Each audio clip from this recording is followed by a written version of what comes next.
Chapter 1. The Dust of Arrival. The air hung thick with the scent of stale popcorn, diesel fumes, and something else, a faint, metallic tang that always accompanied the carnival's settling. Barnaby Ripple inhaled deeply, the mixture of perverse comfort, a familiar precursor to the peculiar agony that defined his existence. He watched from the doorway of his cramped wagon as the roustabouts, figures sketched in the dim pre-dawn light, wrestled with canvas and rope. Their grunts and curses were the carnival's morning chorus. Each town blurred into the next, a succession of dusty lots and indifferent faces. This one, Edgewood Creek, had a particularly unwelcoming stillness about it.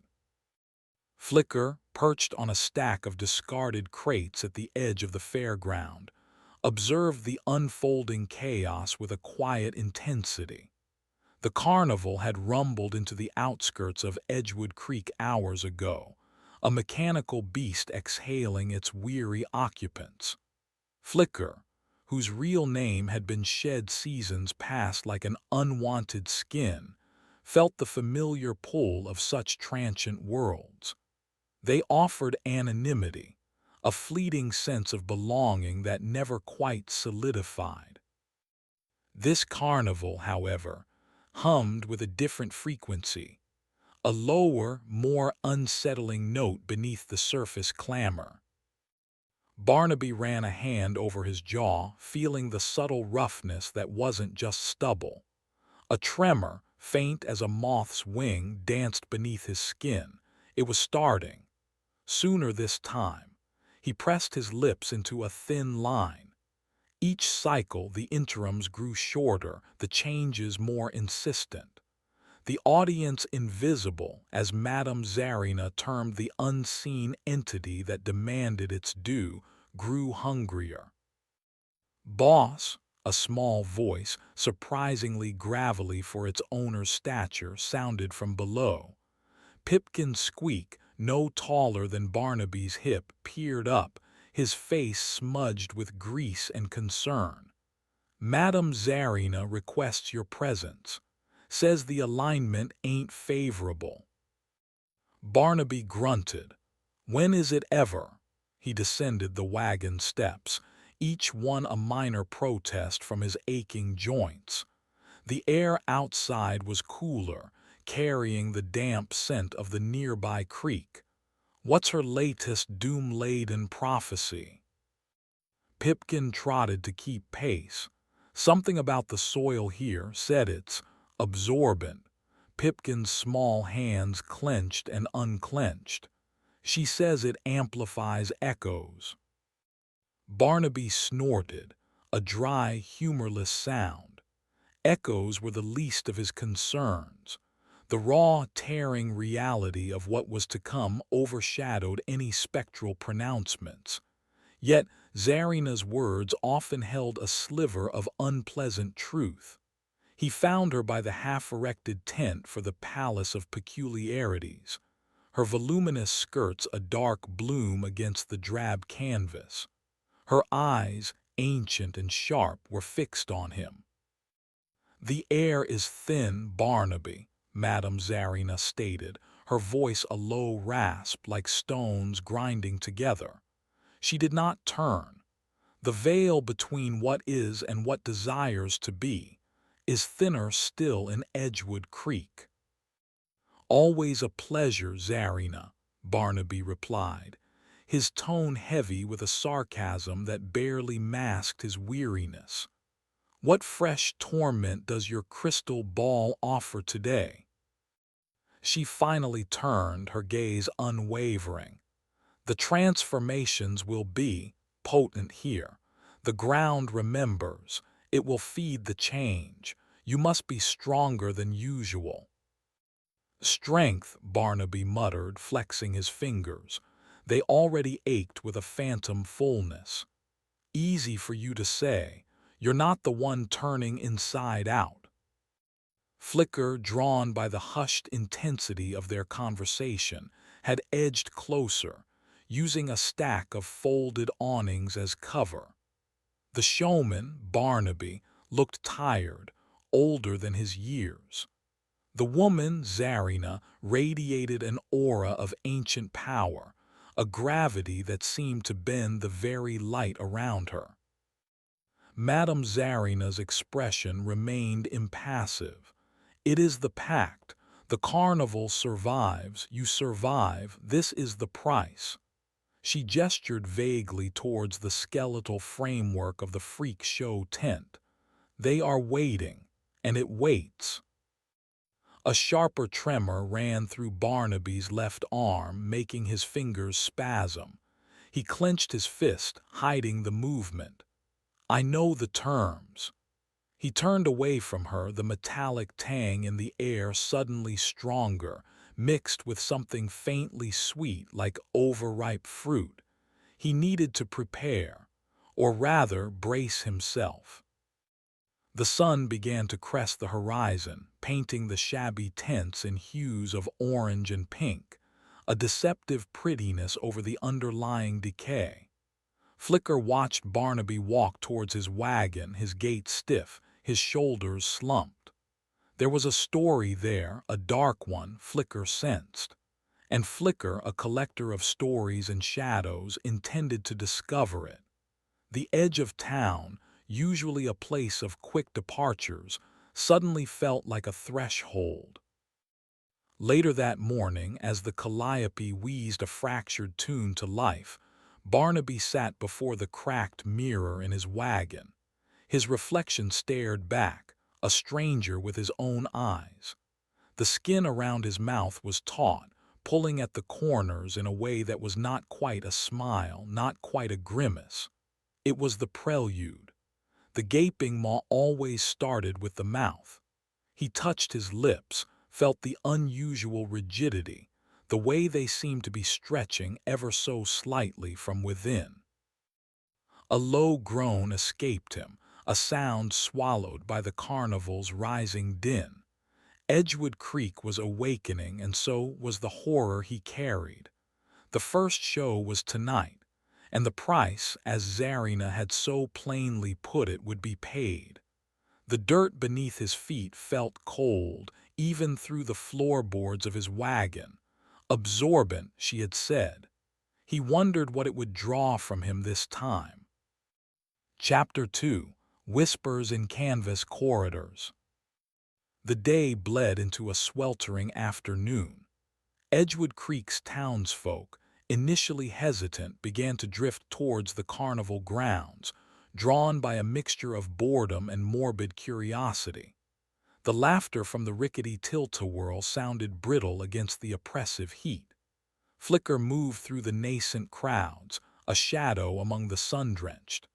They kept their eyes open, absorbing the details. The chipped paint on the carousel horses, the tired eyes of the game operators, the way the ground seemed to swallow sound. Pipkin's Squeak was coiling a thick electrical cable near the generator, his small frame wiry and efficient. Flicker approached cautiously. "Busy." Pipkin glanced up, his brow furrowed in concentration. He grunted an affirmative, then gave Flicker a more considered look. "You ain't from around here, are ya?" "Neither are you," Flicker countered, offering a small, non-committal smile. "What's it like traveling with them?" Pipkin straightened, wiping a greasy hand on his trousers. "It's a living." He looked around, then lowered his voice. "Mostly. Some days are harder than others, especially for the boss." "Barnaby," Flicker pressed gently. "He seems troubled." "Troubled ain't the half of it," Pipkin muttered, then seemed to regret saying even that much. He tugged at the cable. "He carries a heavy load is all, keeps the whole show on the road one way or another." His gaze flicked towards the Palace of Peculiarities, its entrance draped with faded, lurid banners depicting impossible anatomies. "Tonight's the first showing here. Always a bit. tense. Inside Barnaby's wagon, the air was stifling. He had stripped to the waist, his skin clammy. The area around his mouth was visibly swollen, the flesh pulled unnaturally wide as if an invisible force were trying to stretch it beyond its limits. His jaw ached with a deep, grinding pain.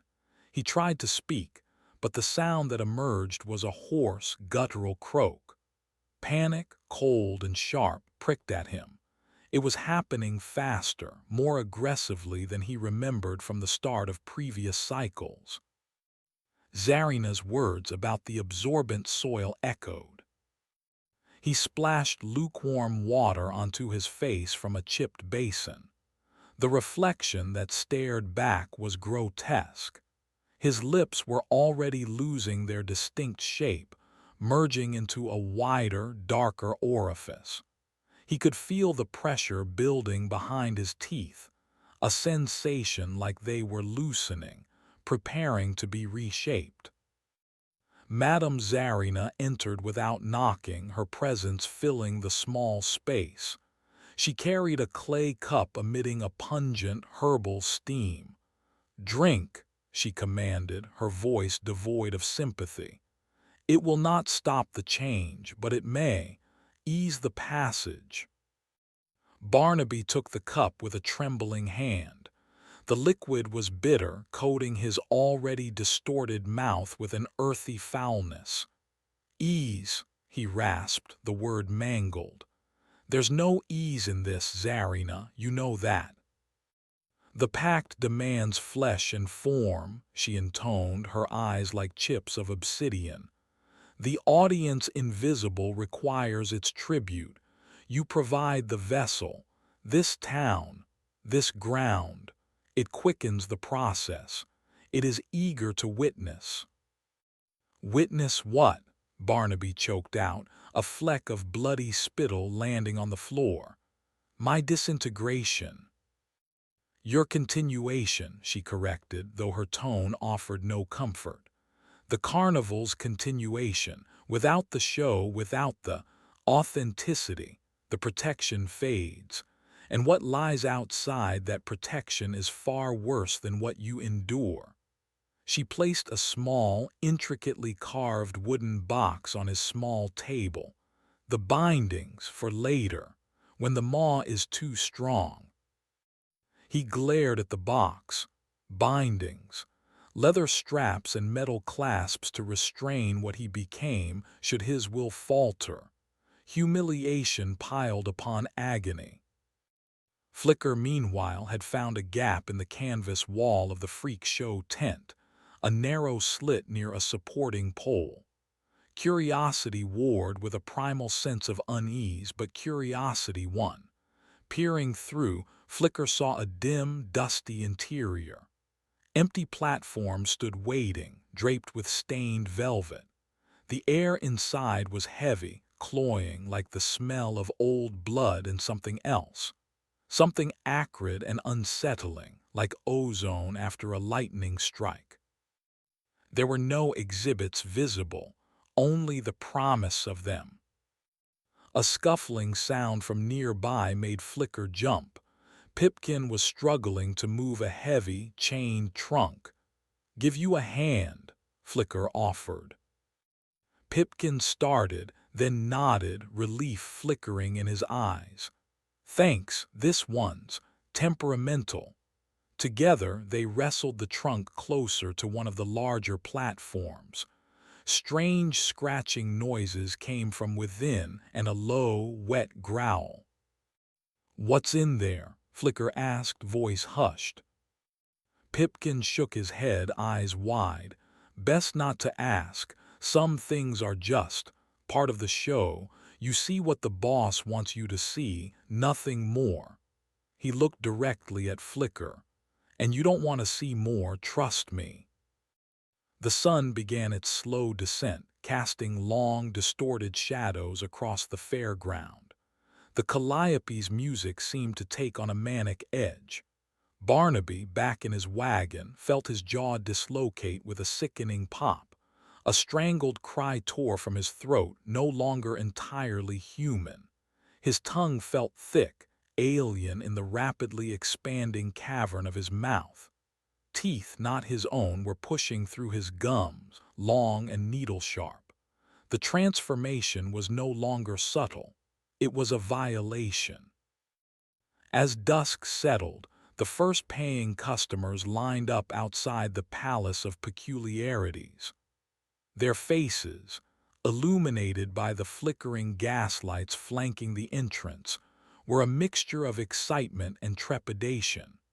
Corky Pitch the barker was in full swing, his voice a hypnotic drone promising sights unseen, wonders untold, and horrors unimaginable. Step right up, step right up. Witness the marvels, the mysteries, the mistakes of nature, and the machinations of man. Tonight, and for a limited time only in Edgewood Creek, prepare to be astounded, amazed, and perhaps a little bit alarmed. The one, the only, gaping maw awaits your pleasure or your terror. Flicker stood near the entrance, heart thumping. The energy of the crowd was infectious, yet an icy dread coiled in Flicker's stomach. Pipkin hurried past, his face pale, carrying a bucket and a thick towel towards the showman's wagon. He didn't meet Flicker's gaze. The show was about to begin, and whatever was happening to Barnaby Ripple, whatever the gaping maw truly was, it was now only a few thin layers of canvas away from the unsuspecting eyes of Edgewood Creek. Chapter 3: The Maw's First Audience. The interior of the Palace of Peculiarities was hotter than the outside air, thick with the smell of unwashed bodies, damp earth, and that faint, unsettling ozone scent Flicker had noticed earlier. A single bare bulb draped with a tattered red scarf cast long, dancing shadows, turning the empty platforms into monstrous suggestions. The crowd shuffled in, a murmur of anticipation and nervous laughter rippling through them. They were a mix, callow youths daring each other, older couples seeking a sordid thrill, a few solitary figures whose eyes held a disturbing gleam. Flicker found a spot near the back, partially obscured by a tent pole. Pipkin was nowhere to be seen, likely backstage, if such a place existed in this shabby setup. Madame Zarina stood to one side of the central platform, motionless as a carved idol, her presence alone enough to quiet the more boisterous members of the audience. Corky Pitch, his smile fixed and overly wide, pranced onto the central platform. Ladies and gentlemen, boys and girls of a discerning and daring disposition, prepare yourselves, for what you are about to witness will challenge your perceptions of reality, will plumb the depths of the unknown. His voice, amplified by the enclosed space, boomed unnaturally.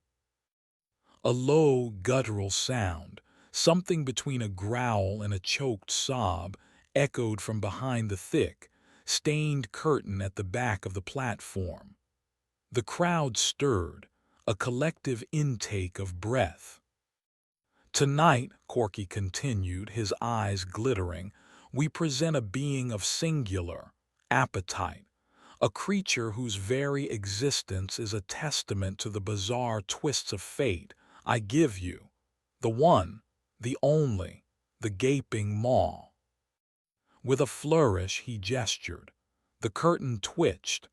Silence descended, thick and heavy, broken only by a few nervous coughs. Then slowly, tortuously, the curtain began to part. Barnaby stood, or rather hunched, in the dim opening. The transformation was horrifically advanced. His head was thrown back at an unnatural angle, forced there by the sheer distension of his lower face.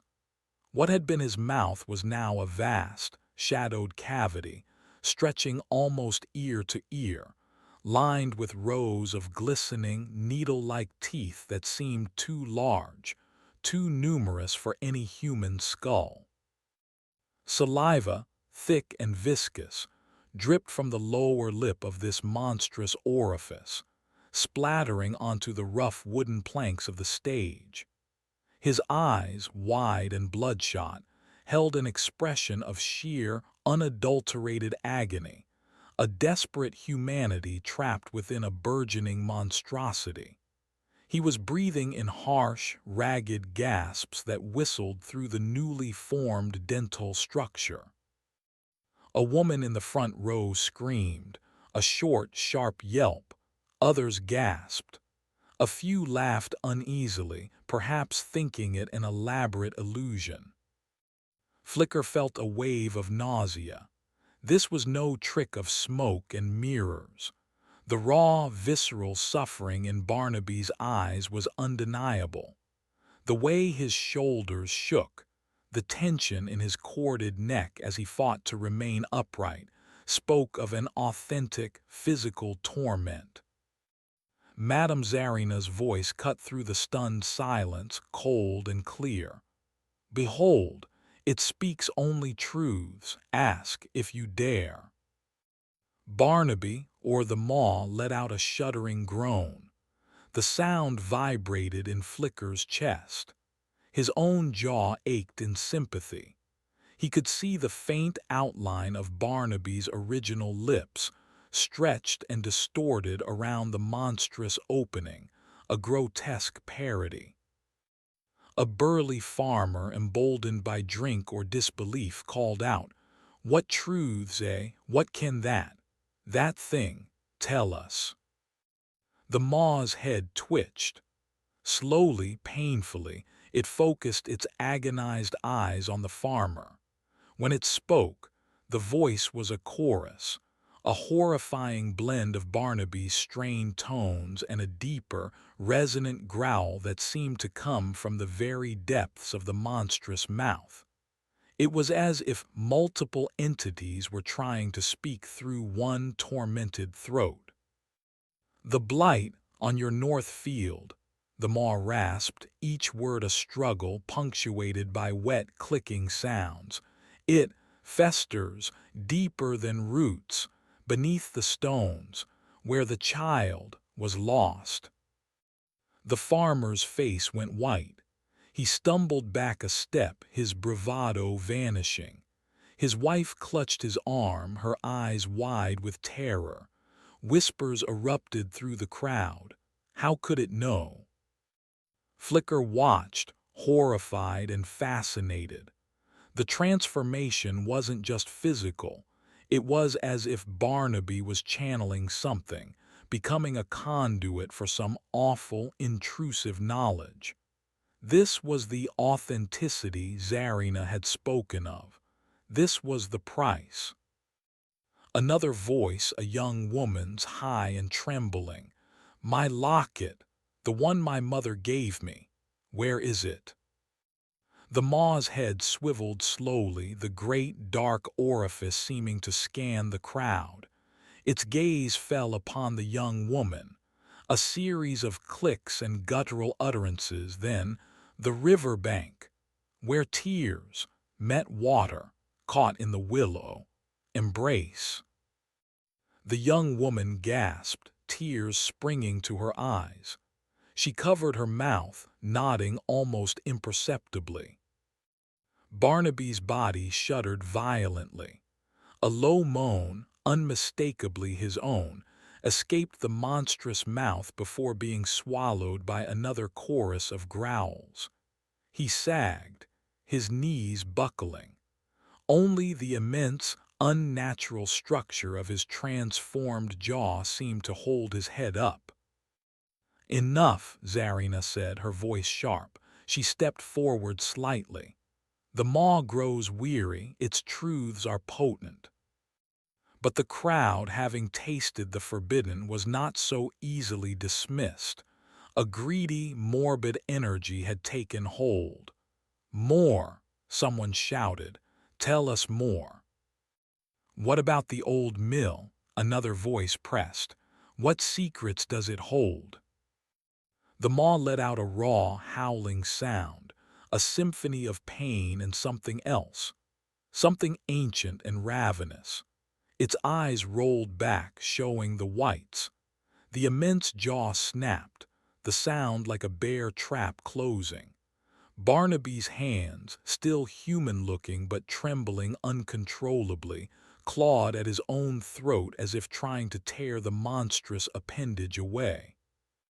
Flicker felt a desperate urge to intervene, to stop this horrifying spectacle, but was rooted to the spot.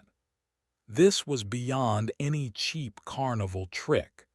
This was a man being consumed, piece by piece, before their very eyes, for their entertainment and for some darker, unseen purpose. Madame Zarina moved with surprising speed. She produced a dark cloth from her sleeve and with a swift, practiced motion, threw it over the maw's head, enveloping the grotesque transformation. Barnaby instantly collapsed, his body hitting the stage with a sickening thud. The crowd gasped, then fell into an uneasy, muttering silence. "The show is concluded for tonight," Zarina announced, her voice regaining its stony composure, though Flicker thought they detected a faint tremor. "The truths are too heavy for one evening." Pipkin finally appeared, rushing from behind the curtain with the bucket and towel. He knelt beside the shrouded, still form of Barnaby, his small face a mask of distress.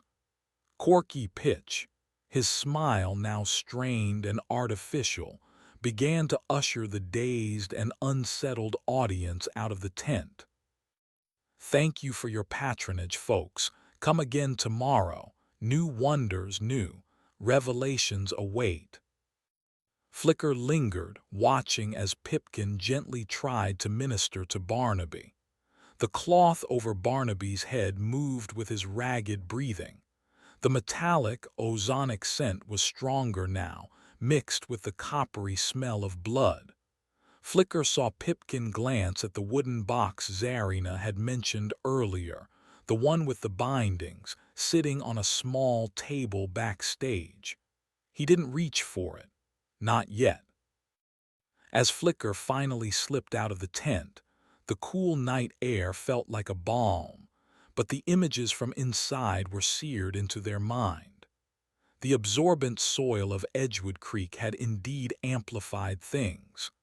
The gaping maw had been more terrifying, more real, and Barnaby's suffering more acute than Flicker could ever have imagined. The carnival was not just a collection of oddities. It was a place of genuine, ongoing horror, with Barnaby Ripple at its tormented heart. And the season, Flicker knew with a chilling certainty, had only just begun. The next transformation, the next exhibit, was yet to come. Chapter 4: The Caretaker's Vigil. The flap of the Palace of Peculiarities rustled shut, leaving Pipkin alone with the shrouded, prone form of Barnaby. The lingering scent of the crowd, cheap perfume, sweat, and fear, mixed with the metallic tang that now clung to Barnaby like a second skin. Pipkin knelt, his small hands surprisingly steady as he gently lifted a corner of the cloth. Barnaby's eyes were closed, his breathing shallow but mercifully less ragged. The grotesque distension of his jaw had begun to recede, but his mouth was still unnaturally wide, bruised and flecked with blood. The sharp, alien teeth were still present, though they seemed less prominent, as if slowly retracting back into his gums. "Boss," Pipkin whispered, his voice barely audible. "Barnaby." A low groan was the only response. Barnaby's brow furrowed in pain, even in unconsciousness.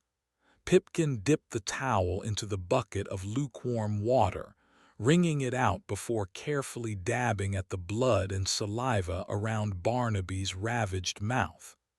It was a ritual he'd performed countless times after countless transformations, yet it never became easier. Each iteration of horror left its mark, not just on Barnaby, but on Pipkin too, a slow erosion of hope, a deepening of the shadows in his young old eyes. He remembered the first time he'd witnessed a change. He'd been a runaway then, barely a boy, taken in by a kinder, more human Barnaby. The carnival had been smaller, less desperate. The transformation then had been into something called the Shadow Weaver, a creature of elongated limbs and eyes that burned with a cold, dark light. Pipkin had hidden, terrified, for days. But Barnaby, once reverted, had found him, his face drawn but his eyes still kind. He hadn't explained, not fully, but he'd offered a place, a strange sort of safety within the carnival's perilous embrace. Pipkin had stayed, becoming the showman's unwilling confidant, his silent, miniature guardian. The sounds of the carnival outside, the distant, distorted music, the crack of a rifle at a rigged game, bursts of raucous laughter, seemed to mock the quiet suffering within the tent. Pipkin sighed, a sound too weary for his years. He knew Madame Zarina would be back later, with her bitter concoctions and cryptic pronouncements. For now, it was just him and the slowly reverting showman. He gently probed the side of Barnaby's jaw, still too wide, too rigid. The transformation was receding slower than usual. Zarina had been right about Edgewood Creek. The place felt hungry, as if the soil itself was trying to hold onto the monstrous form. A slight tremor ran through Barnaby's body. His eyes fluttered open, unfocused, clouded with pain. "Pip," he managed, his voice a raw, torn whisper. The alien teeth scraped together with a faint, sickening click. "Right here, boss," Pipkin said, trying to keep his voice even. It's passing, just breathe." Barnaby squeezed his eyes shut, a fresh wave of agony washing over him. The questions," he gasped, "they pull too much." Pipkin understood. The maw didn't just speak, it dredged. It pulled knowledge from some dark, collective well, and the effort tore at Barnaby's sanity as much as the physical change tore at his flesh. "Don't think on it now, just rest." He continued to clean Barnaby's face, his touch gentle. He noticed Flicker hovering near the tent flap earlier. The newcomer. Another stray drawn to the carnival's peculiar flame. Pipkin wasn't sure what to make of Flicker yet. Curious, certainly. Perhaps too curious for their own good. The carnival had a way of consuming those who pried too deeply. Hours passed. The sounds of the carnival slowly died down. The last drunken shouts faded into the chirping of crickets. Pipkin dozed fitfully in a hard-backed chair he'd pulled near the platform, jerking awake at every pained murmur from Barnaby. The air in the tent grew cold. Sometime before dawn, Barnaby stirred more coherently. The grotesque swelling around his mouth had significantly diminished, though his lips were still swollen and split, his jaw aching profoundly. The needle-like teeth were gone, replaced by his own, though his gums throbbed. He touched his face, wincing. "Pipkin," he rasped, his voice closer to normal, albeit raw. Pipkin was instantly alert. "Boss, you're better."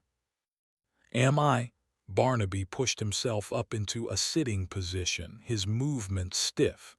He spat a mouthful of blood-tinged saliva onto the dirt floor. Feels like I've been gargling broken glass.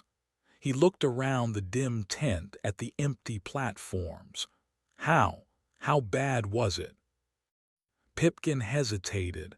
The maw was strong, the crowd, they believed it. He paused. The farmer, Silas Croft. He looked like he'd seen a ghost when it spoke of his north field. Barnaby closed his eyes, a shudder running through him. I remember fragments, images, like looking through a shattered mirror. He opened his eyes, their usual weariness now sharpened with a fresh layer of trauma. This place, Zarina was right, it's different. She left this, Pipkin said, indicating a small vial of dark liquid on the nearby table. Said it would help with the aftertaste. Barnaby eyed the vial with distaste but took it. He uncorked it, sniffed, grimaced, then downed the contents in one gulp. He coughed, his whole body shaking. Tastes like grave dirt and regret. Probably is, Pipkin said quietly. Barnaby managed a weak, grim smile. He looked at Pipkin, truly looked at him. The boy, no young man, had seen too much, carried too much of Barnaby's burden. Guilt, a familiar companion, gnawed at him. You should get some sleep, Pip. You look as bad as I feel. Pipkin shook his head. I'm all right, boss. Someone gotta make sure you don't drift off too far. Barnaby knew what he meant. Sometimes, after a particularly harsh transformation, a part of the monstrous form or its alien consciousness tried to linger. There had been times early on when he'd woken up still partially changed, confused and dangerous. Pipkin had been there, a small, brave anchor to his receding humanity. The first hint of dawn was painting the canvas walls a pale, bruised gray. Barnaby slowly got to his feet, swaying slightly. His body ached with a profound weariness that went bone deep. Next is Sister Scrabble, isn't it? He asked, his voice flat. Pipkin nodded, his gaze dropping. In 3 days, if the cycle holds. Barnaby ran a hand over his own, his fingers feeling thick and clumsy. He could almost sense the phantom itch, the beginning of the unnatural lengthening, the urge to tap, to scratch, to confess sins that weren't his own. 3 days, he repeated, not much of a reprieve. He walked towards the tent flap, pausing with his hand on the canvas. Keep an eye on the newcomer. Flicker, they seem drawn to the shadows. I will, boss, Pipkin promised. Barnaby stepped out into the cold morning air, leaving Pipkin alone once more in the silent, expectant arena of the Palace of Peculiarities. Pipkin began to tidy up, folding the stained cloths, sweeping the dirt floor. The show was over for now, but the carnival and its demands were relentless. He picked up the wooden box containing the bindings, its leather cool against his palm. He hadn't needed them last night. He hoped he wouldn't need them for Sister Scrabble. But hope in this place was a fragile, easily broken thing. Chapter 5: An Uneasy Alliance. The following days settled into a tense routine. The carnival operated with a forced gaiety, the laughter of children and the shouts of barkers a thin veneer over the undercurrent of unease that Edgewood Creek seemed to generate. Barnaby, though physically recovering from the maw, remained withdrawn, the trauma of the transformation clinging to him like a shroud. He spent much of his time in his wagon, the curtains drawn, the faint, acrid scent of Zarina's remedies seeping from beneath the door. Flicker, unable to shake the horrifying image of the gaping maw, found themselves increasingly drawn to Pipkin. The small caretaker, despite his initial reticence, seemed to be the most grounded individual in the swirling madness of the carnival. Flicker found him patching a tear in one of the game's stall awnings, his nimble fingers working with practiced ease. "He's Barnaby. Is he all right?" Flicker asked, keeping their voice low. Pipkin didn't look up from his work, as all right as he ever is after one of those. He pulled the thread tight, knotted it. "Takes a toll." "What was that?" Flicker pressed, the words tumbling out. The maw, it wasn't just a costume, it felt real. Pipkin finally met Flicker's gaze, his eyes shadowed. "Some things in this carnival are more real than others." He resumed his stitching. "Best not to look too close if you value your peace of mind." "But how does it happen?" Flicker persisted. "Why does he do it?" Pipkin sighed, putting down his needle. He looked around, ensuring they weren't overheard. Even the painted eyes on the sideshow banners seemed to watch. "It's the carnival, it needs him. It's a sacrifice of a sort to keep things balanced." "Balanced?" Flicker echoed, confused. "What things?" "Things you don't want to know about," Pipkin said, his voice firm. "The boss, he takes it on himself, so the rest of us, so the carnival can keep moving, keep existing." He picked up his needle again, a clear dismissal. Flicker, however, was not easily deterred. The image of Barnaby's tormented eyes trapped within that monstrous visage was a hook that had sunk deep. "Is there anything that can be done to help him?" Pipkin paused again, a flicker of something unreadable in his eyes, surprise perhaps, or a weary kind of pity. "Help him," he almost snorted. "Folks usually just want to see the show, not help the main attraction unravel." He looked at Flicker more closely. "Why do you care?" Flicker shrugged, uncomfortable under the scrutiny. "I don't know, it just seems wrong, what he goes through." A long silence stretched between them, broken only by the distant, tinny music of the merry-go-round. Pipkin finally spoke, his voice softer.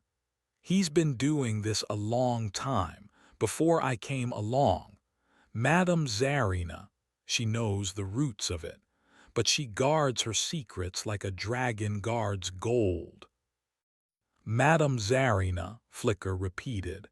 The imposing fortune-teller seemed to be at the center of the carnival's mysteries. "She seems powerful." "She is," Pipkin affirmed. "She keeps the old ways, the pacts, the protections." He shivered slightly despite the afternoon warmth. "Without her, without what the boss does, this whole place would come apart, and not in a good way." Flicker considered this. A pact, protections, a sacrifice. It sounded like something from a dark fairy tale, not a traveling carnival in rural America. Yet the memory of the maw was undeniably, horrifyingly real. Later that day, Flicker sought out Madame Zarina. Her tent was at the edge of the carnival grounds, slightly apart from the others, as if her very presence required a certain distance. It was draped in dark, heavy fabrics, and a strange, incense-like smoke curled from a vent in its peak. Flicker hesitated at the entrance, a beaded curtain that shivered in the slight breeze. Taking a deep breath, they pushed it aside and stepped in. The interior was dim, lit by a few flickering candles that cast exaggerated shadows on the tapestries depicting strange constellations and mythical beasts. Madame Zarina sat at a low table, a deck of oversized, worn tarot cards spread before her. She didn't look up as Flicker entered. "Curiosity is a hungry cat," Zarina rasped, her voice seeming to come from the shadows themselves. "It often finds what it does not wish to consume." Flicker's heart hammered. I wanted to ask about Barnaby, about what happens to him." Zarina slowly raised her head. Her eyes, dark and fathomless, seemed to pierce through Flicker. "The showman honors the ancient covenant. He becomes the vessel. He manifests what is needed, what is demanded by the audience invisible."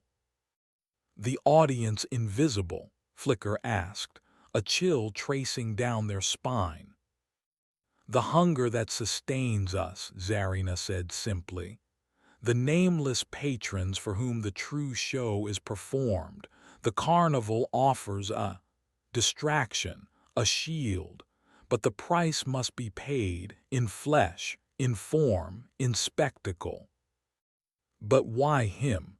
Why does he have to suffer so much?"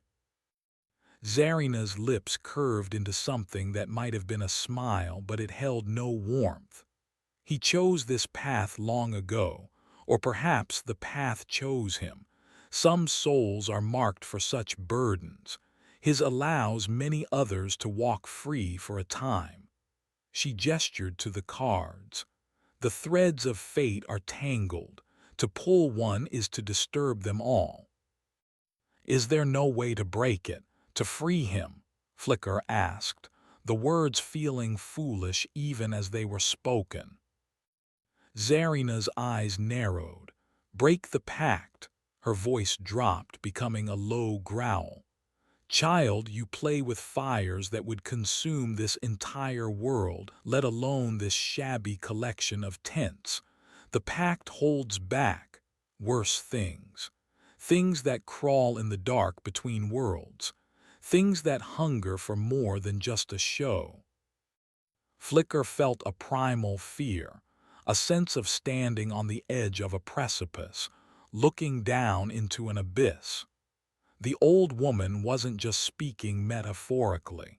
She believed every word, and after what Flicker had witnessed, it was becoming harder to dismiss it as mere theatrical superstition. "Barnaby carries his burden with what grace he can muster," Zarina continued, her voice returning to its usual rasp. "Do not interfere with what you do not comprehend. Your concern is noted but misapplied." She turned a card over. It depicted a figure with many hands, each one scratching, tearing. "Sister Scrabble will soon awaken. Her arrival is always unsettling." Flicker left Zarina's tent feeling more confused and disturbed than ever. The old woman's words were like stones, heavy and unyielding. Yet the image of Pipkin's quiet devotion to Barnaby and Barnaby's own visible suffering resonated more deeply than Zarina's grand, terrifying pronouncements. That evening, Flicker found Pipkin sitting alone on the steps of Barnaby's wagon, whittling a piece of wood with a small, sharp knife. The showman was presumably inside, resting, preparing for the next ordeal. Flicker sat down a short distance away. She said, "Zarina said it holds back worse things." Pipkin nodded without looking up, shavings curling from the wood onto the dusty ground. "That's what she always says." "Do you believe it?" Pipkin stopped whittling. He looked at the small, half-formed bird in his hands. "I believe that the boss hurts. I believe that if he stops, something bad will happen. What that bad thing is, I try not to think about too much." He met Flicker's eyes. But if you're thinking of playing the hero, don't. This ain't that kind of story. There are no heroes here, just people trying to get through to the next town. Despite Pipkin's warning, a seed of defiance had taken root in Flicker. Maybe there were no heroes, but even in the darkest stories, wasn't there always a sliver of hope, a chance for change? Or was that just another illusion, as flimsy as the painted banners of the carnival? The approach of Sister Scrabble and the dread it inspired even in Pipkin suggested that any hope in Edgewood Creek would be short-lived and dearly bought. Chapter 6. The Itch of Inception. 2 days passed, heavy with unspoken anticipation. The townsfolk of Edgewood Creek, their initial curiosity about the gaping moss sated and replaced with a mixture of fear and morbid fascination, still trickled into the carnival. But the atmosphere had shifted. There was a watchfulness now, a sense that the true nature of the carnival, or at least a horrifying glimpse of it, had been revealed. For Barnaby, these were days of escalating torment, albeit of a different kind than the maw's brutal transformation. It began as an itch deep beneath the skin of his hands and forearms. Not a surface irritation, but something internal, unsettling, as if his very bones were trying to shift. He found himself constantly flexing his fingers, rubbing his palms together, trying to alleviate a sensation that had no physical cause. He tried to distract himself with the mundane tasks of running the carnival, haggling with local suppliers for dubious meat for Mama Maybelle's stew, overseeing Jonah's kettle's precarious repairs to the Ferris wheel. But the itch was a constant companion, a creeping premonition. Flicker observed him from a distance. Barnaby's usual weariness was now overlaid with a restless agitation. He would stop mid-sentence, his gaze distant, his hands clenching and unclenching. His interactions with the other carnival folk were curt, his patience thin. Pipkin, ever watchful, hovered nearby, his small face etched with concern. He knew the signs. Sister Scrabble was stirring. On the morning of the third day, the itch intensified. Barnaby woke to find his fingernails seemed longer, sharper, almost translucent at the tips. He stared at them, a cold dread settling in his stomach. He could feel a subtle lengthening in his fingers, a new tension in his knuckles. It was as if invisible threads were pulling at his digits, stretching them, preparing them for their new, grotesque purpose. He tried to eat the meager breakfast Mama Maybelle had left for him, stale bread and a greasy sausage, but his hands trembled, making it difficult to hold the fork. He kept dropping it, his fingers refusing to grip properly. Frustration warred with a rising panic. "It's starting, isn't it, boss?" Pipkin's voice was quiet from the doorway of the wagon. He held a bowl of steaming water and some cloths. Barnaby didn't answer, just stared at his hands, which now seemed subtly alien to him. The skin felt tight, stretched. He could almost see the bones shifting beneath. A low moan escaped him. He hated this transformation. The maw was a brutal assault, quick and overwhelming. Sister Scrabble was insidious, a slow, creeping violation that left him feeling defiled. His own hands turned into instruments of some unseen, compulsive penance. Zarina said the moon's aspect is unfavorable, Pipkin offered, setting the bowl down. She says it will make the urges stronger. Barnaby snorted a bitter sound. Urges, that's a polite way of putting it. He looked at his hands again.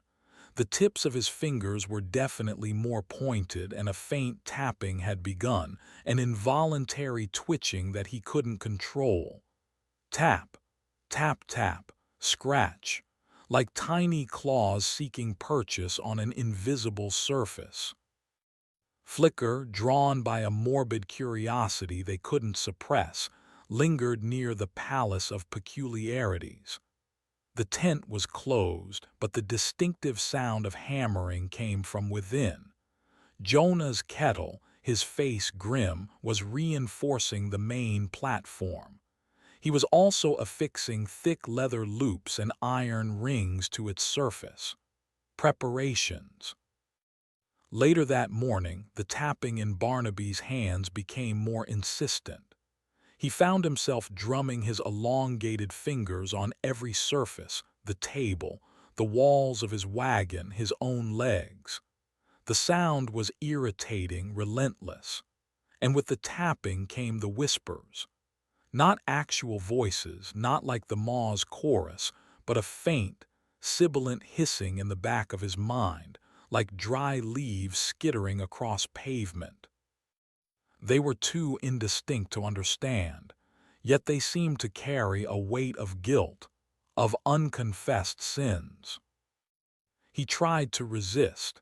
He clenched his fists, digging his unnaturally sharp nails into his palms until blood welled.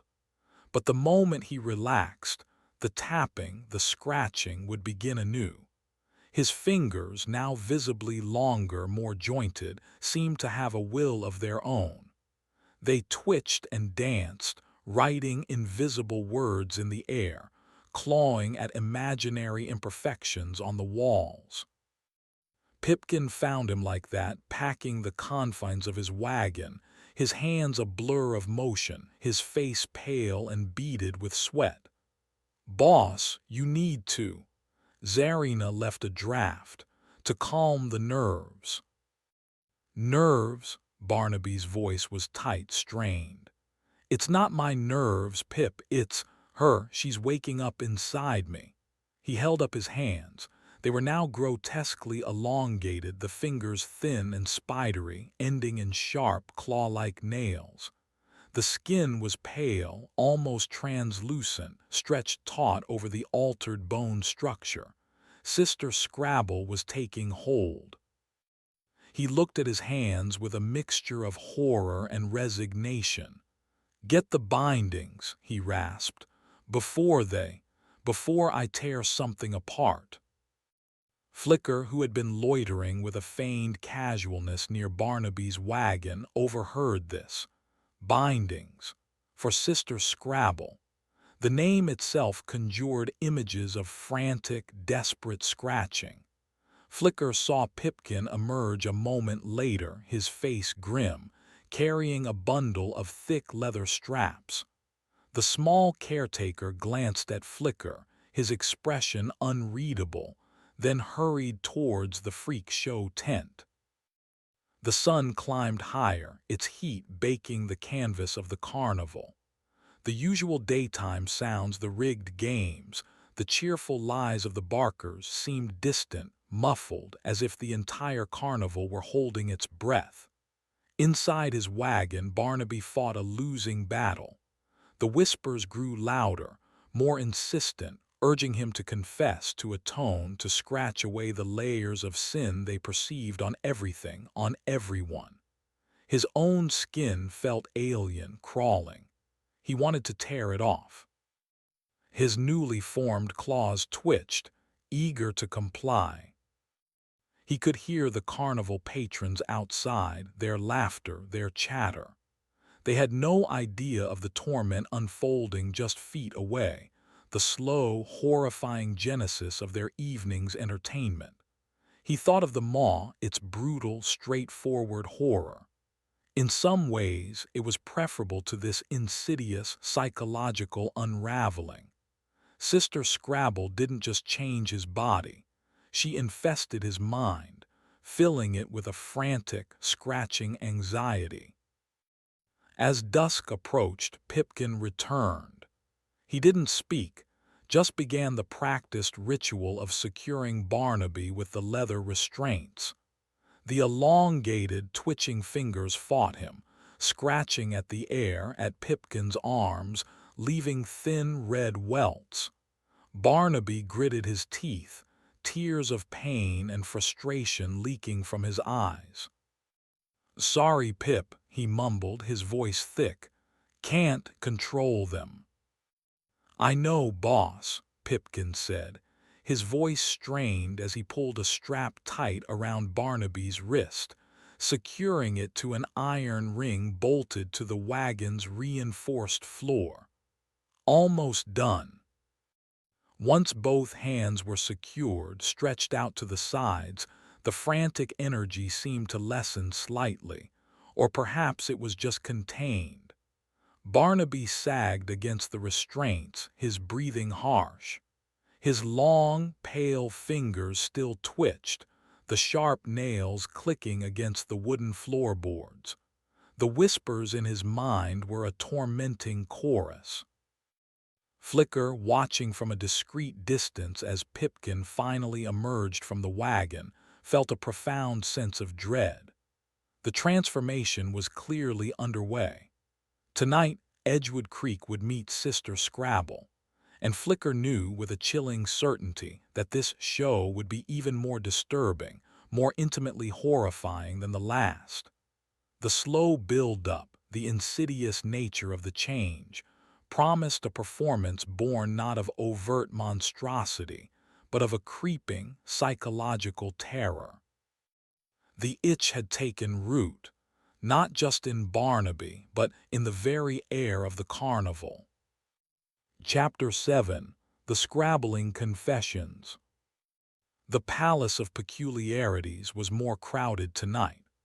Word of the gaping maw's unsettling pronouncements had spread through Edgewood Creek like a contagion, piquing a perverse curiosity.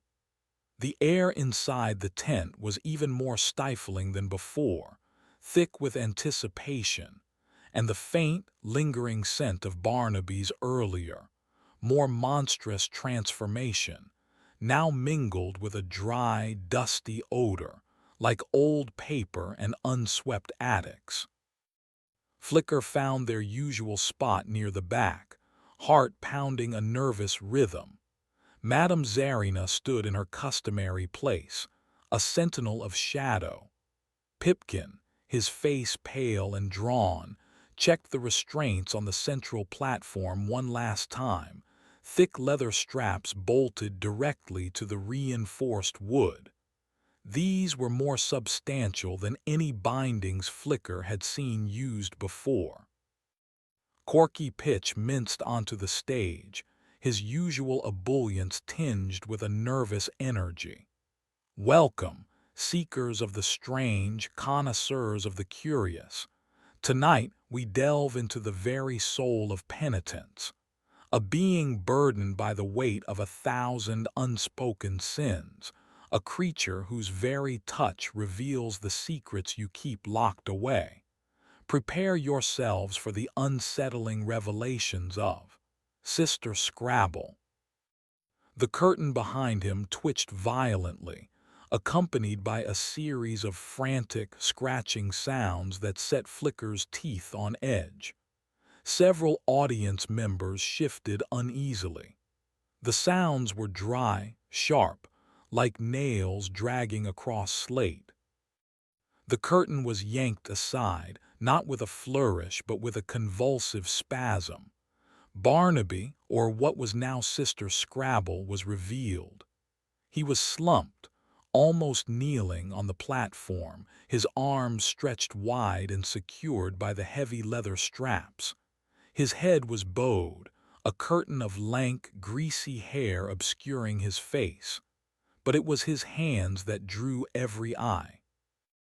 They were impossibly long, skeletal, the skin stretched like parchment over the elongated bones and prominent, gnarled knuckles. Each finger ended in a sharpened, yellowish nail at least 2 inches long, and they were never still. They twitched, flexed, tapped, and scratched incessantly against the wooden platform, creating that unnerving, dry, rustling sound. Tap, tap, scratch. Scratch, tap, tap. It was a rhythm of madness, of unending, frantic compulsion. A low moan emanated from the bowed figure, a sound of profound distress. Then, slowly, Sister Scrabble raised her head.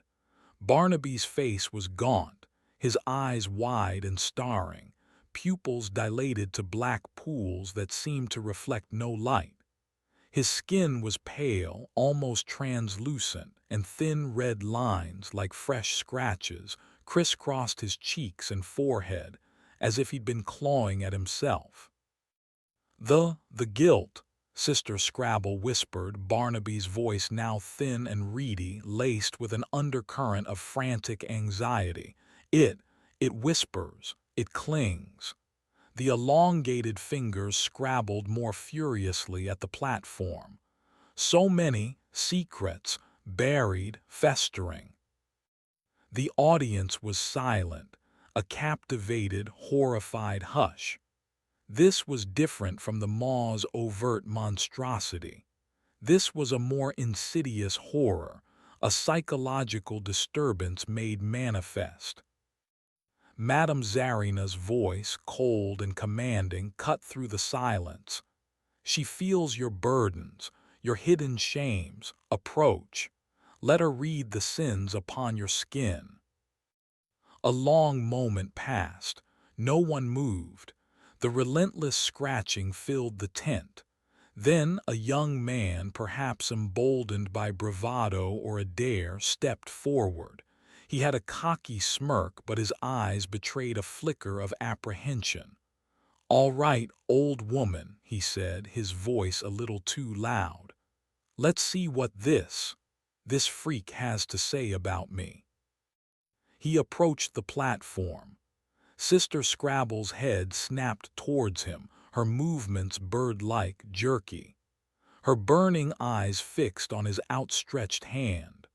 One of her long, clawed fingers, despite the restraints, managed to stretch, to touch the back of his hand with its very tip.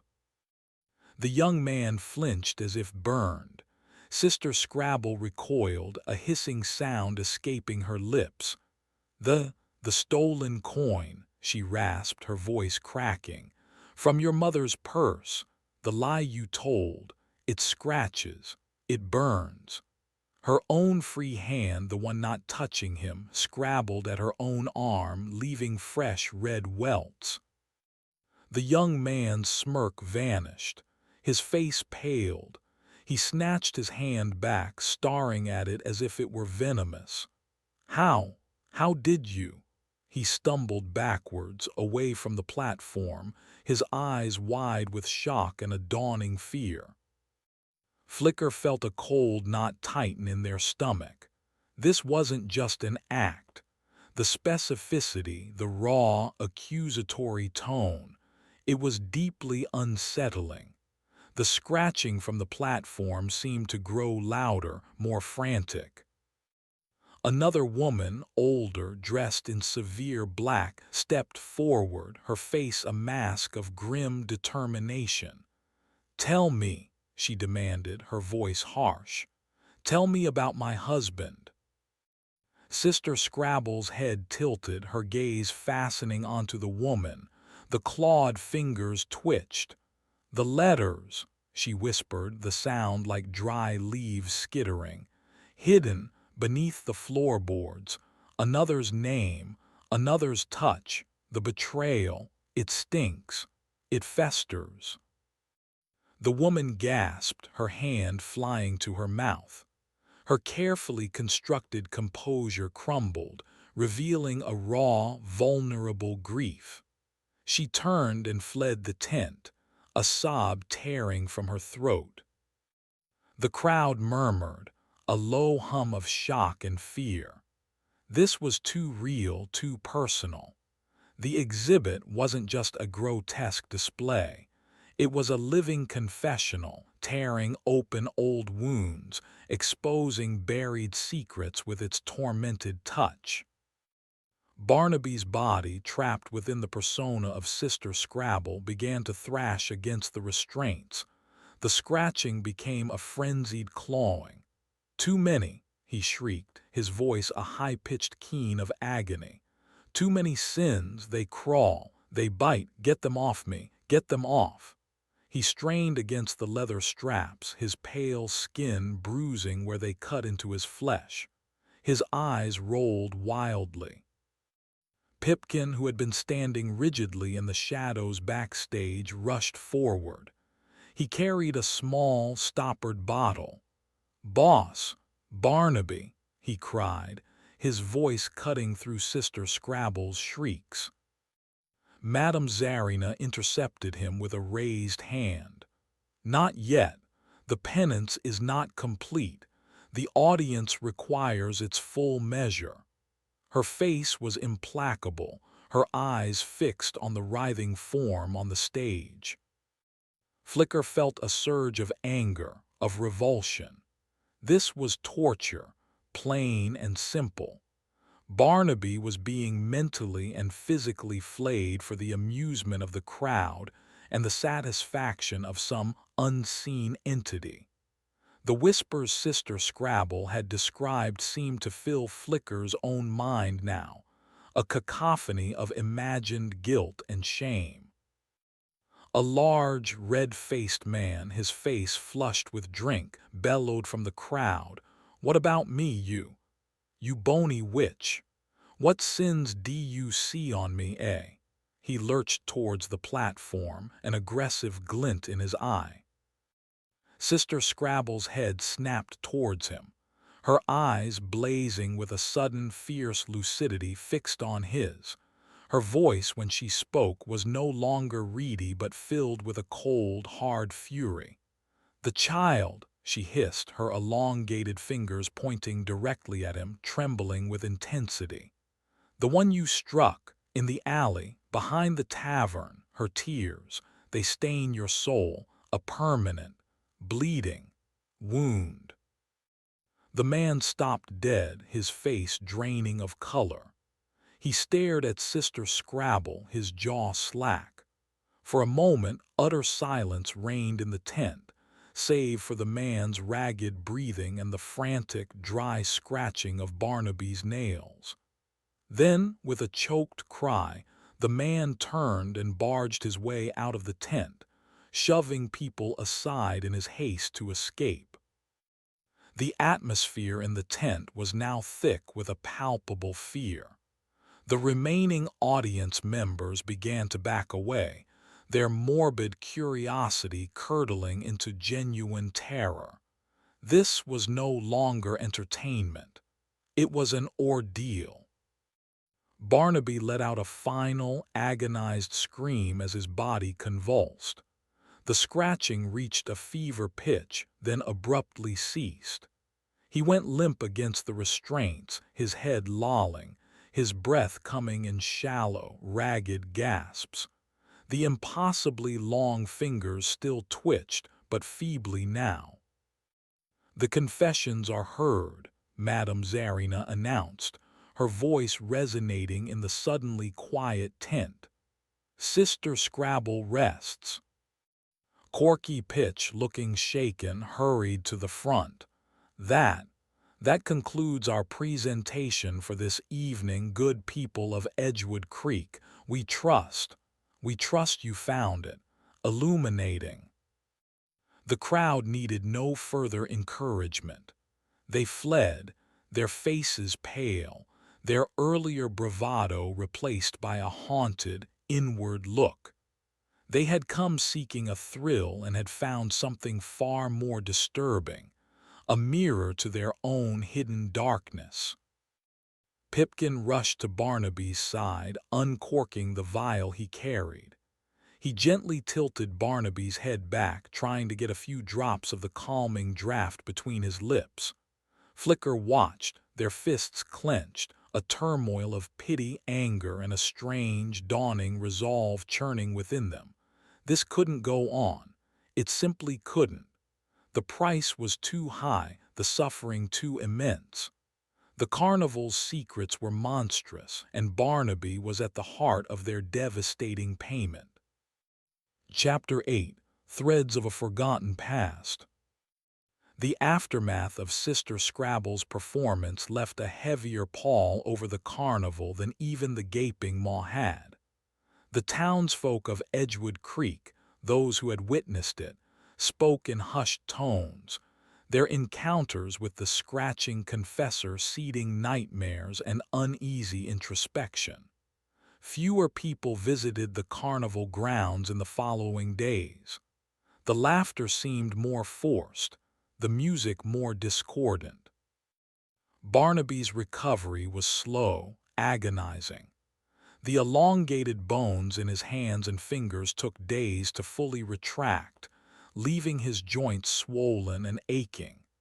The phantom itch, the mental whispers of guilt, lingered like a foul residue. He was quieter than ever, his eyes holding a deep, haunted weariness that even Pipkin's steadfast care couldn't entirely dispel. Flicker, driven by a growing sense of urgency, found it impossible to remain a passive observer. The image of Barnaby, writhing and screaming under the weight of Sister Scrabble's torment, was a constant, visceral presence. They sought out Pipkin, finding him mending one of the faded banners for the Palace of Peculiarities, his small hands deft despite the grim nature of his task. "Pipkin," Flicker began, their voice low and earnest, "there has to be a way to stop this, or at least lessen what he goes through." Pipkin sighed, not looking up from his needlework. The banner depicted a stylized, multi-limbed creature, vaguely reminiscent of one of Barnaby's transformations. "We've been over this, Flicker. It is what it is. The boss, he chose this, or it chose him. Ain't no changing it." "But Madame Zarina said he honors a covenant, a pact," Flicker persisted. "Pacts can be broken, can't they? Or renegotiated." Pipkin finally paused, fixing Flicker with a weary gaze. "You think it's that simple, like some overdue bill you can haggle over? This is old magic, Flicker. Older than this carnival, older than any of us. Zarina, she barely understands all of it herself, and she's been steeped in it her whole life. Trying to meddle, you'll only make it worse, for him, for all of us." "But what if there's something in the carnival's history?" Flicker pressed on, an idea taking root. "Something about how this all started. Maybe the original terms weren't so brutal." Pipkin considered this. He had over the years gleaned fragments of the carnival's origins, mostly from Zarina's rare, unguarded moments or from Barnaby's own fevered ramblings during the aftermath of a transformation. "There are old ledgers," he said slowly, hesitantly. "Wagon manifests, account books. Some of them go way back. Before Barnaby was the showman, before the showman before him." He gestured vaguely towards a stack of dusty, leather-bound volumes piled in a dark corner of Zarina's tent, which also served as the carnival's repository of forgotten lore. "Zarina keeps them. Says they're the carnival's memory." A spark of hope, however faint, ignited in Flicker. "Could we look at them? Maybe there's a clue, a loophole." Pipkin looked doubtful. "Zarina won't like it. She guards that stuff fiercely, says disturbing the past can bring back its shadows." But he saw the desperate resolve in Flicker's eyes, a resolve that mirrored a tiny, long-suppressed ember of hope within himself. He, too, was tired of watching Barnaby suffer. "All right," he conceded with a sigh. "Tonight, when Zarina is occupied with her divinations, She sometimes falls into a trance, but we have to be quick and quiet. That night, under the sliver of a waning moon, Flicker and Pipkin crept towards Madame Zarina's tent. The usual incense smoke curled from its peak, but tonight it seemed thicker, carrying a strangely metallic scent. Pipkin pressed his ear to the canvas. "She's chanting," he whispered. "Lo, means she's deep in it." They slipped inside.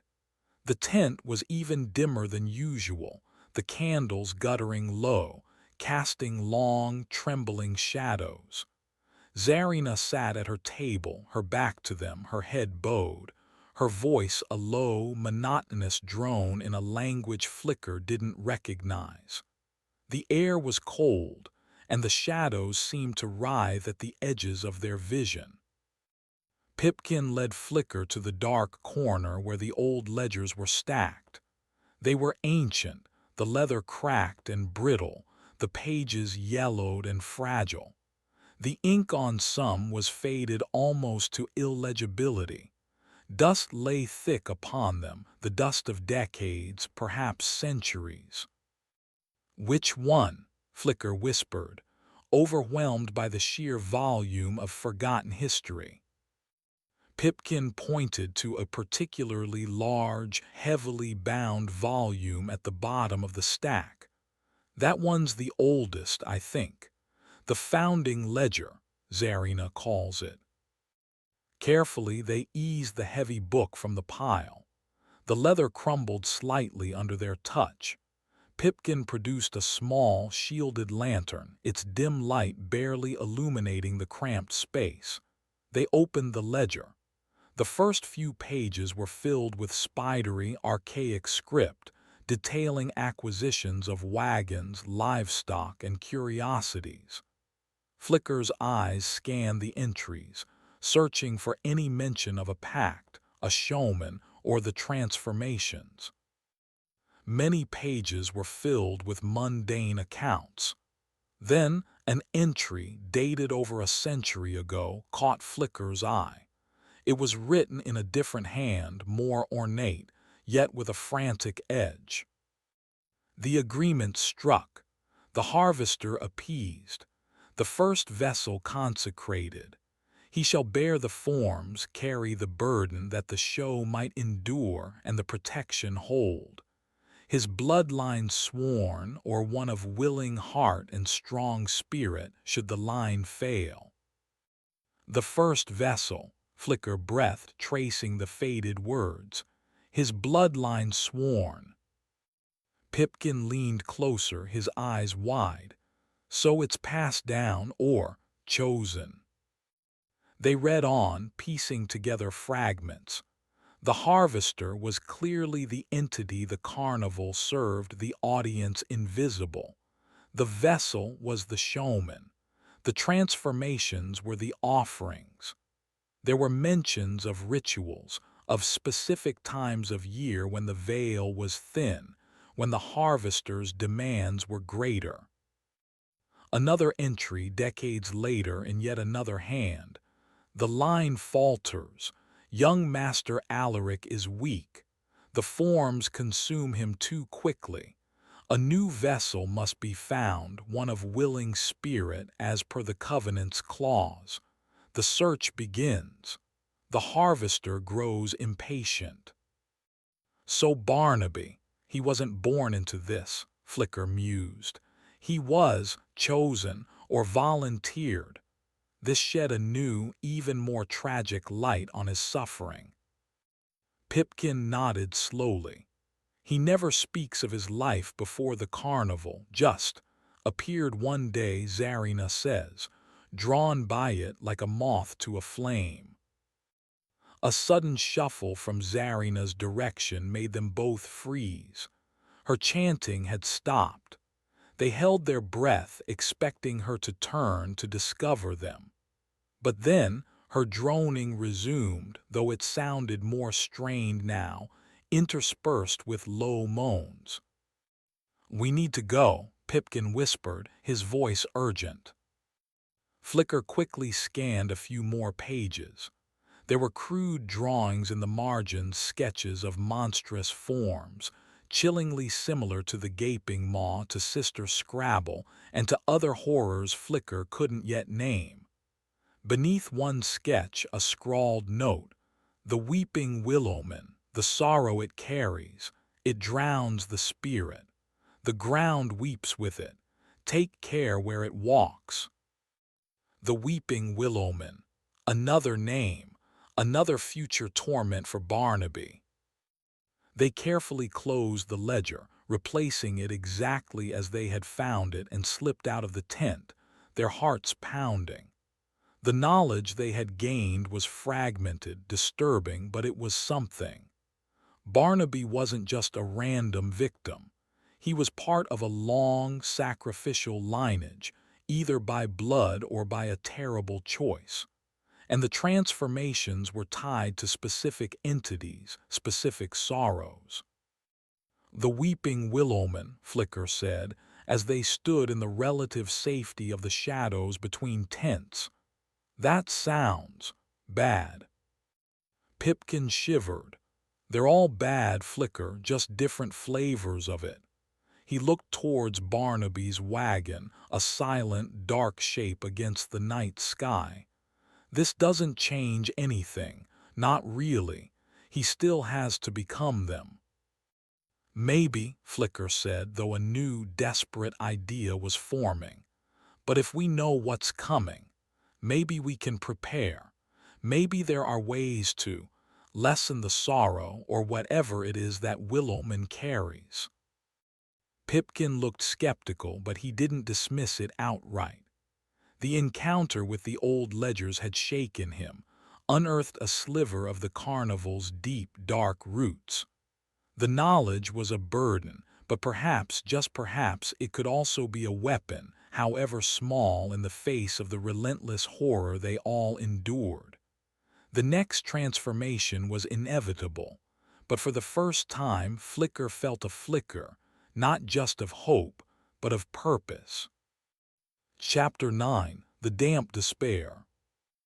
The knowledge gleaned from the founding ledger did little to alleviate the oppressive atmosphere of the carnival.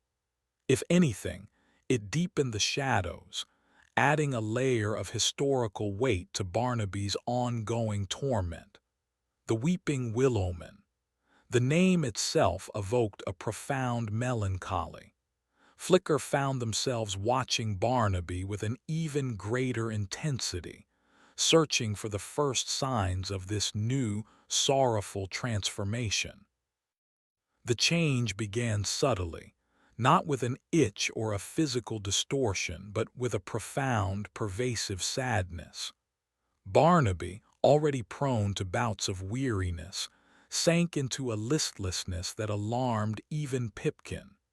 He neglected his duties, spending long hours staring blankly at the walls of his wagon, or wandering aimlessly through the deserted parts of the carnival grounds, his shoulders slumped, his eyes dull. Flicker noticed the plants first.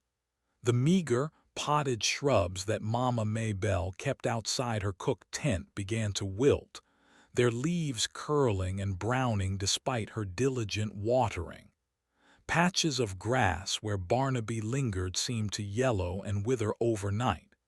Conversely, a few stubborn weeds near his wagon sprouted with an unnatural, almost aggressive vigor, their flowers a sickly, pallid hue. "The ground weeps with it," Flicker remembered the scrawled note in the ledger. Edgewood Creek's absorbent soil seemed to be reacting to Barnaby's encroaching sorrow, amplifying it, drawing it out.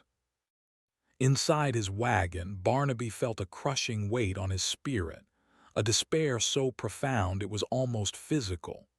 Tears would spring to his eyes for no discernible reason, hot and constant, leaving salty tracks on his unshaven cheeks.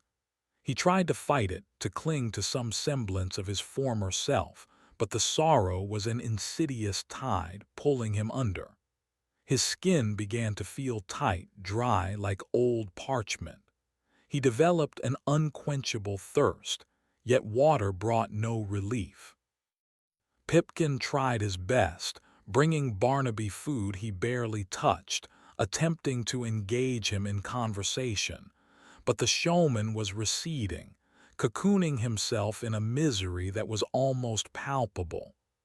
"Boss, you gotta eat something," Pipkin would plead, his small face creased with worry.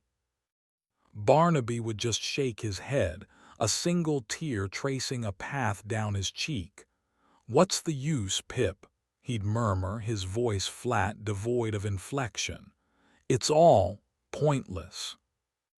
Flicker, armed with the ledger's cryptic warning, approached Madame Zarina. The fortune-teller was seated outside her tent, polishing a collection of oddly shaped stones, her face as impassive as ever. "Madame Zarina," Flicker began, trying to keep their voice steady. "The weeping willowman, the ledger said. The sorrow it carries, it drowns the spirit. Is there anything that can counteract it?" Zarina continued polishing a milky, opaque stone, not looking up. "Sorrow is a deep well, child. Once fallen in, it is difficult to climb out." "But there must be something," Flicker insisted. "Some ritual, some charm." Zarina finally paused, her dark eyes fixing on Flicker. "The harvester demands its due. The willowman's offering is grief. To lessen the grief is to cheat the harvester, and the harvester does not take kindly to being cheated." Her gaze was cold, a clear warning. "But Barnaby—" "The showman knew the price when he took the mantle," Zarina cut in, her voice sharp. "His suffering is part of the spectacle, part of the pact. Do not meddle with the currents of sorrow. You may find yourself swept away." She resumed her polishing, a clear dismissal. Flicker left, frustrated and disheartened, but not entirely defeated. If Zarina wouldn't help, perhaps there were other ways. The ledger had mentioned, "Take care where it walks." This suggested the willowman's sorrow had a tangible effect on its surroundings. As the days passed, Barnaby's physical transformation became more apparent. His skin took on a rough, bark-like texture, cracking in places. His limbs seemed to lengthen, becoming gaunt and twig-like. His hair became dry and brittle like dead leaves. And the weeping, it was constant now. Not sobbing, but a silent, unending flow of tears that soaked the front of his shirt, dripped from his chin onto the floorboards of his wagon. The air around him grew heavy, damp, and carried a faint, earthy scent of decay and wet wood. Pipkin did his best to keep Barnaby hydrated, but it was a losing battle. The showman was visibly shrinking, withering, as if the constant weeping were drawing the very life out of him. His eyes, when he opened them, were red-rimmed and filled with an unbearable sadness. He rarely spoke, his despair too profound for words. The other carnival folk gave Barnaby a wide berth. His sorrow was infectious, casting a pall over anyone who came too close. Even Corky Pitch's relentless optimism seemed to falter in Barnaby's presence. Only Pipkin remained steadfast, his small figure a constant, worried presence at the showman's side. Flicker, remembering the note about the willowman's effect on plants, began to experiment. They gathered some of the unnaturally vibrant, sickly weeds that grew near Barnaby's wagon. They also collected wilting flowers from Mama Maybelle's pots. What if the sorrow could be redirected or absorbed by something else? On the night before the scheduled performance, Barnaby was almost fully transformed. He was taller now, his body gaunt and angular, covered in what looked like gray, fissured bark. His fingers were elongated like bare branches, and from his eyes the tears flowed unceasingly, thick and viscous like sap. He stood hunched in the center of his wagon, swaying slightly, a figure of utter desolation. The floorboards beneath him were dark and damp. Pipkin watched, his heart aching. This was one of the worst transformations, not for its overt horror, but for its soul-crushing despair. He tried to offer Barnaby a cup of water, but the Willowman merely stared past him, its sap-like tears continuing their ceaseless flow. Flicker slipped into the wagon carrying a small bundle. "Pipkin," they whispered, "I have an idea. It's a long shot." Pipkin looked at Flicker, then at the bundle of wilting and unnaturally vibrant plants. He didn't ask, just nodded, willing to try anything. Flicker carefully arranged the plants around the base of where Barnaby stood, the wilting ones closest to him, the aggressively healthy weeds slightly further out. It was a desperate, intuitive act based on a cryptic clue and a sliver of hope. "The ledger said the ground weeps with it," Flicker explained softly.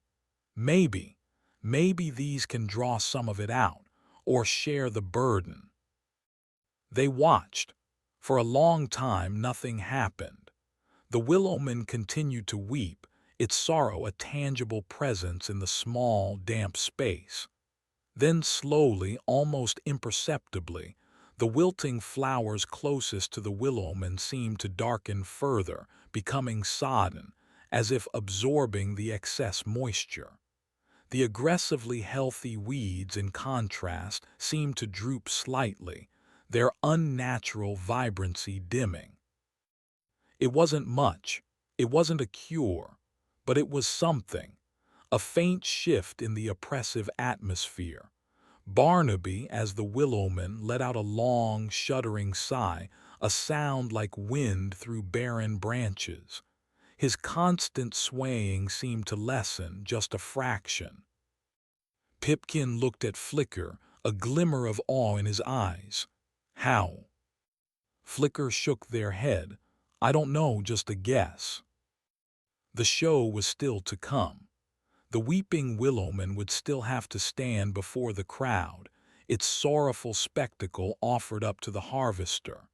But perhaps, just perhaps, Flicker's desperate act had eased a tiny fraction of Barnaby's burden, had siphoned off a sliver of the drowning despair. It was a small victory, if it was a victory at all, in a war that seemed eternally stacked against them. But in the grim reality of the carnival, even the smallest victories were precious. The absorbent soil of Edgewood Creek might still draw its due, but Flicker had at least tried to offer it an alternative vessel for its tears. Chapter 10: A Deluge of Despair. The night of the Weeping Willowman's debut was unnaturally still. No breeze stirred the canvas tents, and the usual cacophony of the carnival seemed muted, subdued by the oppressive dampness that had settled over Edgewood Creek since Barnaby's transformation began. The air itself felt heavy, saturated with an unspoken sorrow. The crowd for the Palace of Peculiarities was smaller than for Sister Scrabble. Fear, it seemed, was a more potent draw than melancholy. Those who did attend had a somber, watchful quality, their faces grim in the flickering gaslight. They had heard whispers of the weeping entity, of the palpable sadness that emanated from the showman's wagon. Flicker stood with Pipkin near the entrance to the freak show tent, the small bundle of now thoroughly sodden and wilted plants clutched in Flicker's hands. The experiment in Barnaby's wagon had been minor, its effects uncertain, but it was the only weapon they had against the overwhelming despair. Pipkin, for his part, carried a large, empty bucket, a grim necessity for what was to come. Corky Pitch, his usual flamboyant attire looking oddly out of place in the somber atmosphere, attempted to rally the small crowd.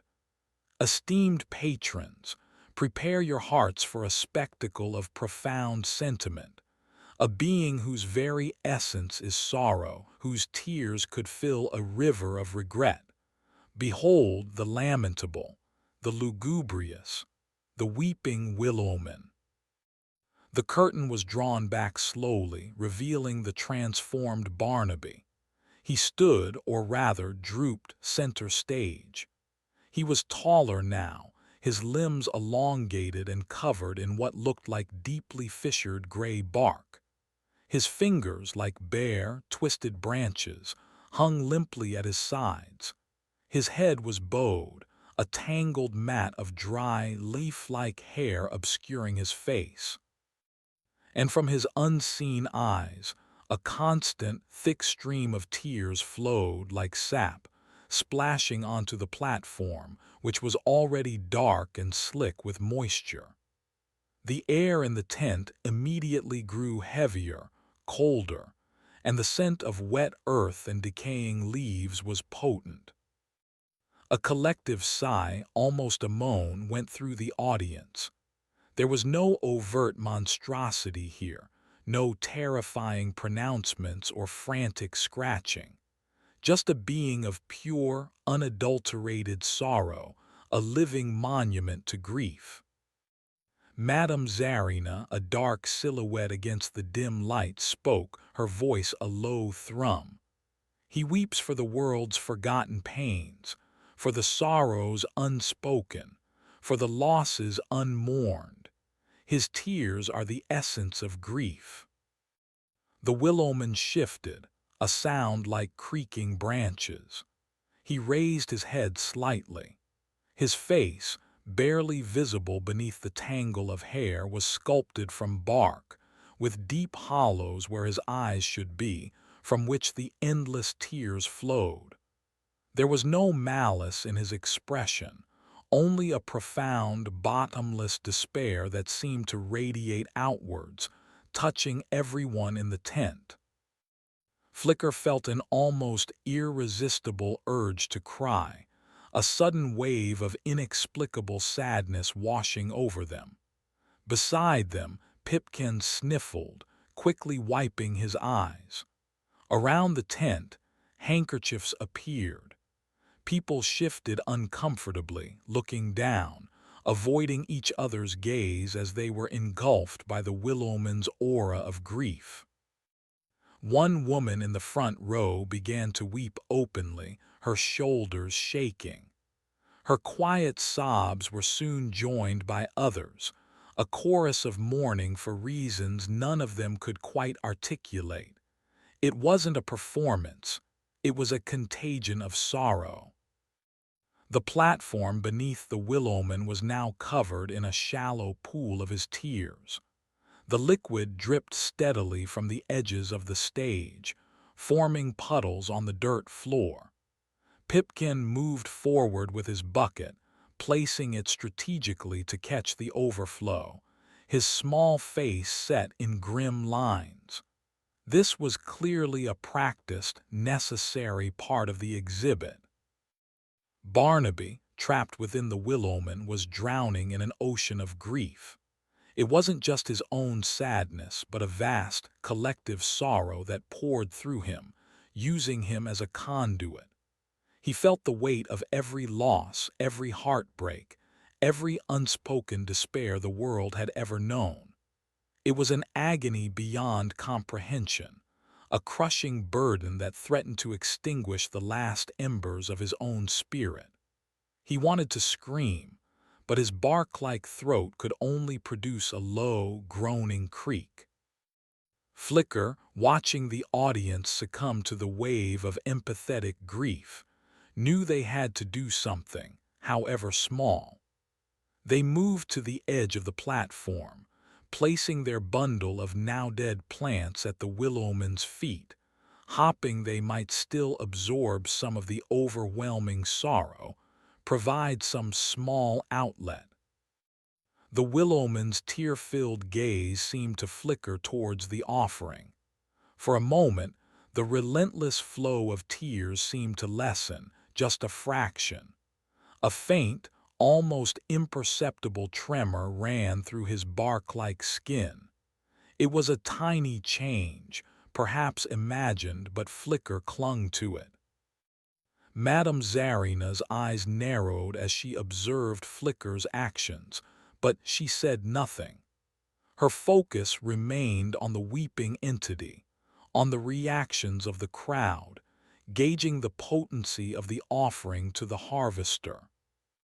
The atmosphere in the tent grew almost unbearable. The collective weeping of the audience, the constant drip and splash of the willowman's tears, the pervasive scent of damp decay. It was a symphony of despair. Several people, overcome, stumbled out of the tent, their faces streaked with tears, their composure shattered. Pipkin emptied the rapidly filling bucket outside the tent, returning to replace it just as quickly. The sheer volume of liquid the willowman produced was astounding, unnatural. The willowman's body began to tremble more violently. The bark on his arms and legs started to crack, oozing more of the sap-like tears.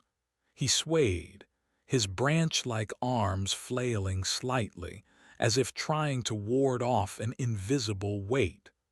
The sorrow was becoming too much, even for this grief-born form. "Enough," Madame Zarina finally declared, her voice cutting through the miasma of weeping. "The measure is full. The sorrows have been acknowledged." As if her words were a signal, the willowman let out a long, shuddering groan, a sound like an ancient tree splitting apart. He collapsed heavily onto the platform, the impact splashing his accumulated tears in all directions. The relentless flow from his eyes finally began to slow, though his body still shook with residual tremors. Corky Pitch, his own eyes suspiciously moist, stepped forward, his voice lacking its usual confidence. The weeping willowman, thanks you for sharing his burden. The Palace of Peculiarities is now closed for the evening." The remaining audience members filed out silently, their faces etched with a shared, cathartic exhaustion. They had been through an emotional wringer, their own hidden griefs stirred and brought to the surface by the willowman's sorrowful presence. Pipkin and Flicker rushed to Barnaby's side. He was still in the willowman form, but the rigidity was lessening, the bark-like skin appearing softer, more pliant. The tears had slowed to a mere trickle. Pipkin gently wiped the viscous liquid from the showman's face with a cloth, his touch surprisingly tender. "It's all right, boss," Pipkin murmured, though his own voice was thick with unshed tears. "It's over now, you did it." Flicker looked at the sodden plants they had placed at his feet. They were black now, completely decomposed, as if years of decay had occurred in a few short hours. Had they helped? Or had the willowman's grief simply consumed them? It was impossible to tell. Later, as Barnaby slowly, painfully, began to revert in the privacy of his wagon, the remnants of the bark peeling away to reveal raw, tender skin beneath, he looked at Flicker with eyes that still held the echo of a profound, world-weary sadness. "The plants," he rasped, his voice hoarse and weak. I think they, Helped a little, thank you. Flicker could only nod, a lump in their throat. It was a small comfort, a tiny act of defiance in the face of overwhelming, predestined suffering. But as Barnaby drifted into an exhausted, troubled sleep, Flicker knew that the cycle would continue. The Weeping Willowman was just one more name from the ledger, one more horror Barnaby was forced to embody. And the harvester, the audience invisible, would soon hunger for a new spectacle, a new transformation. The brief respite was merely an intermission in an endless, horrifying play. Chapter 11: Iron and Rust. The oppressive dampness left by the Weeping Willowman eventually receded from Edgewood Creek, but the carnival's atmosphere remained subdued. Attendance dwindled further. The townsfolk, having experienced the raw emotional exposure of the Willowman and the unnerving intimacy of Sister Scrabble, seemed to have had their fill of the carnival's peculiar offerings. Mutterings about the show being unnatural and cursed grew louder. Barnaby recovered from the Willowman with a lingering melancholy that clung to him like the scent of damp earth. He was quiet, withdrawn, but the acute, drowning despair had lessened. He even managed a weak smile when Mama Maybelle presented him with a bowl of her surprisingly palatable stew. The small act of defiance with the plants, though its effects were debatable, seemed to have given both him and Flicker a fragile sliver of hope. They consulted the founding ledger again, Pipkin and Flicker poring over its brittle pages in the dead of night, huddled in the back of a dusty storage wagon, far from Zarina's watchful eyes. They searched for the next name, the next horror. Ironhide Jasper, Flicker read, their finger tracing the spidery script. Formerly the indestructible man, skin like riveted iron, moves slowly, a walking fortress of misery. Beneath it, a crude sketch of a bulky, metallic figure.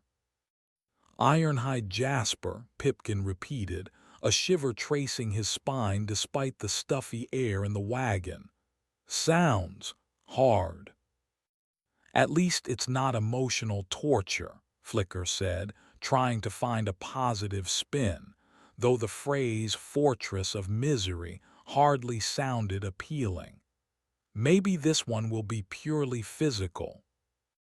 The transformation into Ironhide Jasper began not with an itch or a wave of emotion, but with a profound, unyielding stiffness. Barnaby's joints began to ache, then to lock. His movements became slow, deliberate, as if he were wading through thick molasses. His skin, too, started to change. It grew cold to the touch, then developed a strange, metallic sheen, like tarnished silver. Patches of rust-colored discoloration appeared on his arms and chest. "It's like my bones are turning to steel," Barnaby grunted one morning, struggling to lift a cup of water to his lips. His fingers were already stiff, less pliable. "And my skin, it feels like armor." The carnival folk watched with a mixture of apprehension and a strange sort of relief. This transformation, at least initially, seemed less viscerally horrifying than the previous ones. Barnaby was still himself, just slower, heavier. But as days passed, the metallic sheen on his skin became more pronounced, taking on the texture and appearance of actual riveted iron plates. His features grew broader, more rugged, as if being reshaped by a blacksmith's hammer. His voice became deeper, more resonant, with a faint metallic echo. He gained weight, not of flesh, but of something far denser. The floorboards of his wagon creaked ominously beneath his tread. Moving became a monumental effort. Each step was heavy, ponderous. He was, quite literally, turning into a man of iron. Flicker, remembering the note about the rust moths being drawn to iron-hide jasper, kept a vigilant watch. Sure enough, small, drab moths with intricate iron-filing patterns on their wings began to appear around Barnaby's wagon, fluttering erratically, drawn to the increasingly metallic Showman. Their touch, Flicker had read, could cause rapid decay of metal. This was a new kind of threat, a vulnerability for the seemingly indestructible man. The moths, Barnaby rumbled one evening, his voice now a deep metallic baritone. He swatted clumsily at one that landed on his ironclad arm. Where it had touched, a small patch of fresh, bright rust appeared on his metallic skin. They bite. It wasn't a bite of teeth, but a corrosive touch. Pipkin, ever resourceful, fashioned nets from old mosquito netting to try and keep the moths at bay. But they were persistent, finding their way through the smallest gaps. The air around Barnaby's wagon became thick with their fluttering, their presence a constant, irritating reminder of this new form's peculiar fragility. The day of the show arrived. Barnaby was now fully iron-hide jasper. He was immense, a hulking figure of dull, rust-streaked iron, his joints clearly articulated like those of an ancient suit of armor. His face was a heavy, impassive iron mask, his eyes glowing with a faint internal light. He moved with immense effort, each step shaking the ground. He was a fortress, yes, but a fortress slowly being consumed by rust. Corky Pitch, with a renewed, if slightly forced, bravado, introduced him to a sparse but curious crowd. Behold, folks, a marvel of metallurgical metamorphosis, a man of unyielding iron, a titan of tenacity, the impervious, the indomitable, iron-hide Jasper. Jasper lumbered onto the stage, the reinforced platform groaning under his immense weight. He stood there, a silent metallic sentinel, his glowing eyes scanning the small audience. There were no pronouncements, no confessions, no weeping, just the silent, ponderous presence of a man turned to iron. The crowd was underwhelmed. After the visceral horrors of the maw and scrabble and the profound sorrow of the willowman, this silent, slow-moving iron giant seemed almost mundane. A few people snickered. One youth threw a pebble, which bounced harmlessly off Jasper's iron chest with a dull clang. Flicker watched, a knot of anxiety tightening in their stomach. This wasn't about spectacle. This was about endurance. And the rust moths which had followed Jasper into the tent were beginning to gather on his iron form, their corrosive touch leaving bright orange patches of fresh rust wherever they landed. Barnaby, encased in his iron shell, felt a dull, aching pressure throughout his body. Movement was a struggle, his own weight a crushing burden, and the moths, their touch was like 1,000 tiny, burning needles, slowly eating away at his metallic skin. He tried to swat them, but his movements were too slow, too clumsy. He was a prisoner in his own iron flesh, slowly, inexorably decaying. Madame Zarina watched, her expression unreadable. This transformation was different. It wasn't about an outpouring of emotion or a display of grotesque power. It was about stolid, silent suffering, a slow, grinding erosion. Perhaps the harvester required variety in its tributes. The show, if it could be called that, dragged on. Ironhide Jasper stood, occasionally shifting his immense weight while the rust moths continued their work. The audience grew restless. Some began to leave. Then Grimshaw, the carnival's strongman who had been watching from the sidelines, stepped forward. He was a man of few words, his loyalty to Barnaby deep and unspoken. He carried a heavy tarpaulin and a bucket of oil. Without a word to Czarina or Corky, he approached the stage. He began to swat at the moths with the tarpaulin, his movements surprisingly agile for his bulk. Then, he dipped a rag into the oil and began to carefully, methodically, wipe down Jasper's iron skin. The oil seemed to deter the moths, and it gave the rusted iron a dark, polished sheen, temporarily halting the corrosive spread. Ironhide Jasper's glowing eyes turned towards Grimshaw. A low, metallic rumble, almost a sigh of relief, emanated from his chest. It was the first sound he had made. Flicker and Pipkin watched, surprised and grateful. Grimshaw's intervention was unexpected, a simple act of practical compassion. It wouldn't stop the transformation, wouldn't alleviate Barnaby's internal suffering, but it eased the external assault. Czarina observed Grimshaw's actions with a flicker of something unreadable in her eyes, but she did not intervene.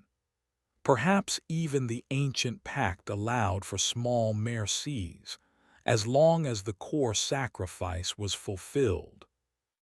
The show ended not with a bang, but with a slow, metallic whimper. Ironhide Jasper, now gleaming with oil but still visibly burdened, lumbered off the stage, Grimshaw walking beside him like a protective shield. The few remaining audience members drifted away, confused and vaguely dissatisfied. They had come expecting a horror show, and had instead witnessed a slow, silent decay and an unexpected act of care. In the days that followed, as Barnaby slowly shed his iron skin, which came off in heavy, rusted plates, leaving him sore and weak, a new dynamic had settled over the small band of carnival folk. Flicker's attempts to understand and mitigate the transformations, Pipkin's unwavering care, and now Grimshaw's practical intervention, had created a fragile sense of solidarity. They were no longer just passive witnesses to Barnaby's torment. They were, in their own small ways, trying to fight back, or at least to ease the burden. The harvester had received its tribute of misery and decay, but this time the offering had been subtly altered by human compassion. It was a small defiance, but in the oppressive world of the carnival, even the smallest defiance felt like a victory. The question remained: what form would the harvester's next demand take, and would their fragile alliance be enough to face it? Chapter 12: The Shimmering Deceit. The relative quiet after Ironhide Jasper's manifestation was a deceptive calm. Edgewood Creek, thoroughly unnerved by the carnival's increasingly bizarre and disturbing displays, had largely withdrawn.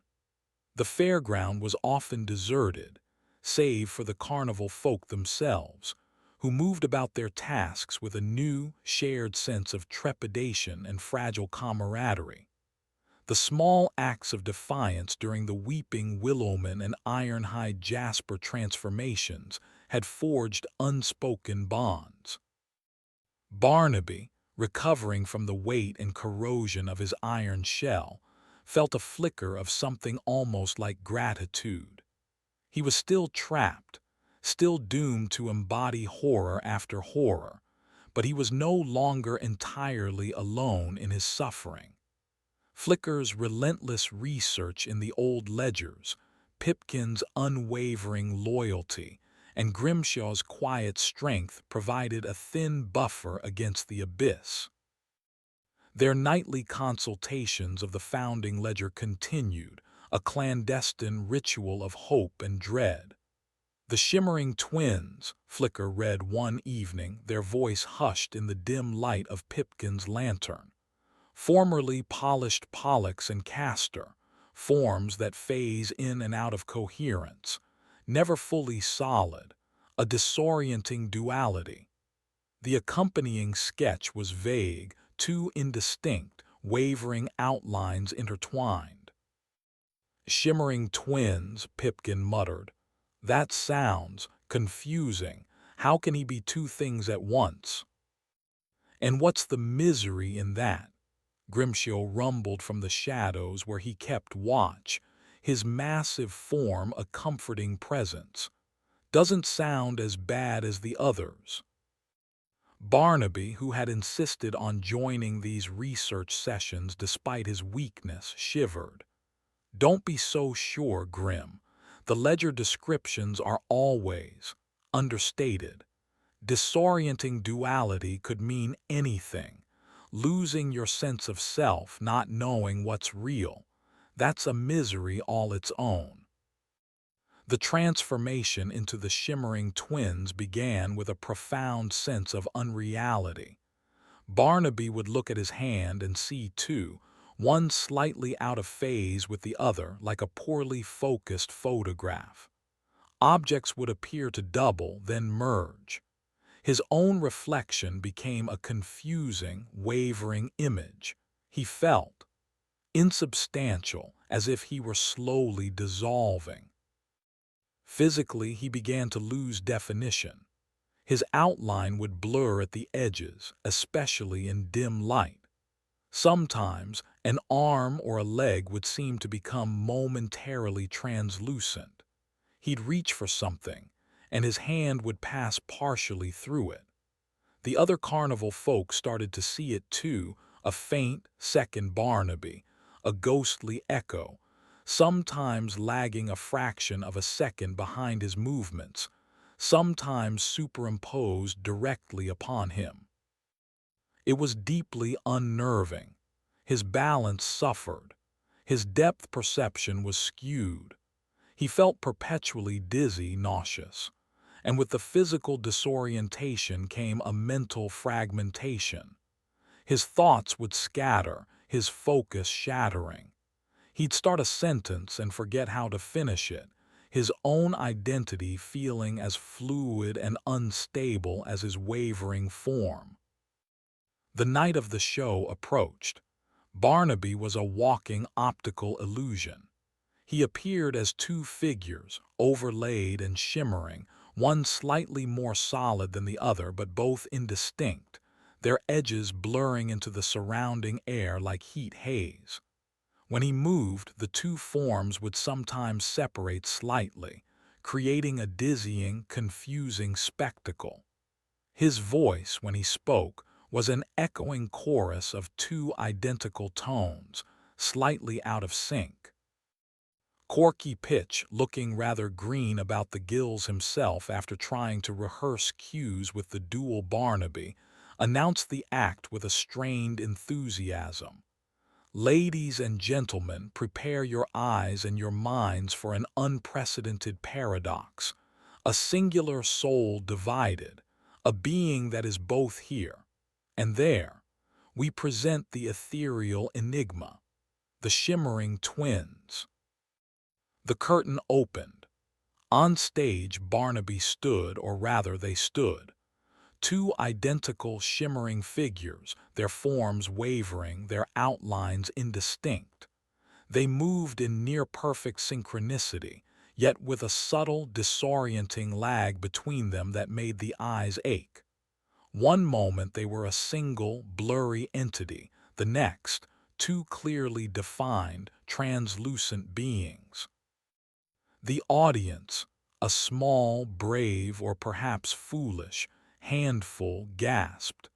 It was less overtly horrifying than previous transformations, but more profoundly unsettling. The sheer unreality of it was a creeping dread. We are one. The two voices echoed, slightly out of phase, creating a disconcerting vibrato. And we are two. The figures shimmered, their forms becoming more translucent, then briefly more solid. Where, where does one begin, and the other end? The misery of this form was not in pain or sorrow or fear, but in a profound loss of self.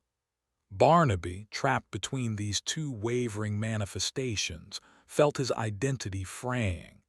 He was a reflection, an echo, a ghost of himself, and the ghost had a ghost of its own. He couldn't tell which form was real, or if either of them was. The effort of maintaining even a semblance of coherence was immense.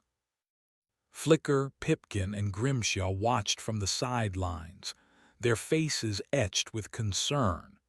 There was no obvious physical threat here, no external tormentor like the rust moths or the overwhelming sorrow of the willowmen. This was an internal battle, a fight to hold onto a fracturing sanity. Madame Zarina observed with her usual stoic intensity. The harvester, it seemed, fed not just on fear and pain, but also on confusion, on the erosion of identity. This was a more subtle offering, a psychological unraveling. The shimmering twins moved across the stage, their steps light, almost floating. Their dual forms would separate and merge, pass through each other, creating a bewildering, dreamlike dance of insubstantiality. The audience watched, captivated, their heads tilted, trying to make sense of the impossible vision before them. Am I him? One shimmering voice asked, its echo following a half-beat later. Or is he me? The two forms reached out to each other, their translucent hands passing through one another. We search for solidity, for self, but find only echoes. Barnaby felt himself dissolving, his consciousness scattering like dust in the wind. He was a ripple on water, a trick of the light. The effort to speak, to move, to simply be was exhausting.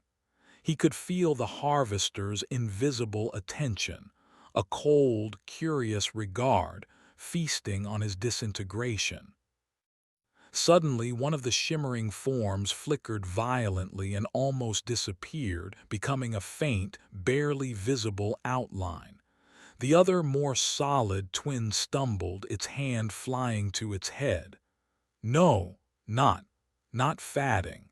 It gasped, the echo weak and distorted. Must hold. Pipkin made a move to step forward, but Grimshaw put a restraining hand on his shoulder. Wait, let's see. Flicker, remembering their small success with the Willowman, looked around desperately. What could ground him? What could tether his fracturing self? The ledger had offered no clues for this transformation, no specific vulnerabilities or antidotes. Then an idea, the familiar, the routine, the core of what remained of Barnaby the showman, not Barnaby the vessel. Barnaby, Flicker called out, their voice clear and firm, cutting through the disorienting echoes. The calliope. Jonas was having trouble with the pressure valve on the calliope this morning. Number 3 pipe is flat. The more solid of the shimmering twins paused, its hazy head turned towards Flicker. The echo voice whispered, Calliope. Yes, Pipkin chimed in, catching on. And Mama Maybelle is out of potatoes for the stew. She needs you to haggle with Farmer Croft tomorrow, or it's thin gruel for everyone. The shimmering form seemed to stabilize, just a fraction. The echoes in their voices became slightly more synchronized. Potatoes. Grimshaw added his deep rumble. And the strongman platform needs a new board. The old one's cracked, nearly twisted my ankle. One by one, they threw out small, mundane details of carnival life, of Barnaby's responsibilities, his connections, the broken generator, the leaking tent, the upcoming stop in the next dreary town. They were weaving a net of familiar realities, trying to pull their fracturing showman back from the brink of dissolution. Slowly, painstakingly, the two shimmering forms began to merge, to coalesce. The wavering lessened. The echoes grew fainter. The light passing through them seemed to dim as they regained some measure of solidity. It was as if the reminders of his ordinary, burdened life were anchors in the sea of unreality. The shimmering twins did not fully solidify, not on stage, but the frantic edge of their disintegration eased. They finished the performance with a newfound, albeit fragile, coherence, their dual voices speaking in closer unison, their forms less like ghosts and more like reflections in troubled water. When the curtain finally closed, Barnaby, still shimmering but noticeably more present, sagged against Pipkin. "Thank you," he whispered, his voice a single, though still slightly echoing tone. You pulled me back." The harvester had been offered a spectacle of dissolving identity. But once again, the small, determined band around Barnaby had subtly altered the offering, refusing to let their showman be entirely consumed. They had discovered a new weapon, the power of the ordinary, the anchor of shared existence in their extraordinary, horrifying world. The shimmering twins had been a deceit, a trick of perception, but the bonds between them were proving to be surprisingly, wonderfully real. Chapter 13: Echoes and Omens. The aftermath of the shimmering twins left Barnaby in a peculiar state. While he was no longer physically split, a lingering sense of duality pervaded his senses. He would occasionally see a faint afterimage of his own movements, or hear a fleeting echo to his own thoughts. The world felt thinner, less stable. Edgewood Creek itself seemed to have absorbed some of the carnival's unsettling energy. The townsfolk were scarce, businesses closed early, and an air of watchful quiet hung over the empty streets. The carnival was packing up, preparing to move on. Their stay in Edgewood Creek had been unusually long, the ground itself seeming to hold them, to feed on the potent transformations. But even the harvester's appetite, it seemed, could be sated for a time. Or perhaps, Zarina mused, it was merely moving on to new hunting grounds. Flicker, Pipkin, Grimshaw, and Barnaby gathered in the now familiar gloom of the storage wagon, the founding ledger open before them. The next name was proving elusive, the script faded and smudged. "Is that the murmuring?" Flicker squinted, tracing the faint letters. "Or the mumbling?" Pipkin leaned closer. "Looks like murmuring, formerly little echo, says here. Childlike figure, communicates in a chorus of faint, overlapping whispers, sows paranoia." The accompanying sketch was a small, shrouded form with no discernible features. Barnaby felt a chill that had nothing to do with the damp night air. Paranoia, whispers. He ran a hand through his hair. After the mental fragmentation of the shimmering twins, the thought of his mind being invaded by insidious whispers was deeply unsettling. This sounds like another attack on the sanity. Grimshaw grunted. Better than being turned to iron or weeping yourself into a puddle. Don't be so sure, Grim, Barnaby said quietly. The mind is a fragile thing. Sometimes the quiet horrors are the worst. The carnival's departure from Edgewood Creek was a somber affair. No cheering crowds, no lingering farewells. Just the rumble of engines and the creak of wagons disappearing into the pre-dawn mist. As they pulled away, Flicker looked back at the deserted fairground. The absorbent soil looked dark and churned, as if it had indeed feasted. The journey to the next town, Oakhaven, was uneventful, but the sense of unease traveled with them. Barnaby grew quieter, more introspective. He started hearing things, faint whispers at the edge of his hearing, too indistinct to understand but undeniably present. He'd catch himself looking over his shoulder, a prickling sensation on his neck, as if unseen eyes were watching. The transformation into the murmurling began not with a physical change, but with these disembodied sounds.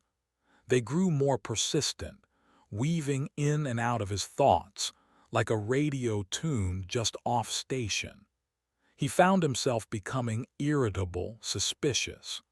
A careless word from Corky Pitch, a shared glance between Mama Maybelle and Jonah's kettle, everything seemed to take on a sinister, hidden meaning. His physical form began to shrink, to stoop. He felt smaller, younger, though not in a comforting way. He started to wrap himself in old blankets and discarded tarpaulins, as if seeking to hide from the world, or from the whispers that now seemed to emanate from the very air around him. Flicker noticed Barnaby's increasing paranoia with growing concern. He accused Pipkin of stealing his meager rations, then moments later, forgot the accusation entirely. He would mutter to himself, arguing with voices only he could hear. The other carnival folk began to avoid him, unsettled by his erratic behavior and the almost palpable aura of suspicion that surrounded him. "It's the whispers," Pipkin told Flicker and Grimshaw, his voice low and worried. He thinks we're plotting against him."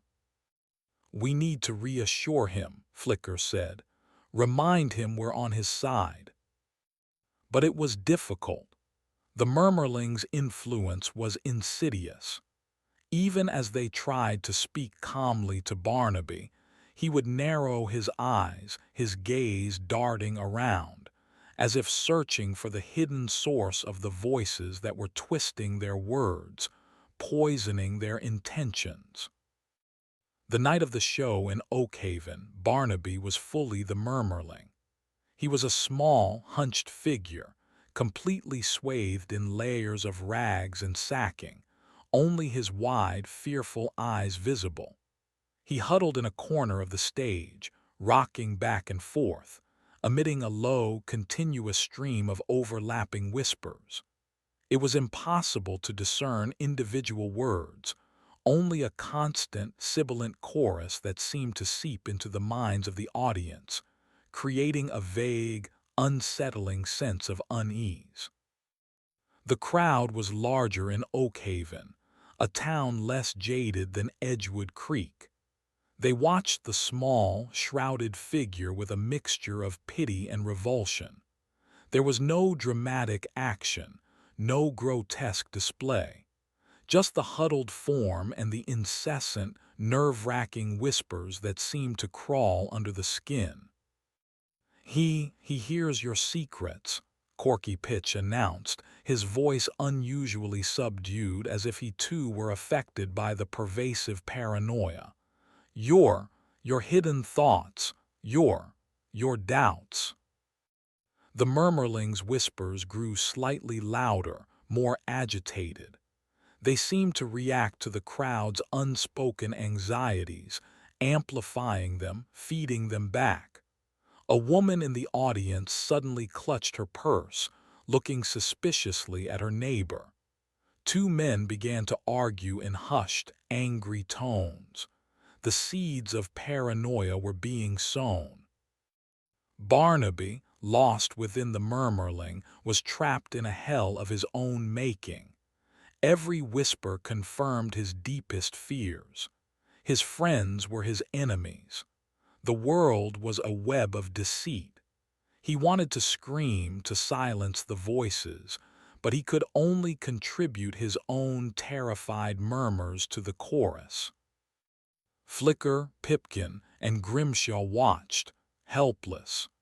How could they fight an enemy that was entirely in Barnaby's mind? An enemy that twisted every attempt at help into further proof of betrayal. Then Madame Zarina, who had been observing with her usual detachment, stepped forward. She carried a small, intricately carved wooden flute. She raised it to her lips and began to play. The music was strange, haunting, a melody of discordant notes that somehow coalesced into a bizarre harmony. It was unlike anything Flicker had ever heard. It didn't silence the murmurling's whispers, but it seemed to weave through them, to counteract their insidious rhythm. The melody was clear, direct, with no room for hidden meanings or deceit. Slowly, the agitated murmuring from the huddled figure on stage began to lessen. The rocking slowed. The murmurling's wide, fearful eyes focused on Zarina, on the flute. The music seemed to cut through the layers of paranoia, offering a single, clear point of focus in the cacophony of his mind. The audience, too, seemed to be affected. The argument ceased. The suspicious glances softened. The pure, strange notes of Zarina's flute seemed to cleanse the air, to dispel the cloying atmosphere of doubt. Zarina played on, her eyes closed, her body swaying slightly to the rhythm of her ancient, unsettling tune. It wasn't a song of comfort, but of stark, unvarnished truth, a countermelody to the lies of the whispers. When she finally lowered the flute, silence, a true, clean silence, fell over the tent. The murmurling was still, no longer rocking, no longer whispering. The rags around its face had fallen slightly, revealing Barnaby's own features, pale and exhausted, but with a flicker of lucidity in his eyes. The music, he rasped, his voice his own, though weak. It quieted them. Madame Zarina nodded, a rare, almost imperceptible softness in her expression. Some poisons require a specific antidote. The flute sings the song of the straight path. It brooks no deception. The harvester had demanded a tribute of paranoia and shattered trust. But Zarina, with her ancient knowledge and unexpected intervention, had provided a shield. She had not stopped the transformation, but she had contained its most destructive effects, not just for Barnaby, but for the audience as well. As they packed up to leave Oakhaven, Flicker pondered this new development. Zarina, who had always seemed so detached, so accepting of the grim necessities of the pact, had intervened directly. Perhaps her role was not just to oversee the sacrifices, but to ensure they didn't completely destroy the vessel or unravel the very fabric of the carnival itself. The journey ahead was still fraught with peril. The ledger held more names, more horrors, but the small band dedicated to Barnaby's survival had found another ally, however enigmatic, in their ongoing battle against the darkness. The whispers had been silenced, for now, but the echoes of their insidious poison would linger, a reminder of the fragility of the mind and the ever-present threat of the harvester's diverse and terrible appetite. Chapter 14. The Candle Wax Heart. The carnival trundled on, a caravan of faded grandeur and barely concealed dread, leaving behind towns unsettled by its peculiar brand of horror. Oakhaven's brief encounter with the Murmurling had been less traumatic than Edgewood Creek's ordeals, largely thanks to Madame Zarina's timely intervention with her strange flute. An uneasy truce seemed to have settled between Zarina and the small group trying to protect Barnaby. She offered no overt help, but her watchful presence now seemed less like that of a stern jailer and more like a reluctant, knowledgeable guardian of an ancient, terrible balance. The next name in the founding ledger was the Candlewax Bride, formerly Lucinda's Light. The description read, "A female form seemingly sculpted from melting candle wax, features always drooping and reforming, a single eternal flame flickering in her chest, a sorrowful, yearning heat." The sketch depicted a flowing, vaguely feminine shape with a bright light at its center. "A female form," Pipkin said, puzzled. "How's the boss gonna?" Barnaby, still a little shaken from the Murmurling's paranoid whispers, sighed. "The harvester isn't particular about gender, Pip. It's the essence of the transformation it craves." He touched his chest. "An eternal flame, a sorrowful, yearning heat. This one sounds melancholic and potentially messy." The transformation began with a strange inner warmth that spread through Barnaby's chest, a sensation like a pilot light igniting within him. It wasn't painful, but it was persistent, a constant low-grade fever. His skin started to soften, to lose its texture, becoming smooth and strangely pliable, like warm wax. His features began to blur, to soften, as if the sharp edges of his masculinity were melting away. He found himself drawn to flames, the flicker of a candle, the glow of the lanterns, even the dying embers of Mama Maybelle's cook fire. He would stare into them for hours, a wistful, longing expression on his slowly reforming face. His body temperature rose, and those who touched him recoiled from the unnatural heat he radiated. As the days passed, his form became more overtly feminine, his body sculpting itself into softer, more rounded curves. His hair grew longer, darker, hanging in lank, waxy strands. His face was constantly shifting, the features drooping and reforming as if made of slowly melting wax, never quite settling. And in the center of his chest, beneath the softening skin, a faint, yellowish light began to glow, pulsing gently like a heartbeat.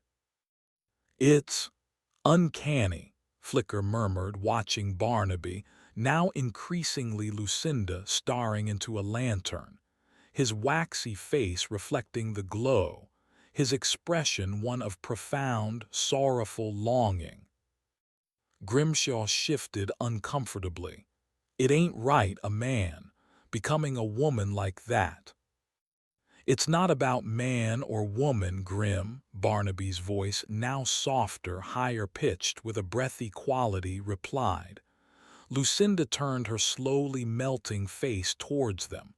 "It's about the burning, the wanting, the flame. It needs, it seeks." Her voice trailed off, her gaze returning to the lantern. The show was held in a small, nearly empty tent in the forgettable town of Miller's Crossing. The Candlewax Bride was not a horror to draw crowds, but a more subtle, poignant tragedy. She stood on the stage, her form flowing and indistinct, like a statue made of tallow left too close to a fire. Her features slowly drooped and reformed, tears of molten wax occasionally rolling down her cheeks. The light in her chest pulsed with a warm, sorrowful glow. She didn't speak. She merely stood, radiating a palpable sense of longing, of an unquenchable yearning for something lost, something unattainable. The air around her grew warm, then hot, the scent of melting wax filling the tent. The few audience members watched in silence, a strange melancholy settling over them. There was a tragic beauty to the candle wax bride, a sense of eternal, sorrowful waiting. Her silent, melting vigil was a testament to an undying, impossible love, or perhaps an unfulfilled desire. Barnaby, within Lucinda, felt consumed by an aching void. The flame in his chest was a beacon of loneliness, a burning core of unrequited love. He yearned for, he didn't know what, a lost partner, a forgotten dream. The emotion was overwhelming, a sweet, agonizing burn. He felt his very substance melting, dripping away like his waxy tears. Flicker, Pipkin, and Grimshaw watched, their hearts heavy. This transformation was less about fear and more about a profound, almost unbearable sadness. The ledger had mentioned sorrowful, yearning heat. It was an apt description. Suddenly, one of the canvas tent walls, too close to the intense heat radiating from the candle wax bride, began to smoke. A small lick of flame appeared. "Fire!" someone in the audience yelled. Panic erupted. The candle wax bride turned her melting face towards the small blaze.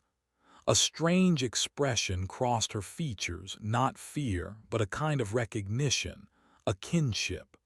The flame in her own chest pulsed brighter. She took a step towards the burning canvas, her waxy hand outstretched as if to embrace it. "Barnaby, no!" Pipkin cried, rushing forward. But Grimshaw was faster. He grabbed a heavy horse blanket from a nearby pile and with a swift movement smothered the flames on the tent wall. Then he turned to the candle wax bride, who was still reaching towards the extinguished spot, a look of almost pained disappointment on her shifting features. Grimshaw stood before her, his large frame blocking her path. He didn't speak, just looked at her, his expression a mixture of concern and a surprising gentleness. The intense heat radiating from her washed over him, but he didn't flinch. The candle wax bride slowly lowered her arm. Her gaze met Grimshaw's. The bright, yearning flame in her chest seemed to soften, to pulse less frantically. For a long moment they just stood there, the melting woman and the steadfast strong man, an unspoken understanding passing between them. Then Madame Zarina, who had been watching the near disaster with narrowed eyes, stepped onto the stage. She carried a small, ornate silver snuffer. With a solemn reverence, she approached the candle wax bride and gently, carefully, placed the snuffer over the glowing light in her chest. As the snuffer covered the flame, the intense heat radiating from the candle wax bride immediately diminished. Her waxy form seemed to solidify slightly, the constant drooping and reforming slowing. A long, shuddering sigh, like the extinguishing of 1,000 candles, escaped her lips. She sagged, and Grimshaw was there to catch her, supporting her surprisingly light, warm form. "The flame is banked," Zarina announced. The vigil ends for now. The harvester, it seemed, had a taste for all forms of profound emotion, fear, paranoia, sorrow, and now, a burning, consuming longing. Each transformation chipped away at Barnaby, body and soul. But each time the small, determined group around him found new ways to offer comfort, to provide an anchor, to remind him of the man beneath the monster, or the woman beneath the wax. As Barnaby slowly reverted, the feminine form receding, the inner flame dying down to a dull ache, he felt a strange sense of loss. The yearning of the candle-wax bride had been agonizing, but it had also been intense, a burning reminder of the capacity to feel deeply, something that his own weary soul often forgot. Grimshaw, quiet and stoic, stayed by his side, offering silent support. An unlikely bond had been forged in the heat of that near disaster, a shared moment between the strong man and the melting bride. The carnival continued its journey, its heart of wax temporarily cooled, awaiting the next inevitable rekindling of horror. Chapter 15. The Clockwork Heartbeat. The carnival rolled into the town of Havenwood, a place larger and more prosperous than their recent stops. The townsfolk here were more skeptical, less easily impressed by tales of rural wonders or horrors. The memory of the candle-wax bride's sorrowful heat lingered with Barnaby, a faint, internal warmth that was slow to fade. His bond with Grimshaw, forged in that moment of near-fiery disaster, had deepened into a quiet, mutual respect. The next name from the tattered pages of the founding ledger sent a fresh wave of apprehension through their small circle. The Gearhart Golem, formerly Talkington. The description was chilling. A mechanical marvel or horror, with visible gears turning beneath its skin and emitting rhythmic clicks and whirs. Its movements are jerky and unsettlingly precise. A hollow man, driven by a heart not his own. The sketch depicted a figure crisscrossed with lines suggesting seams and moving parts, a prominent gear visible in its chest. "Mechanical," Barnaby said, his voice still holding a faint breathlessness from Lucinda's lingering essence. "First iron, now gears. The harvester seems to enjoy reducing me to unfeeling matter." "But it says a heart not his own," Flicker pointed out, tracing the words. "That implies some kind of animation, some driving force, not just inert metal." Pipkin shivered. "Clicks and whirs, visible gears. It sounds like he'll be taken apart and put back together wrong." The transformation into the Gearhart Golem began with a series of sharp, internal pains, like screws being tightened too far within Barnaby's joints. His movements became stiff, then jerky, losing their natural fluidity. A faint, rhythmic clicking sound started to emanate from his chest, soft at first, then growing louder, more insistent.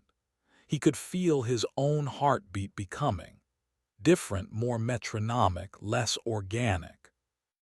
His skin grew pale and taut, and faint lines, like seams on a doll, began to appear on his arms and face. Patches of his skin became translucent, revealing not flesh and blood, but a complex latticework of tiny, whirring cogs and spinning gears. The rhythmic clicking from his chest became a distinct, mechanical tick-tock, like a macabre grandfather clock counting down his remaining humanity. He found it increasingly difficult to speak. His vocal cords seemed to be seizing, replaced by some kind of mechanical soundbox that produced flat, toneless utterances. His thoughts, too, became more rigid, more programmatic. Emotions felt distant, filtered through a layer of cold, logical machinery. It's like I'm a puppet. He managed to articulate one afternoon, his voice a monotone, punctuated by the whirring from within his chest. His eyes, usually so expressive of his suffering, were becoming glassy, vacant. The carnival folk watched with a new kind of horror. This wasn't just a physical change. It was an erasure of personality, a reduction of Barnaby to an automaton. Even Madame Zarina observed his gradual mechanization with a flicker of something akin to disquiet in her ancient eyes. The night of the show, the Gearhart golem was a terrifying spectacle of unnatural animation.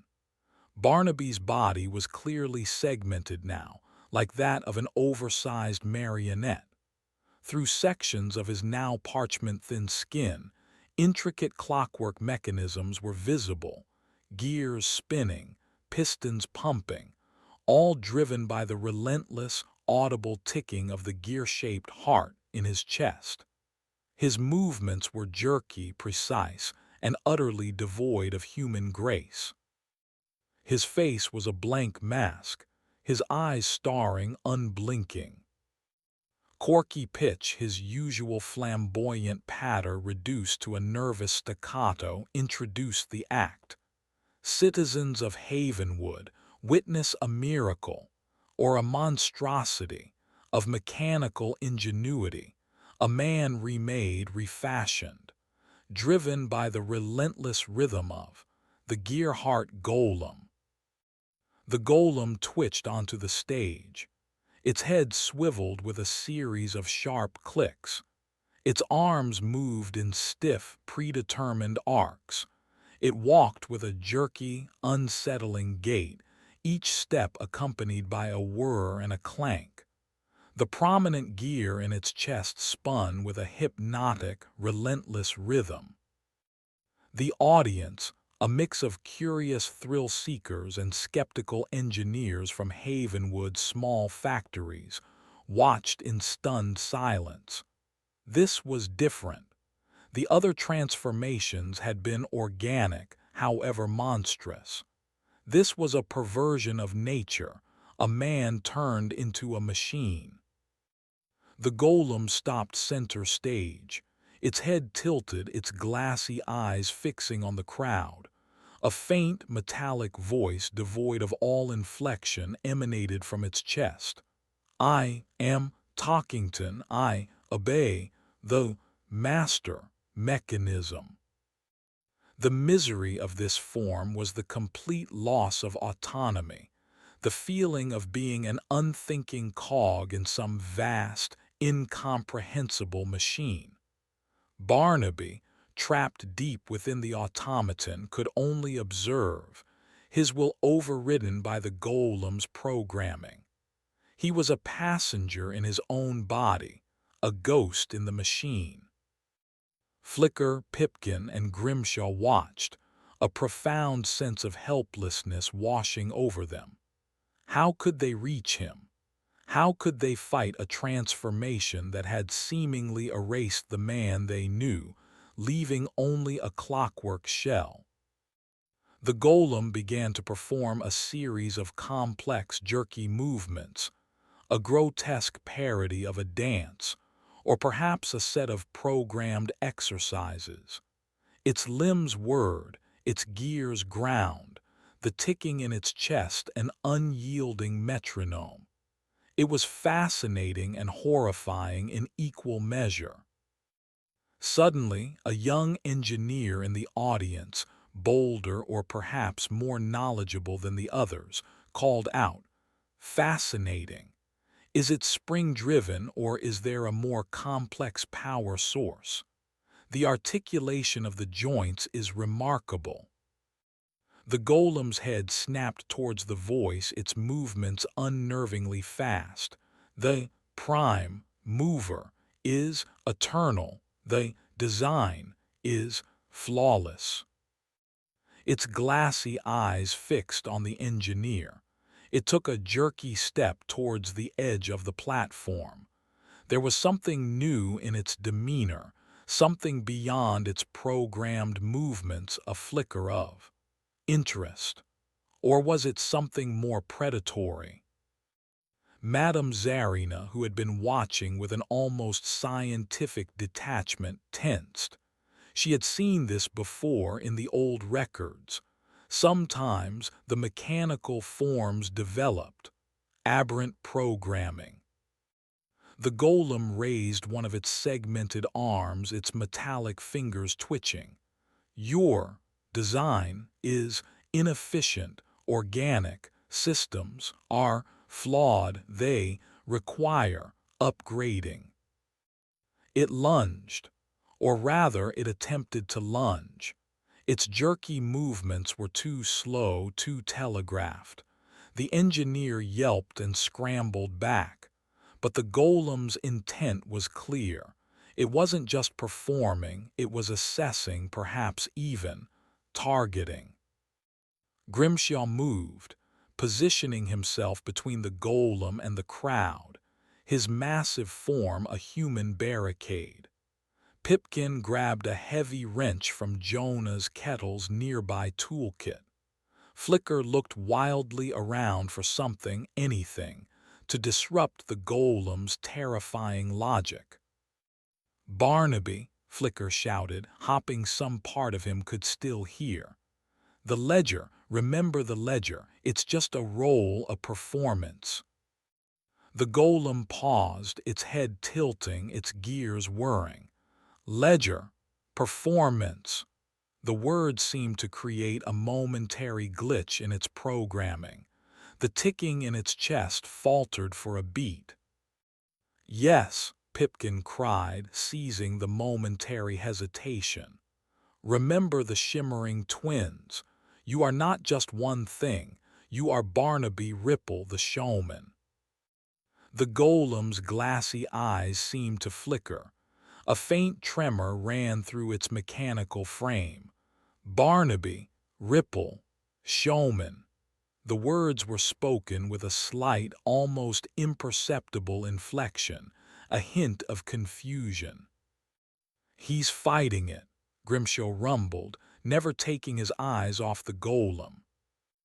It was Jonah's kettle, the Carnival's perpetually grease-stained mechanic, who inadvertently provided the key.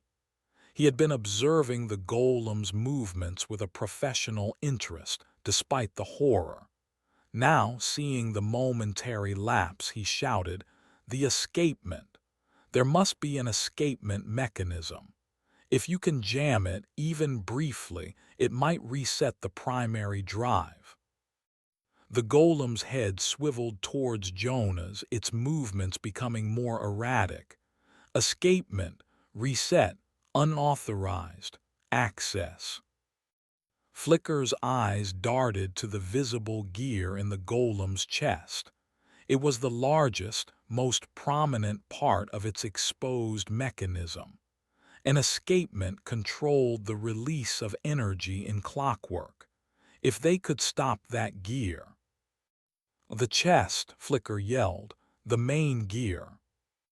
Pipkin, small and nimble, saw an opening. The golem was distracted, its programming caught in a loop between its original directives and these new, confusing inputs. He darted forward, wrench held high. With a desperate lunge, he thrust the heavy end of the wrench into the spinning teeth of the golem's chest gear. There was a hideous screech of metal on metal, a shower of sparks. The golem froze mid-twitch, its limbs locking. The relentless ticking in its chest sputtered, then died. For a moment it stood, a silent, immobile statue. Then, with a shuddering groan, it collapsed, its segmented limbs clattering heavily onto the stage. A collective sigh of relief went through the tent. The audience, thoroughly terrified, began to flee. Jonah's kettle rushed onto the stage, followed by Pipkin, Flicker, and Grimshaw. Madame Zarina was already there, peering intently at the golem's still form.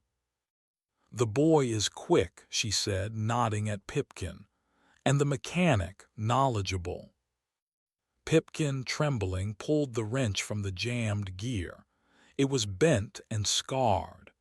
The golem lay inert, its glassy eyes staring at the tent roof. Is Barnaby?" Flicker asked, their voice barely a whisper. As they watched, the seams on the golem's skin began to fade. The visible gears slowly receded, covered by reforming flesh. The metallic sheen softened. Slowly, agonizingly, the man began to re-emerge from the machine.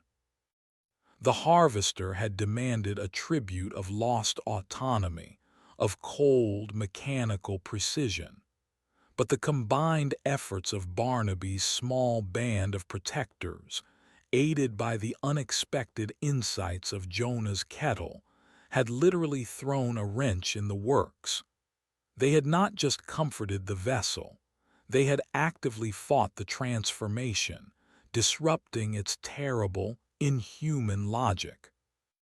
It was their most significant act of defiance yet, and as Barnaby slowly stirred, his eyes regaining their familiar, human weariness, Flicker wondered what price the harvester might exact for such interference. Chapter 16: Feathers of Dread. The jamming of the Gearheart golem's mechanism had a profound effect on the Carnival. It was the first time a transformation had been so directly and physically interrupted. Barnaby, while grateful, was also deeply uneasy. "The harvester won't like that," he'd muttered repeatedly during his slow recovery, his body aching from the mechanical possession. "It expects its due, unaltered." Madame Zarina, too, was uncharacteristically somber. "The pact is a delicate balance," she warned them, her voice heavy.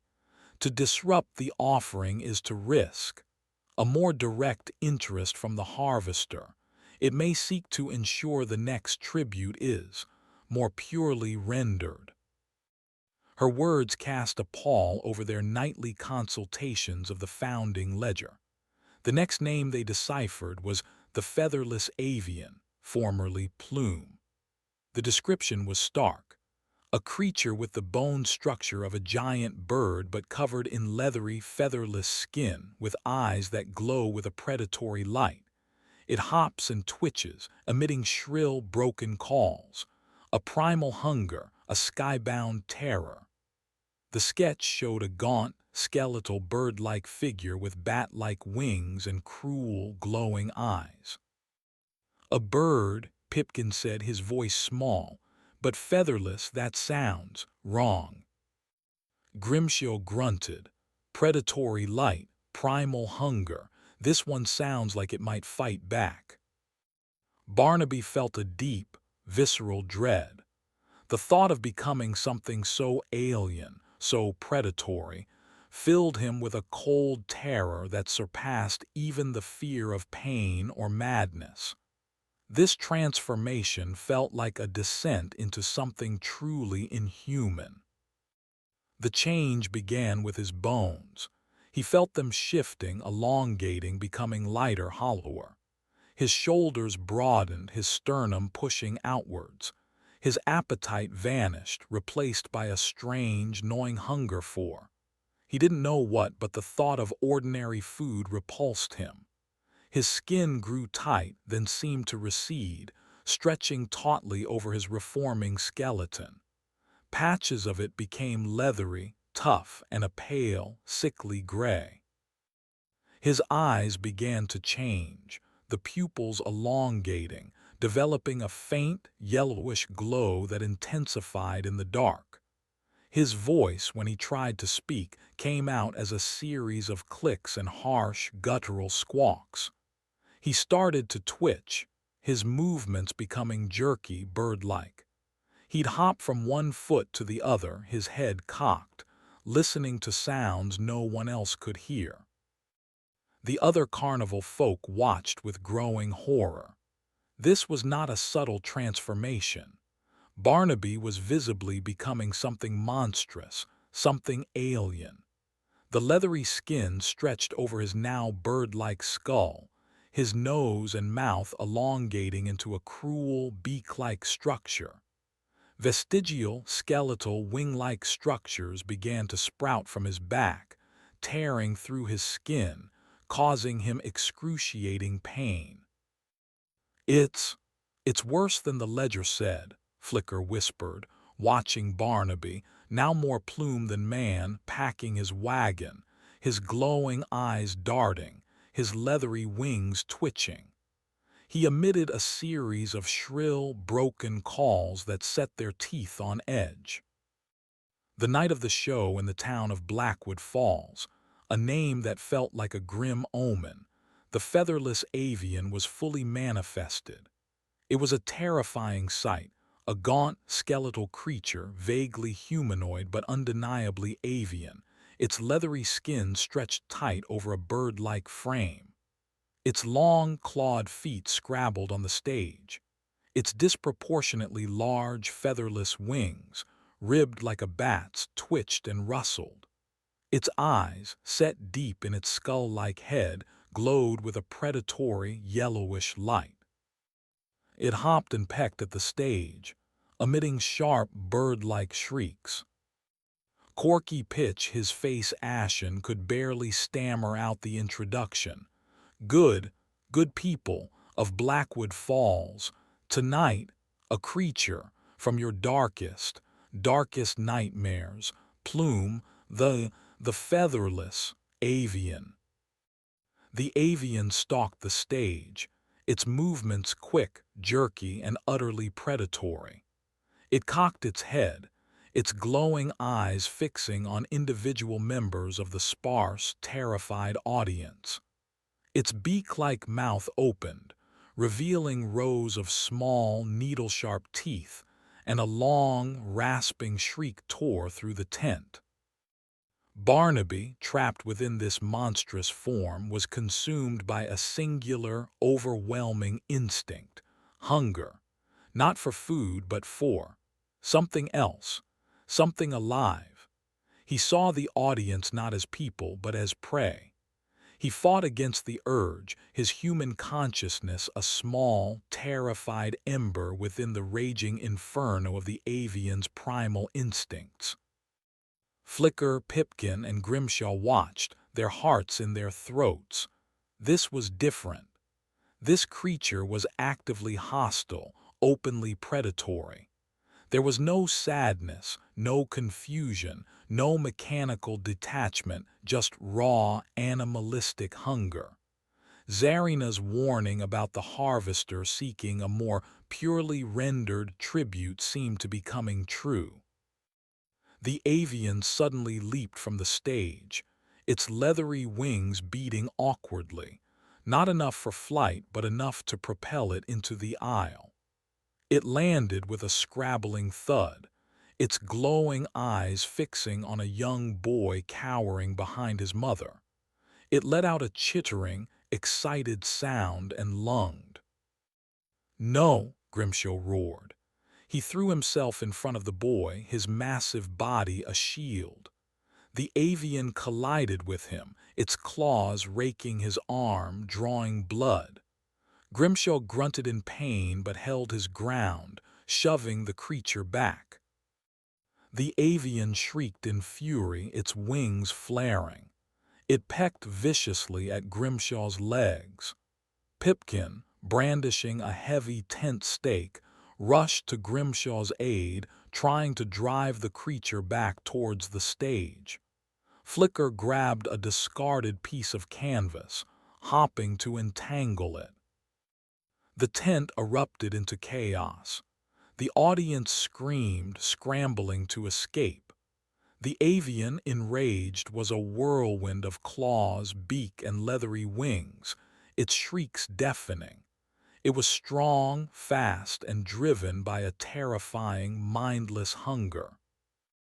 Madame Zarina stood amidst the chaos, her face a grim mask. She raised her hands, her voice cutting through the din, chanting in the ancient, guttural language Flicker had heard her use during her trances. The air in the tent grew heavy, charged with an unseen energy. The avian paused in its attack, its head cocking as if listening. Its glowing eyes flickered. Zarina's chant grew louder, more insistent. The creature seemed confused, its predatory focus wavering. It was Barnaby, his human consciousness fighting through the primal urges, who seized the momentary lapse. He focused all his will, all his remaining humanity on regaining control, even for a second. He felt the avian's instincts warring with his own terror. He managed to force one of the leathery wings to fold, then the other. He made its clawed feet take a stumbling step backwards. He was fighting himself, fighting the monster he had become with every ounce of his being. Seeing the creature falter, Grimshaw, bleeding but resolute, pushed forward. Pipkin jabbed with the tent stake. Flicker flapped the canvas, trying to disorient it. Slowly, painstakingly, they managed to herd the now confused and slightly less aggressive avian back onto the stage. It stood there twitching, its glowing eyes darting between them and Zarina, whose chant still filled the air. The primal hunger was still there, but it was contained, as if Barnaby's will, amplified by Zarina's ancient power, had managed to cage the beast within. The show ended not with an announcement, but with the exhausted, bleeding carnival folk warily watching the twitching, predatory creature on the stage, until it finally began to collapse, the transformation slowly, painfully, beginning to reverse. The harvester had demanded a raw, untamed tribute, a taste of primal terror, and it had received it. But it had also witnessed a desperate, bloody battle, not just against the transformed showman, but by the showman against himself, aided by his loyal protectors and the potent magic of the carnival's enigmatic matriarch. As Barnaby, bruised, bleeding, and utterly shattered, slowly returned to his human form, he knew they had crossed a new threshold.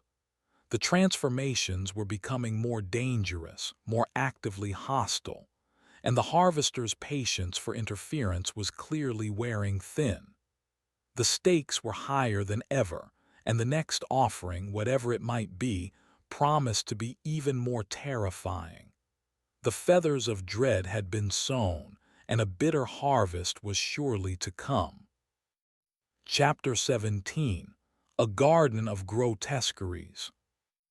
The aftermath of the featherless avian's rampage left the carnival reeling. Grimshaw's arm was badly gashed, requiring Mama Maybelle's surprisingly adept, if rustic, stitchwork. Pipkin had a sprained wrist. Flicker was covered in bruises. And Barnaby was a wreck both physically and mentally. The primal hunger of the avian, the desperate fight for control, had pushed him to his limits. Blackwood Falls had emptied of their presence with alarming speed, the townsfolk wanting nothing more to do with the carnival that had unleashed such a tangible terror. Even Madame Zarina seemed shaken, her usual stoicism tinged with a grim foreboding. "The harvester grows bolder," she'd stated, her voice flat. "It tasted untamed essence.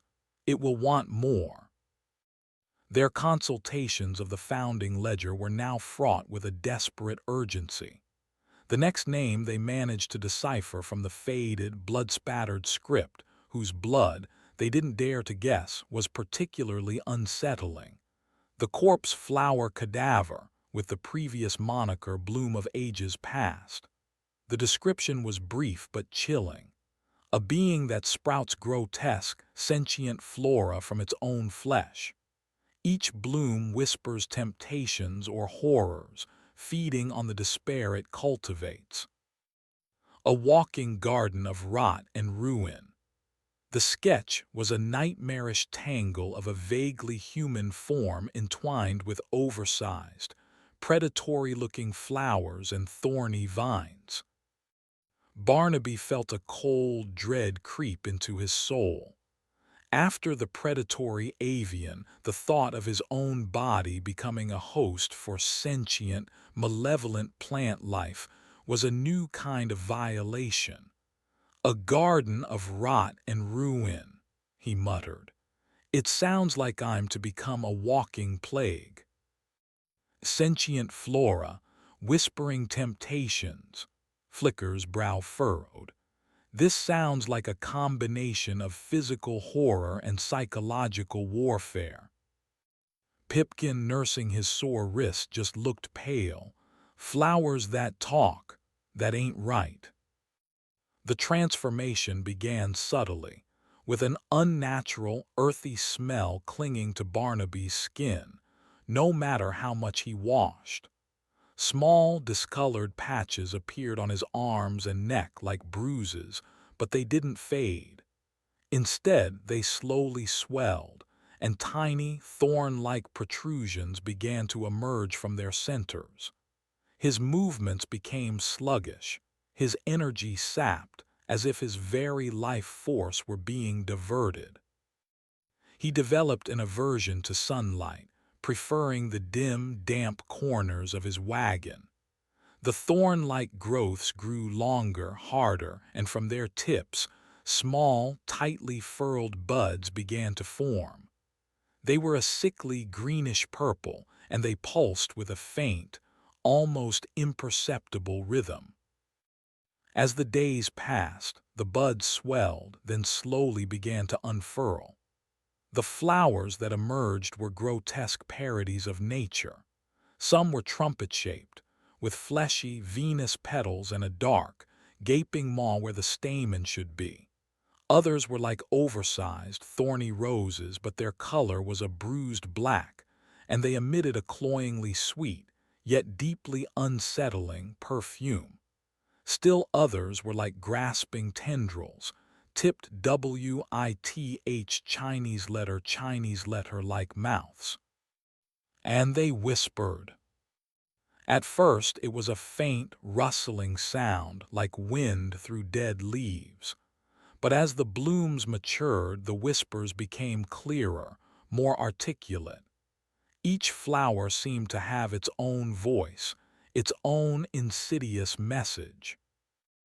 A fleshy, orchid-like bloom near his ear would whisper of forgotten failures, of moments of shame, its voice silken and mocking.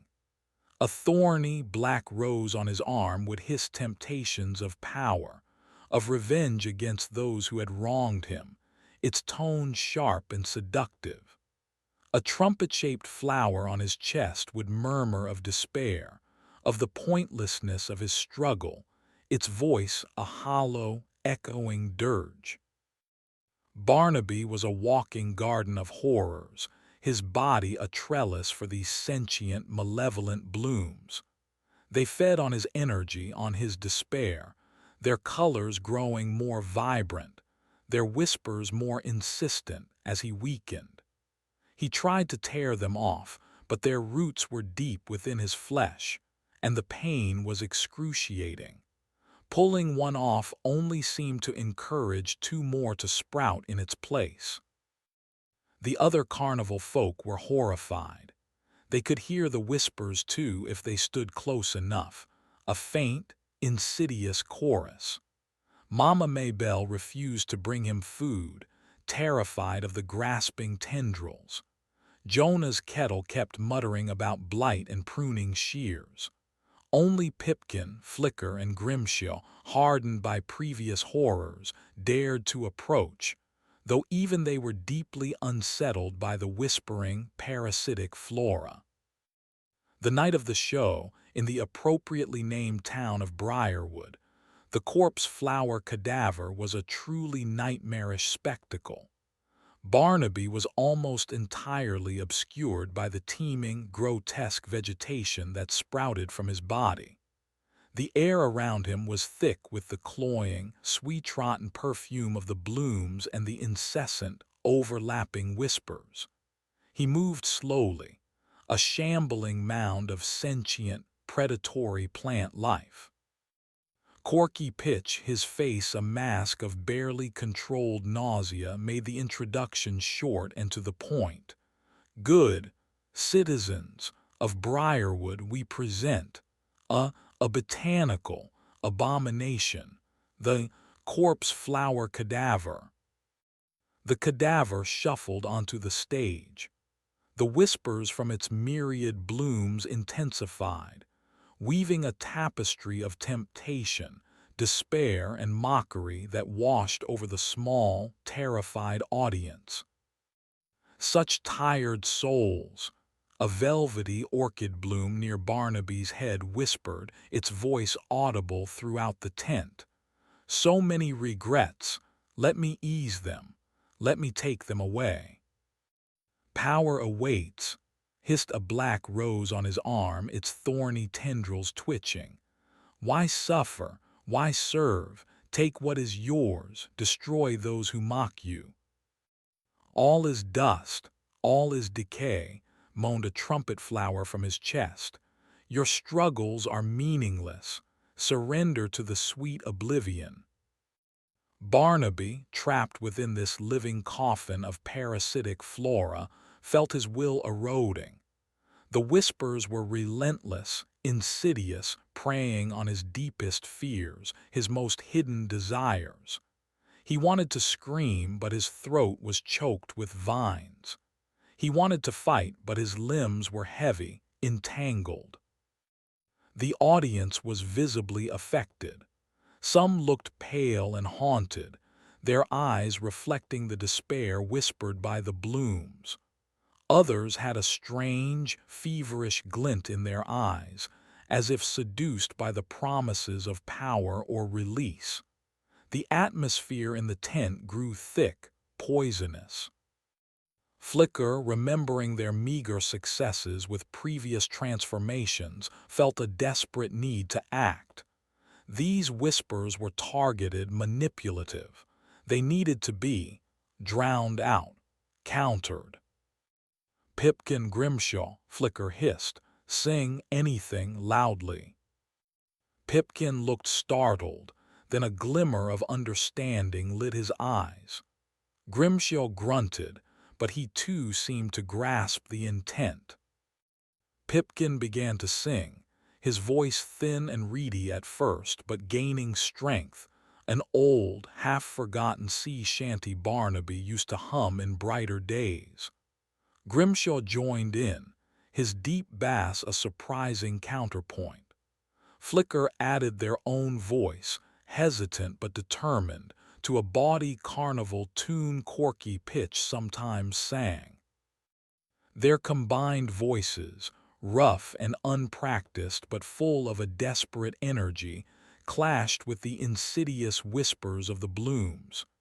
It was a cacophony, a battle of sound. The corpse flower cadaver paused in its shambling. The whispers from its blooms seemed to falter, thrown off by the unexpected, defiant chorus. The fleshy flowers twitched, their colors dimming slightly. Madame Zarina, watching from the shadows, nodded almost imperceptibly. The principle was sound. A stronger, more vital sound could disrupt the frequency of parasitic persuasion. Encouraged, the trio sang louder, their voices raw, passionate, a defiant roar against the whispering horrors. They sang of a life beyond despair, of camaraderie, of simple, earthy joys, themes utterly alien to the cynical, manipulative blooms. Slowly, agonizingly, the whispers from the corpse flower cadaver began to recede. The grotesque flowers wilted, their vibrant, sickly colors fading. The grasping tendrils loosened their hold. Barnaby, deep within, felt a sliver of his own will returning as the mental assault lessened. The performance ended not with a collapse, but with a slow, rustling subsidence. The corpse flower cadaver stood, less a vibrant garden of horrors and more a collection of drooping, defeated weeds. The cloying perfume faded, replaced by the dusty smell of the tent and the sweat of the performers. The harvester had demanded a tribute of cultivated despair, of insidious temptation. But once again, Barnaby's unlikely guardians had found a way to interfere, using the simple power of their combined voices to shout down the voices of ruin. As Barnaby recovered, the parasitic flora slowly withering and falling away from his skin like dead leaves, he felt a profound exhaustion, but also a spark of something else: gratitude. He was still a vessel for horrors, but he was not a passive one. And he was not alone. The bonds forged in shared suffering and desperate defiance were becoming his strongest armor.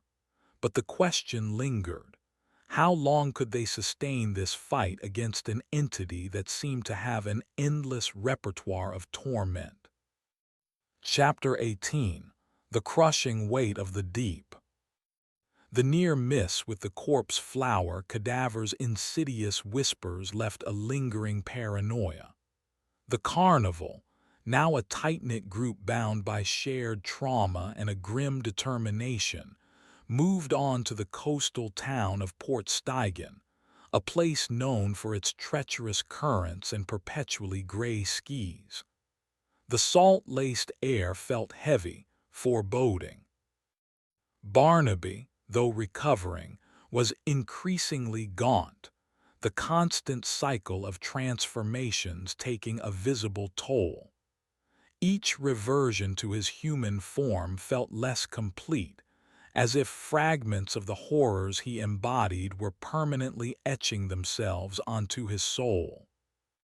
Their nightly study of the founding ledger revealed the next ordeal: the abyssal anchorite, previously deep dweller Duncan. The description was ominous: a being crushed and contorted by unimaginable pressures, its flesh waterlogged, its eyes accustomed to eternal darkness. It carries the crushing weight of the deepest trenches and the silent, suffocating terror of the abyss. The accompanying sketch was a bloated, misshapen humanoid form, with wide, sightless eyes and gill-like slits on its neck. Waterlogged, crushing pressures. Barnaby's voice was a hoarse whisper. This sounds like drowning on dry land. Flicker's hand trembled as they touched the page. The silent, suffocating terror.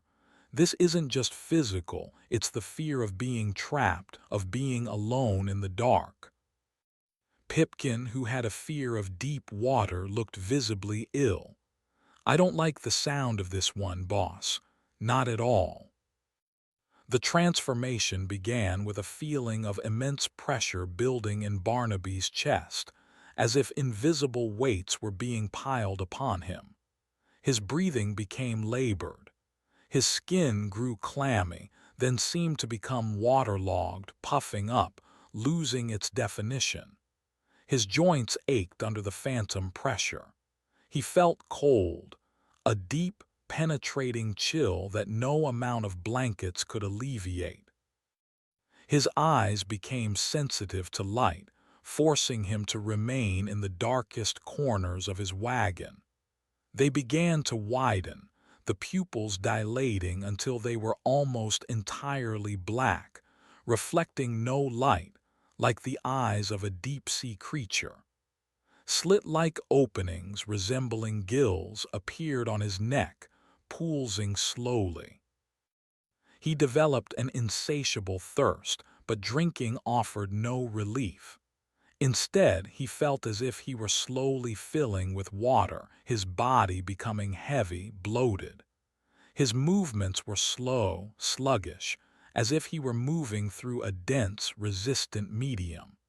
He rarely spoke, his voice a gurgling, waterlogged whisper. The carnival folk watched in horrified silence as Barnaby became the abyssal anchorite. He was a grotesque parody of a drowned man, his flesh pale and swollen, his eyes wide and sightless, his breath a wet, rattling sound. The air around him grew damp, carrying the faint, brackish scent of the deep ocean. The show in Port Steigen was held on a rickety pier, the waves crashing ominously against the pilings below. The sky was a bruised purple, threatening rain. The crowd was sparse, mostly weathered fishermen and their families, their faces grim, accustomed to the perils of the sea. Corky Pitch, huddled in a thick coat against the damp chill, introduced the act with a distinct lack of his usual flair. Tonight, good people of Port Steigen, from the deepest, darkest depths, a creature of unimaginable pressure and eternal night, the abyssal anchorite. The anchorite was dragged onto the makeshift stage by Grimshaw and Pipkin, its movement so slow and labored it could barely move on its own. It lay there, a bloated, gurgling heap, its wide, black eyes staring unseeingly at the stormy sky. The only sign of life was the slow pulsing of the gill slits on its neck and the occasional, shuddering intake of its waterlogged breath. There was no overt action, no terrifying display. Just the silent, suffocating presence of a being crushed by an invisible, immense weight, drowning in an unseen ocean. The misery of this form was palpable, the feeling of being trapped, isolated, and slowly, inexorably, crushed by a force beyond comprehension. Barnaby, entombed within the anchorite, felt the crushing weight of miles of water above him.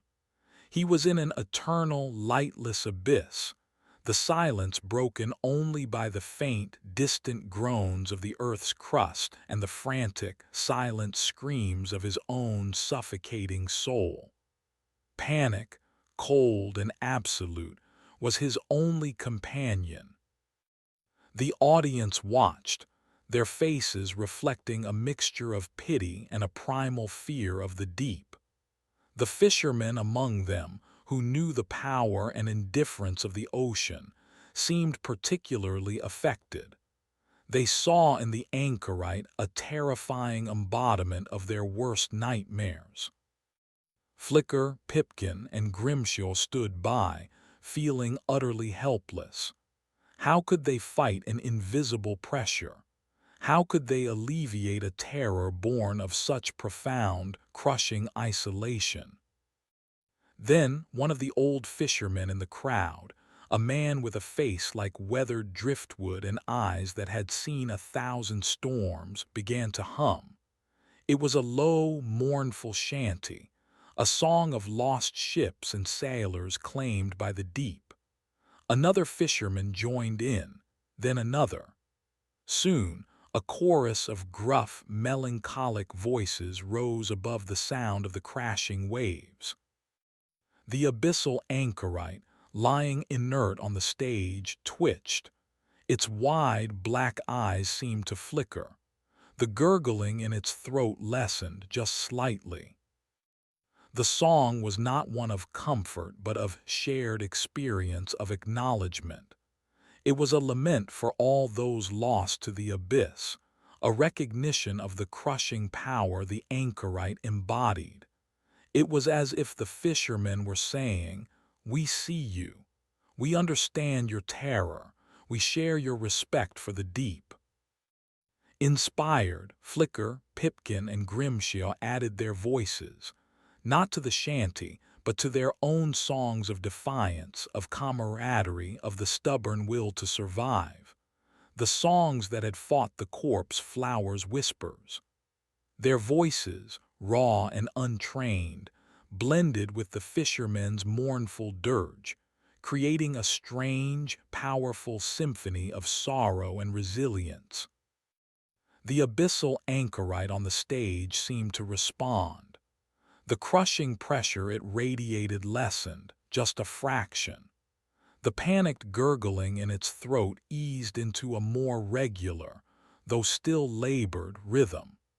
It was as if the shared songs, the acknowledgement of its burden, had provided a tiny pocket of air in the suffocating depths. Madame Zarina, standing apart, observed the scene with a thoughtful expression. The harvester demanded its tribute of terror and despair. But it seemed that when that terror was met not with flight, but with a shared human understanding, however sorrowful, its potency was somehow diffused. The offering was still made, the suffering still endured, but the act of witnessing, of communal acknowledgement, changed its nature. The show ended with the abyssal anchorite lying still, but somehow less tormented, on the damp pier. The sound of the crashing waves and the fatting voices of the fishermen and the carnival folk mingling in the salt-laced air. As Barnaby slowly, painfully reverted, his waterlogged flesh receding, the phantom pressure easing, he felt a profound exhaustion, but also a strange sense of peace. The terror of the abyss had been absolute, but the shared songs had been a lifeline, a reminder that even in the deepest darkness, human connection could offer a glimmer of light. The harvester had received its due. The crushing weight of the deep had been made manifest, but the offering had been altered, imbued with a shared human spirit that even the ancient, insatiable entity could not entirely ignore. The carnival moved on from Port Steigen, leaving the scent of salt and sorrow behind, wondering what new form of torment the harvester would devise, and whether their fragile, resilient spirit could continue to meet it. Chapter 19. The Unraveling Threads of the Pact. The carnival, battered but unbroken, ventured inland, leaving the oppressive gloom of Port Steigen behind. A fragile sense of hope, born from their small victories against the harvester's increasingly dire transformations, flickered amongst Barnaby and his loyal protectors. They knew, however, that this was likely a temporary reprieve. The harvester was an ancient, patient entity, and its hunger was eternal. Their nightly study of the founding ledger became almost a sacred ritual. They were no longer just bracing for the next horror. They were actively seeking weaknesses, any hint of a pattern, any forgotten clause in the ancient pact that might offer a path to lessen Barnaby's suffering, or even, dare they hope, to end it. One night, huddled in the flickering lamplight, Flicker's finger stopped on a passage they had previously overlooked, a section written in a spidery, almost illegible hand, different from the main script of the ledger. It was appended to the original terms of the covenant. It speaks of the true name of the harvester, Flicker whispered, their voice hoarse with a mixture of excitement and dread. It says, should the vessel, or one who stands with the vessel, discern and speak aloud the true name of the harvester in the presence of its manifested tribute, the pact may be unmade or its terms fundamentally altered. But beware, for the name is guarded, and to speak it wrongly invites a wrath beyond imagining. A stunned silence fell over the small group. Pipkin's eyes were wide. Grimshaw leaned forward, his massive frame tense. Barnaby felt a surge of adrenaline, a terrifying, exhilarating hope. The true name, Barnaby breathed. All these years, all these transformations, and the key might have been here all along. But what is the name? Pipkin asked, voicing the crucial question. The ledger doesn't say, it just warns about speaking it wrongly. It must be hidden, Flicker mused, their mind racing. A riddle, a metaphor. The harvester, the audience invisible. These are just descriptions, not its true name. Madame Zarina, who had silently entered the storage wagon, her presence unnoticed until she spoke, answered their unspoken question. Her voice was heavy, laced with a gravity they had never heard before. The name is not written. It is woven into the very fabric of the carnival, into the nature of the transformations themselves. It is a truth that must be perceived, not merely read. She looked at Barnaby, then at his small band of protectors. You have faced the manifestations. You have witnessed the fear, the sorrow, the despair, the hunger, the control, the longing. You have felt the harvester's myriad appetites. The clues are there, scattered within your shared experience. Her words hung in the air, a challenge and a dire warning. To unmake the pact, it was a gamble of unimaginable stakes. Success could mean freedom for Barnaby, an end to the horrific cycle. Failure was unthinkable. But the wrath, Pipkin whispered. What kind of wrath? Zarina's eyes, usually so distant, held a flicker of something that might have been ancient fear. A wrath that could unravel this world, child. The harvester is a primal force. The pact, for all its cruelty, also contains it, binds it to certain rules, certain theatricalities. To break that binding without fulfilling the true unmaking is to unleash chaos. Despite the terrifying prospect, a new resolve solidified within Barnaby. The constant suffering, the erosion of his very being, if there was even a sliver of a chance to end it, he had to take it. And his friends, who had stood by him through so much, seemed to feel the same. We have to try, Barnaby said, his voice firm, a strength in it that had been absent for too long. The next transformation, whatever it is, we will look for the name. We will listen with more than our ears. Flicker nodded, their mind already sifting through the memories of the past horrors, searching for a common thread, a unifying principle behind the harvester's diverse tastes. Pipkin and Grimshaw, though visibly apprehensive, also nodded their assent. They were in this together to the bitter end, whatever that might be. The next transformation, when it came, was one of the most abstract and terrifying yet. The ledger called it the weaver of what is not, previously master of illusions. The description was chilling. A being that warps perception, that makes the unreal real and the real fade into doubt. It feeds on shattered certainties, on the terror of a world unmoored from truth. Barnaby began to lose his grip on reality. The carnival around him would twist into impossible geometries.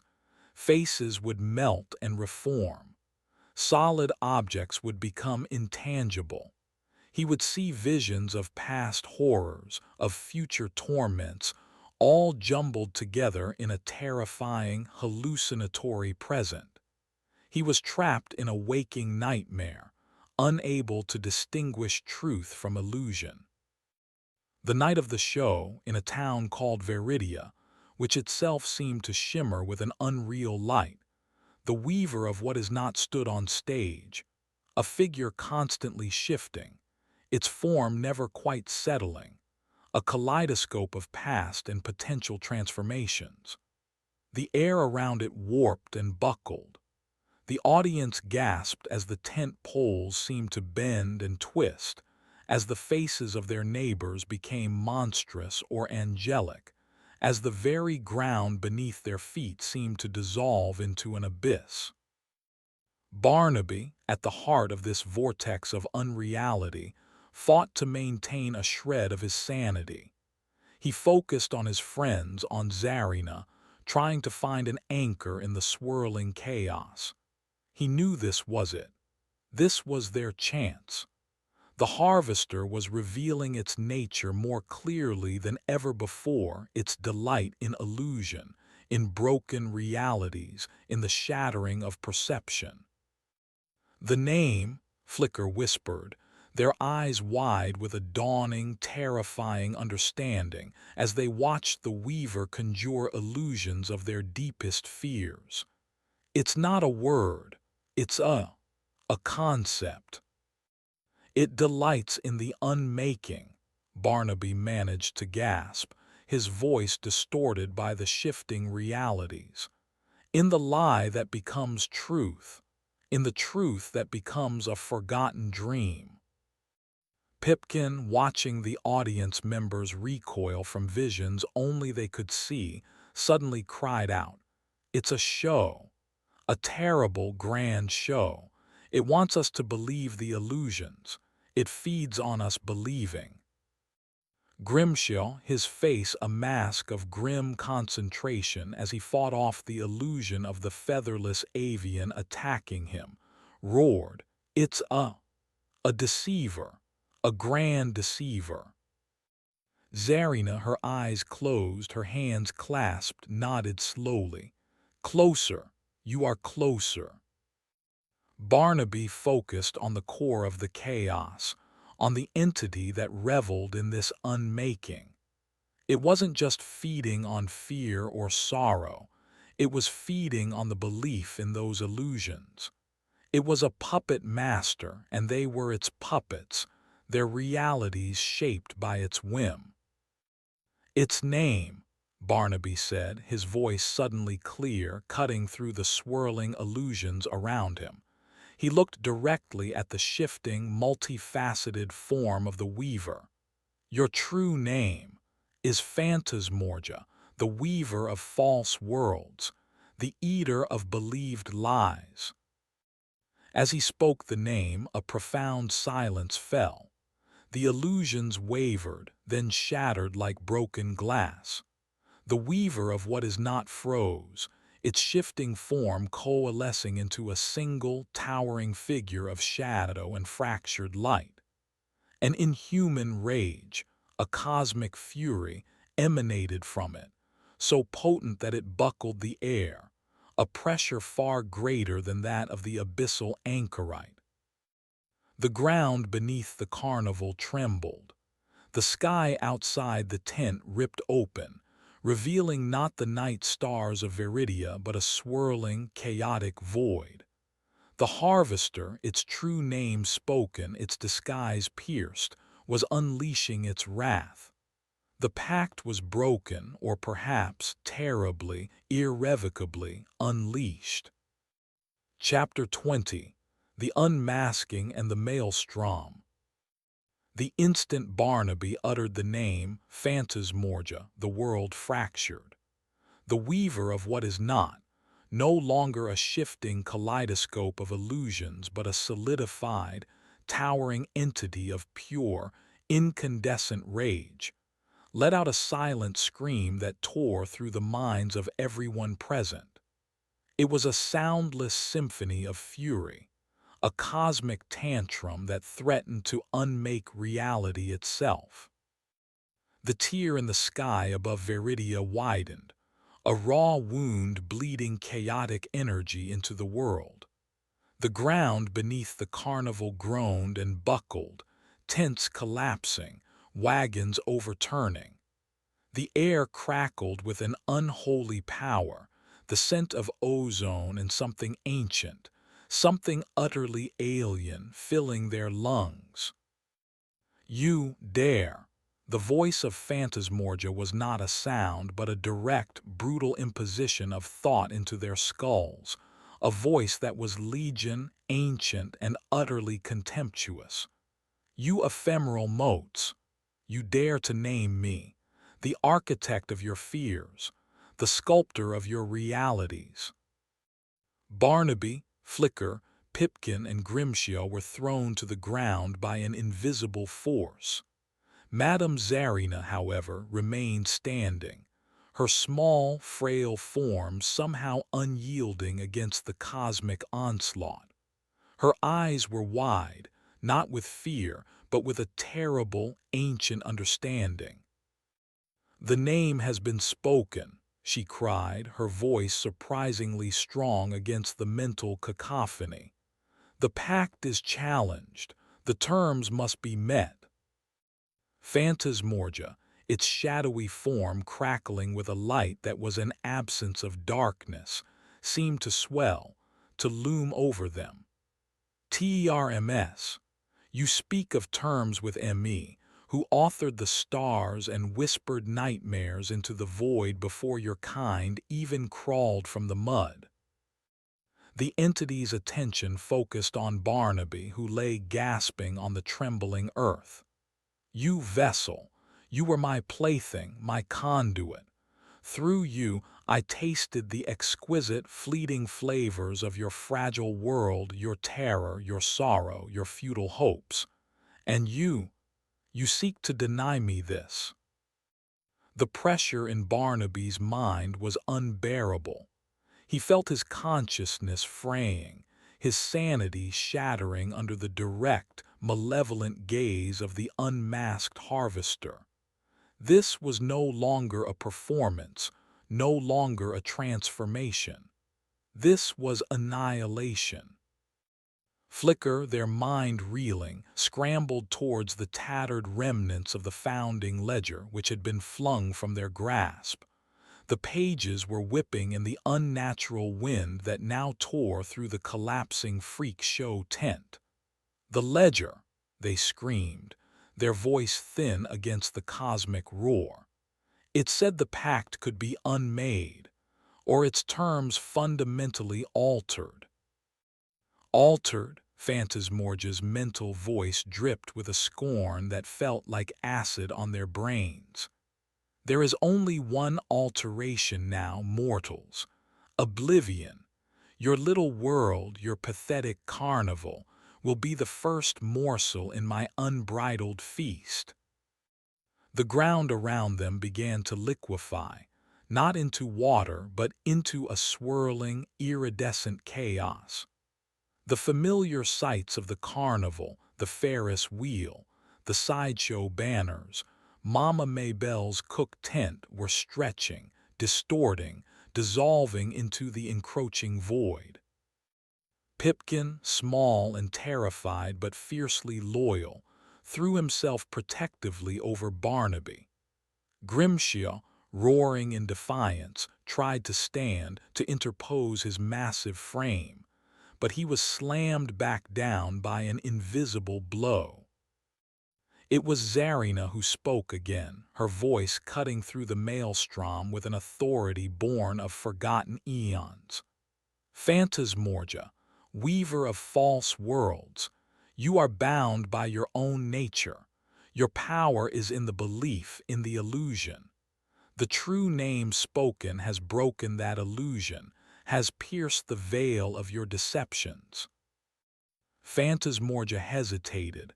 A flicker of something surprise, uncertainty, rippled through its terrible mental voice. "The veil." "Yes," Barnaby gasped, latching onto Zarina's words, his mind clearing for a desperate moment. "Your power was in making us believe the horrors were real, in making me embody them. But we named you. We see you for what you are, a grand illusionist, a cosmic charlatan. It was a desperate gamble, a defiant accusation thrown in the face of a godlike entity. But as Barnaby spoke, as he rejected the reality Phantasmorgia had imposed on him for so long, he felt a subtle shift.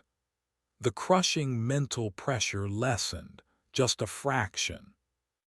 Phantasmorgia let out another silent, furious scream, but this time there was a defensive edge to it. Lies. I am the reality beneath your realities. I am the truth of your fears. No, Flicker shouted, finding their voice. You are the fear of truth. You twist what is real, you feed on the distortion. But your name anchors you to the truth of what you are. The chaotic energy tearing at the carnival seemed to falter. The dissolving landscape stabilized, though it remained warped and nightmarish. Phantasmorgia's towering form flickered, its solidity wavering. The terms Phantasmorgia, Zarina pressed, her voice ringing with power. The pact, broken by the speaking of the name, must be reforged, or you must depart this plane, your games here ended. Depart, Phantasmorgia's mental voice was a snarl. This world, this carnival. It has been my most exquisite stage. You cannot banish me. We named you, Barnaby repeated, pushing himself up, his body aching, his mind bruised, but his spirit, for the first time in an age, feeling a spark of defiant power. We saw through your illusions. Your hold is weakened. He looked at his friends, Pipkin, small but resolute, Flicker, trembling but their eyes bright with understanding, Grimshaw, battered but unbowed. He looked at Zarina, her ancient wisdom a shield against the cosmic storm. They had done it. They had faced the harvester and named it. Phantasmorgia's form shimmered violently. The tear in the sky began to shrink, the chaotic energies receding.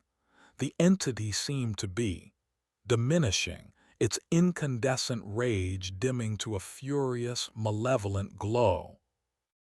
You have not won, mortals, its mental voice hissed, weaker now, laced with a venomous promise.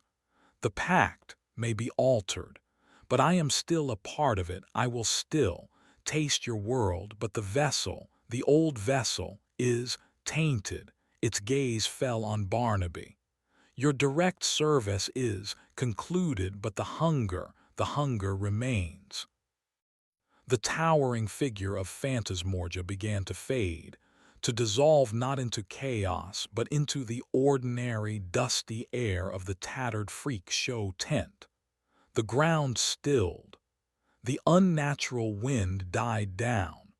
The rip in the sky sealed itself, leaving behind a bruised, star-filled night. Silence descended, heavy and profound, broken only by the ragged breathing of Barnaby and his companions. They had faced the abyss, and somehow they had survived. The pact was altered, but what did that mean? Barnaby was no longer the vessel, but the harvester's hunger remained. A new, terrifying uncertainty replaced the old, familiar dread. The carnival was still standing, or at least its remnants were. But its future and the future of its showman was now a terrifying, unwritten page. Chapter 21: The Ash of Aftermath. The silence that followed Phantasmorgia's retreat was heavier than any transformation Barnaby had endured. Veridia was a ruin. The carnival was a shattered collection of canvas and wood, its once bright colors muted by dust and the lingering scent of ozone. Miraculously, the townsfolk of Veridia, who had fled in terror at the height of the unmaking, seemed to have no memory of the cosmic cataclysm. only of a particularly violent and inexplicable storm that had demolished the visiting carnival. Phantasmorgia, it seemed, had tidied up its stage, leaving only its former players to grapple with the consequences. Barnaby felt empty. The familiar dread of an impending transformation was gone, but in its place was a vast, echoing void. For years his life had been defined by the cycle of sacrifice, by the horrors he was forced to embody. Now that purpose, however terrible, was stripped away. He was just Barnaby Ripple, a tired, broken man in a ruined carnival. Flicker, Pipkin, and Grimshaw, though battered and bruised, were alive. Their relief was palpable, but it was tinged with a deep unease. The harvester said, "The hunger remains," Pipkin said, his voice small and worried as they surveyed the wreckage in the gray light of dawn. What did it mean? If the boss isn't the vessel anymore, who is? Madame Zarina, her ancient face etched with a profound weariness, provided a grim answer. The pact is altered, not ended. Phantasmorgia is still bound to this world, to this carnival, but its access is no longer direct, no longer channeled through a single consecrated vessel. She looked around at the tattered remnants of the fairground. It will seek new avenues. Its influence will be more diffuse, more insidious. What does that mean, diffuse? Flicker asked, a new dread coiling in their stomach. It means, Zarina said, her gaze sweeping over them, lingering on each of their faces, that the potential for its influence, for the manifestation of its appetites, now lies within all who are tied to the carnival's essence. The old protections focused on the vessel are frayed. We are all vulnerable. A new kind of horror dawned on them. Before, Barnaby had borne the burden alone. Now the threat was everywhere, potentially within any of them. The gaping maw, Sister Scrabble, the weeping Willowman. Could those horrors now find purchase in Pipkin, in Grimshaw, in Flicker, even in Zarina herself? The days that followed were a blur of salvage and grim contemplation. They pieced together what they could of the carnival, their movements slow, their conversations hushed. The other carnival folk, Mama Maybelle, Jonah's Kettle, Corky Pitch, were subdued, haunted by a sense of inexplicable disaster, though they lacked the terrible clarity of those who had faced Phantasmorgia directly. They knew something profound and terrible had happened, but the details eluded them, shielded by the harvester's parting act of illusory misdirection. Barnaby struggled with his newfound freedom. He kept expecting the familiar signs of a transformation, the itch, the ache, the dread.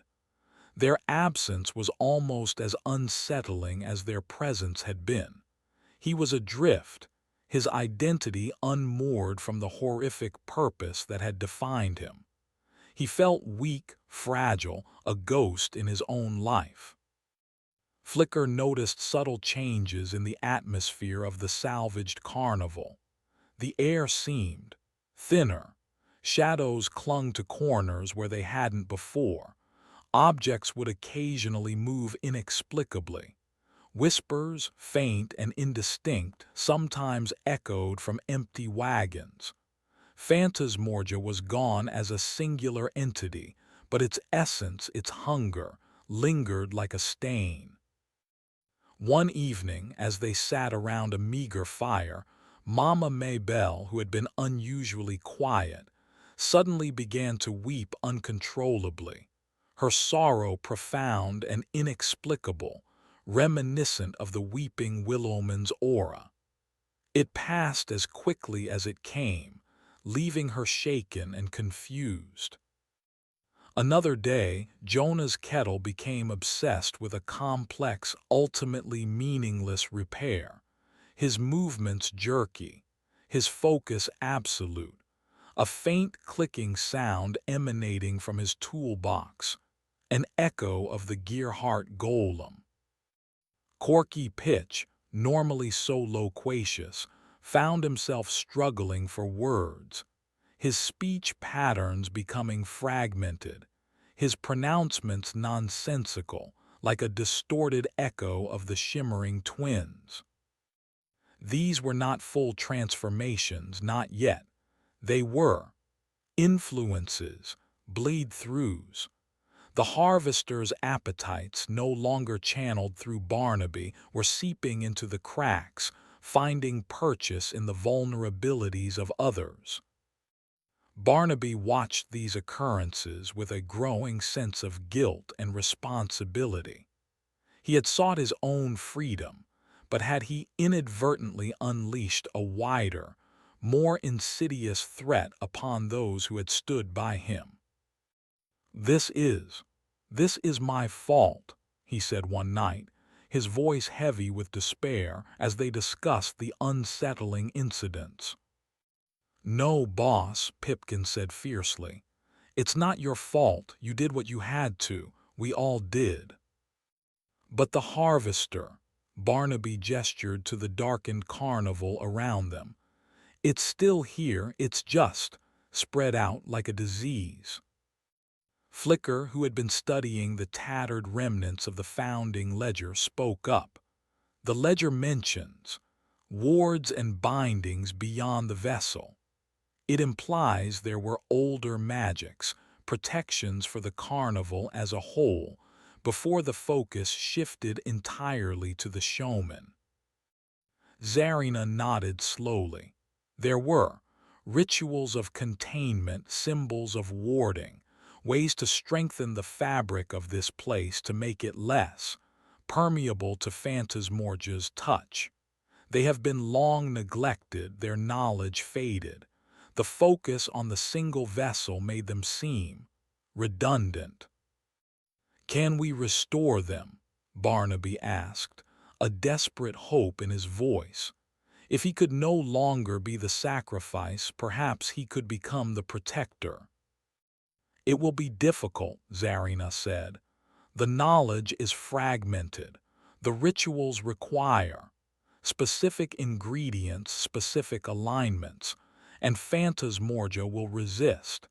It enjoys this new, diffuse access to our fears, our weaknesses." A new purpose began to form in Barnaby's eyes, chasing away some of the emptiness. He was no longer the showman of horrors, but perhaps he, along with his friends, could become the keepers of the wards, the guardians against the lingering shadow of Phantasmorgia. Their fight was far from over.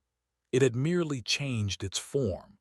The enemy was no longer a series of predictable transformations in one man, but a pervasive, insidious influence that could strike anywhere, anytime, through anyone.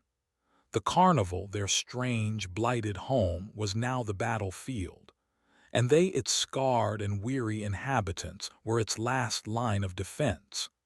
The ash of Phantasmorgia's unmasking had settled, and from it, a new, more desperate struggle was beginning to rise. Chapter 22. Whispers in the Canvas, Shadows in the Soul. The task of restoring the forgotten wards of the carnival was a daunting one. The founding ledger, though damaged, offered cryptic clues, half-remembered rituals, faded diagrams of arcane symbols, and oblique references to ingredients that sounded more like alchemical folklore than practical components. Madame Zarina, her memory stirred by the desperate necessity, became their guide, piecing together fragments of lost knowledge. Barnaby, no longer burdened by the cycle of transformations, threw himself into this new work with a feverish intensity. It was a penance, perhaps, for the freedom he had gained at the potential cost of his friend's safety. He felt a new kind of exhaustion, the weariness of constant vigilance against an unseen enemy. Phantasmorgia's influence was becoming more pronounced. The unsettling incidents grew more frequent, more overt. One night, the calliope began to play on its own, its music a discordant, mournful dirge that echoed the weeping willowman's sorrow, casting a pall of despair over the entire camp. It took the combined efforts of Jonah's kettle and Grimshaw to silence the possessed instrument. Another time, the food in Mama Maybelle's pantry spoiled overnight, sprouting grotesque, faintly glowing fungi reminiscent of the corpse flower cadaver.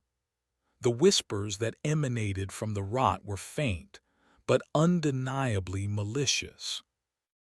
The rust moths returned, not in a swarm but as individuals, flitting through the camp, their touch causing tools to corrode, wagon wheels to seize. Ironhide Jasper's legacy of decay was making itself felt.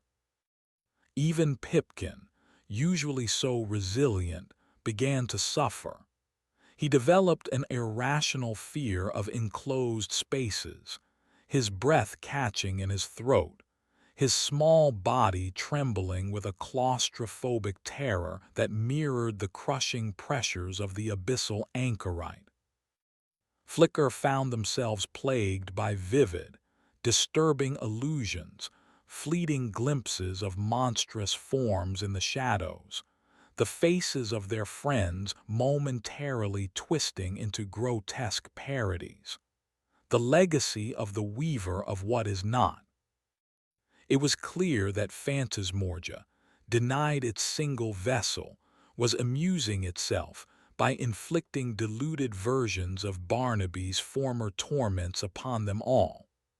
The carnival was becoming a haunted house, each member wrestling with their own personal echo of the harvester's repertoire.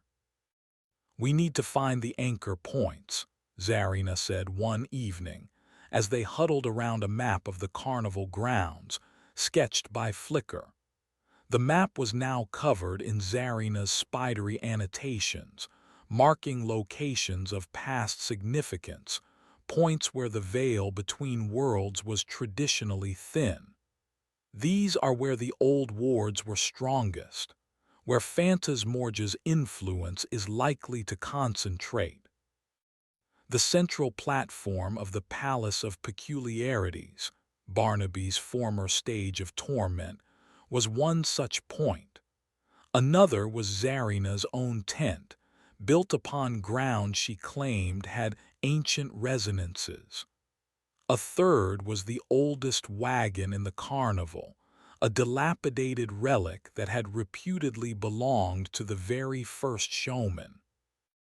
Their first attempt to enact a warding ritual was at the old showman's wagon. The ledger called for salt of sorrows, iron of resolve, and the true echo of a banished fear. Zarina interpreted salt of sorrows as tears willingly shed in empathy. They collected the tear-dampened handkerchiefs from the willowman's performance. Iron of resolve was a rusted horseshoe Grimshaw had kept for luck, now repurposed. The true echo of a banished fear was more difficult. Barnaby, remembering the gaping maw, forced himself to speak aloud the terrifying prophecies it had uttered, not as the maw, but as himself, acknowledging the fear but stripping it of its power by exposing its source. His voice trembled, but he persisted. As Zarina chanted in her ancient tongue, and Flicker drew symbols in the dust with a mixture of salt and iron filings, the air around the old wagon grew cold.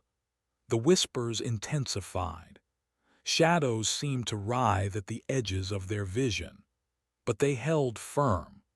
When the ritual was complete, a faint, almost invisible shimmer seemed to settle over the wagon, and the oppressive atmosphere lessened, just a fraction. It was a small victory, but it gave them hope. They moved on to Zarina's tent, then to the freak show platform, performing similar rituals, adapting them based on the ledger's cryptic clues and Zarina's intuitive interpretations. Each ritual was a battle, Phantasmorgia's influence pushing back, trying to disrupt their focus with illusions, with amplified fears, with insidious whispers.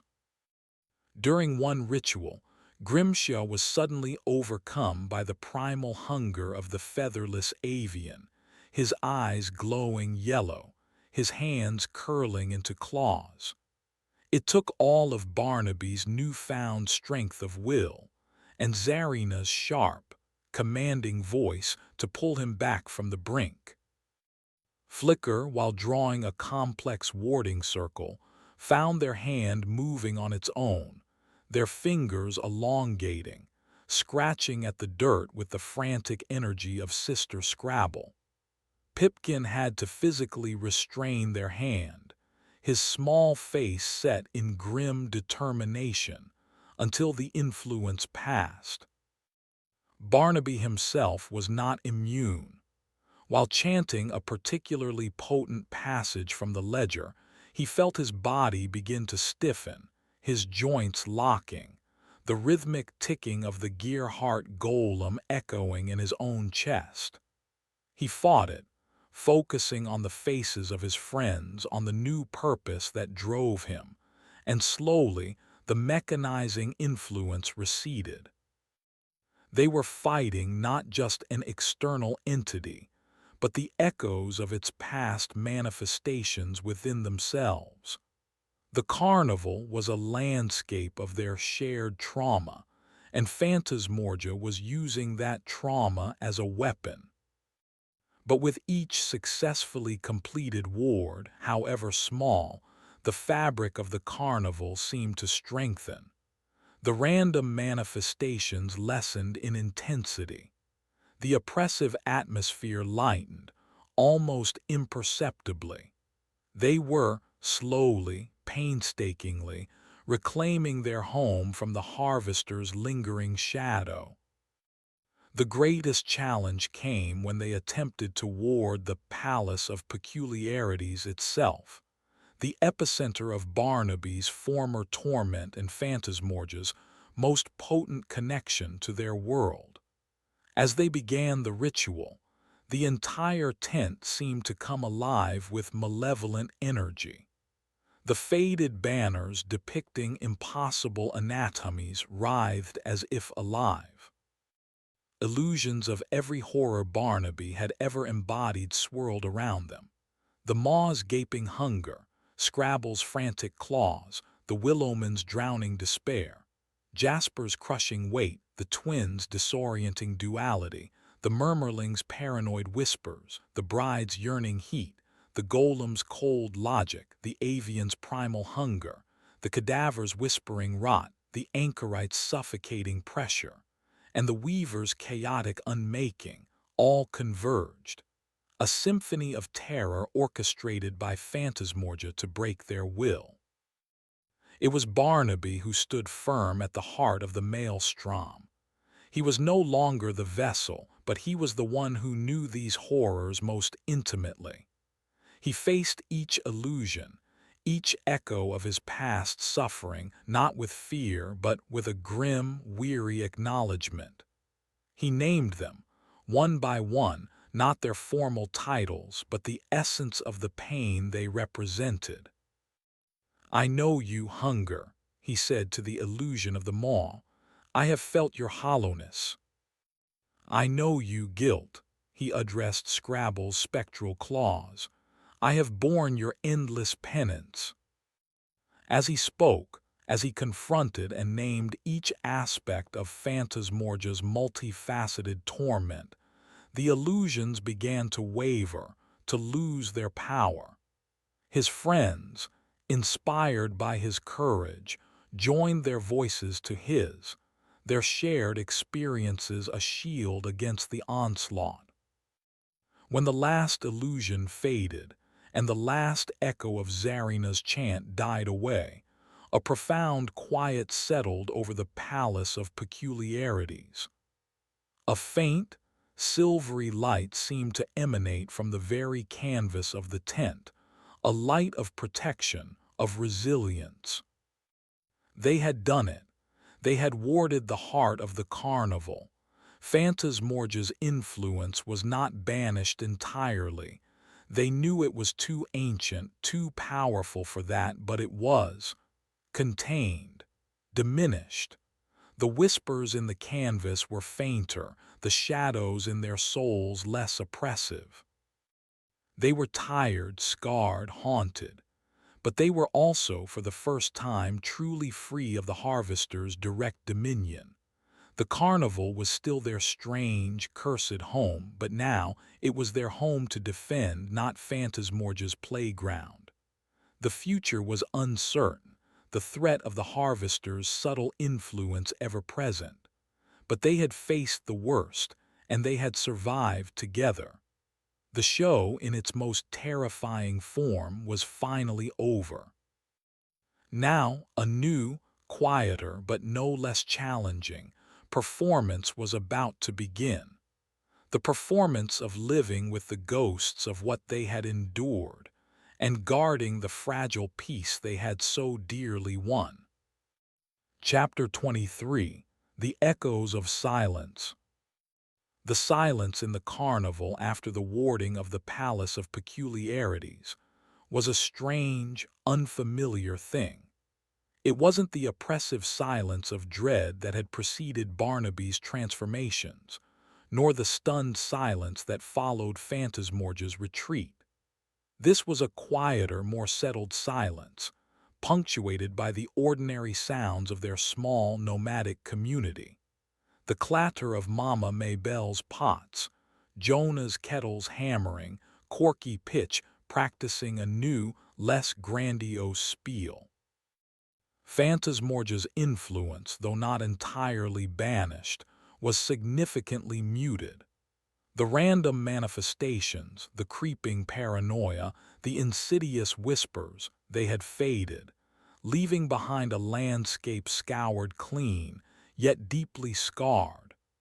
The successfully enacted wards held, a fragile latticework of protection woven from ancient ritual, desperate courage, and shared suffering.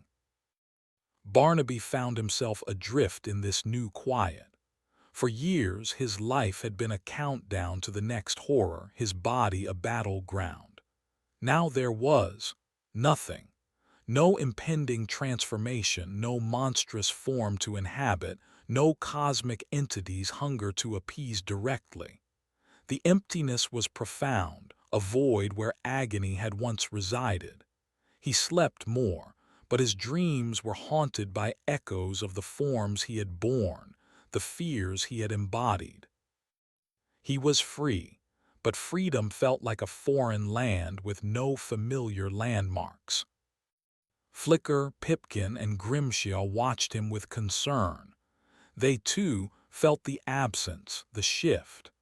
Their roles as Barnaby's protectors, as active combatants against the harvester's manifestations, had also ended. They were now guardians of the wards, a less immediate, more watchful duty. The carnival still traveled, moving from one indifferent town to the next, but their show had changed. The Palace of Peculiarities remained closed, its newly warded canvas a silent testament to the horrors it had once housed. Corky Pitch, with a subdued enthusiasm, now spruiked more mundane attractions. Grimshaw's feats of strength, which seemed less strained now that he wasn't battling phantom avians.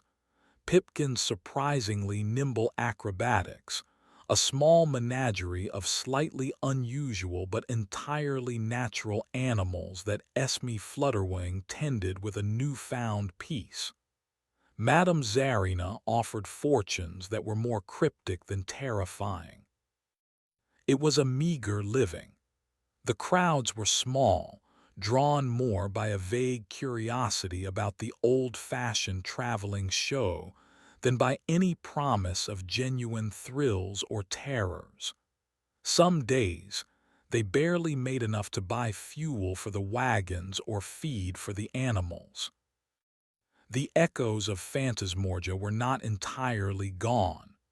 Sometimes, a tool would rust inexplicably, a shadow would move in an unsettling way, or a wave of inexplicable sorrow would wash over one of them.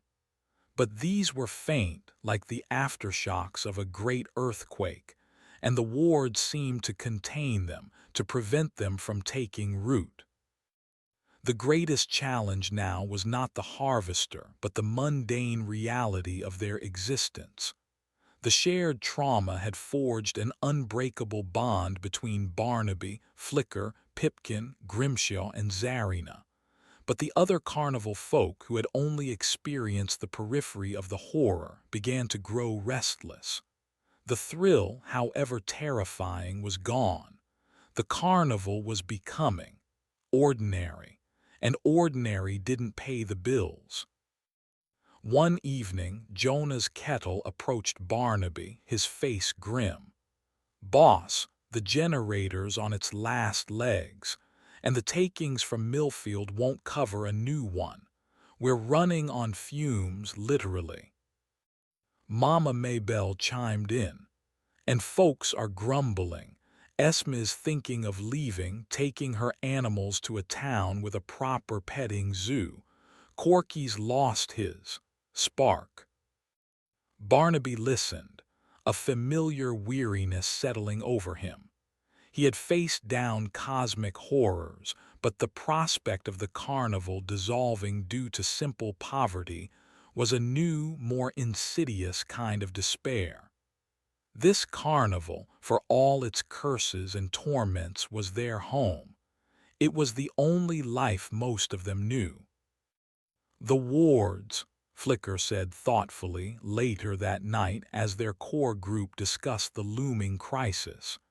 "They protect us from Phantasmorgia's direct influence, but they also seem to have dampened the carnival's essence, the thing that drew people in, the strangeness." Zarina nodded. The carnival was always a place where the veil was thin. Phantasmorgia exploited that. The wards have thickened the veil for our protection, but it has made us less visible, less alluring to the mundane world. A new dilemma. To survive, they needed to draw crowds. But to draw crowds, they needed that touch of the uncanny, the very thing they had fought so hard to suppress. "We can't. We can't reopen the palace," Pipkin said, his voice firm, a shudder running through him at the thought. "We can't invite that back in." "No," Barnaby agreed, "never again." He would not subject himself or anyone else to that kind of torment, but the emptiness within him, the absence of purpose, gnawed at him. He was a showman without a show, a vessel now hollow. Then Flicker, who had been spending hours poring over the less terrifying sections of the founding ledger, the records of old acts, of illusions and marvels that predated the harvester's most overt dominance, had an idea. What if we create a new kind of peculiarity, they suggested, not based on true horror, not feeding Phantasmorgia, but using what we've learned, what Barnaby has become, in a different way. Barnaby looked at Flicker, puzzled. "What do you mean? I can't transform anymore."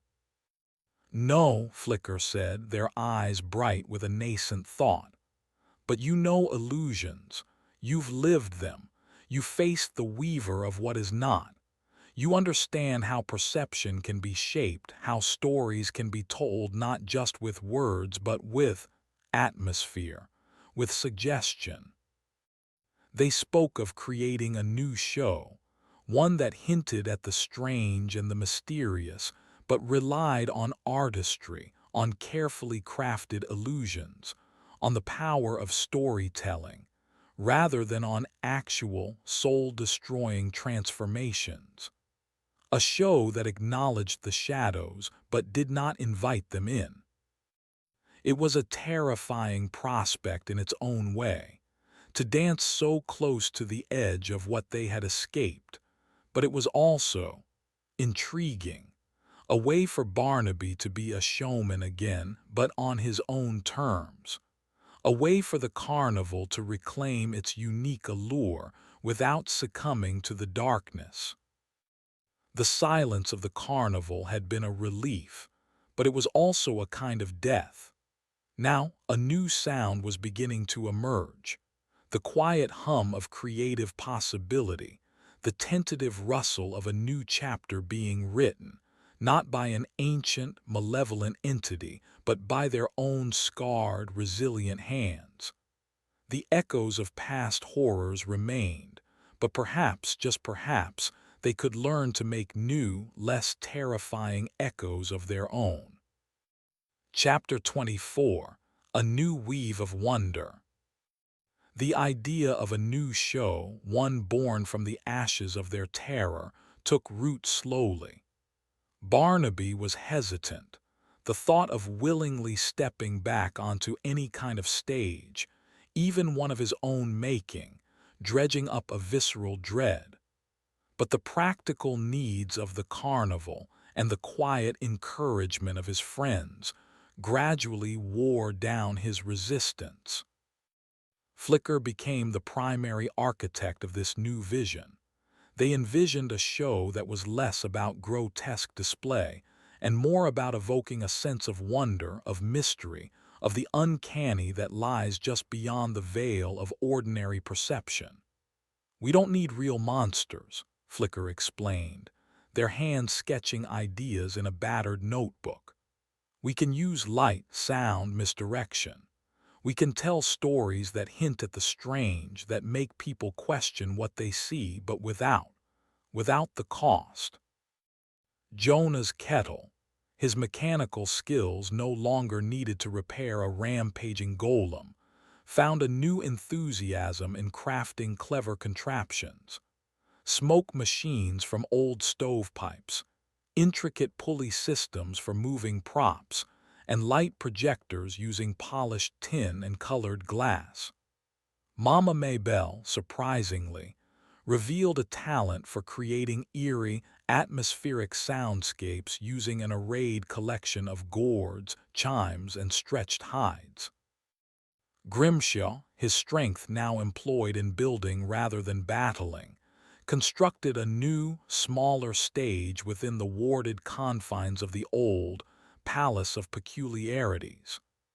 It was designed to be intimate, drawing the audience into a world of suggestion rather than spectacle. Pipkin, with his acrobatic grace and silent movements, became an invaluable stagehand, a shadowy presence manipulating the illusions. Madame Zarina surprisingly offered her own contribution. She revealed a collection of ancient, tarnished mirrors, their surfaces warped and uneven. "These," she said, her voice a low rasp, "do not reflect what is but what might be or what once was. Used carefully they can enhance the narrative." Barnaby's role was the most challenging to define. He was no longer a vessel for horrors, but his experiences had irrevocably changed him. He possessed a profound understanding of fear, of sorrow, of the fragility of reality. Flicker suggested he become a storyteller, a narrator, a guide through the illusions they would create.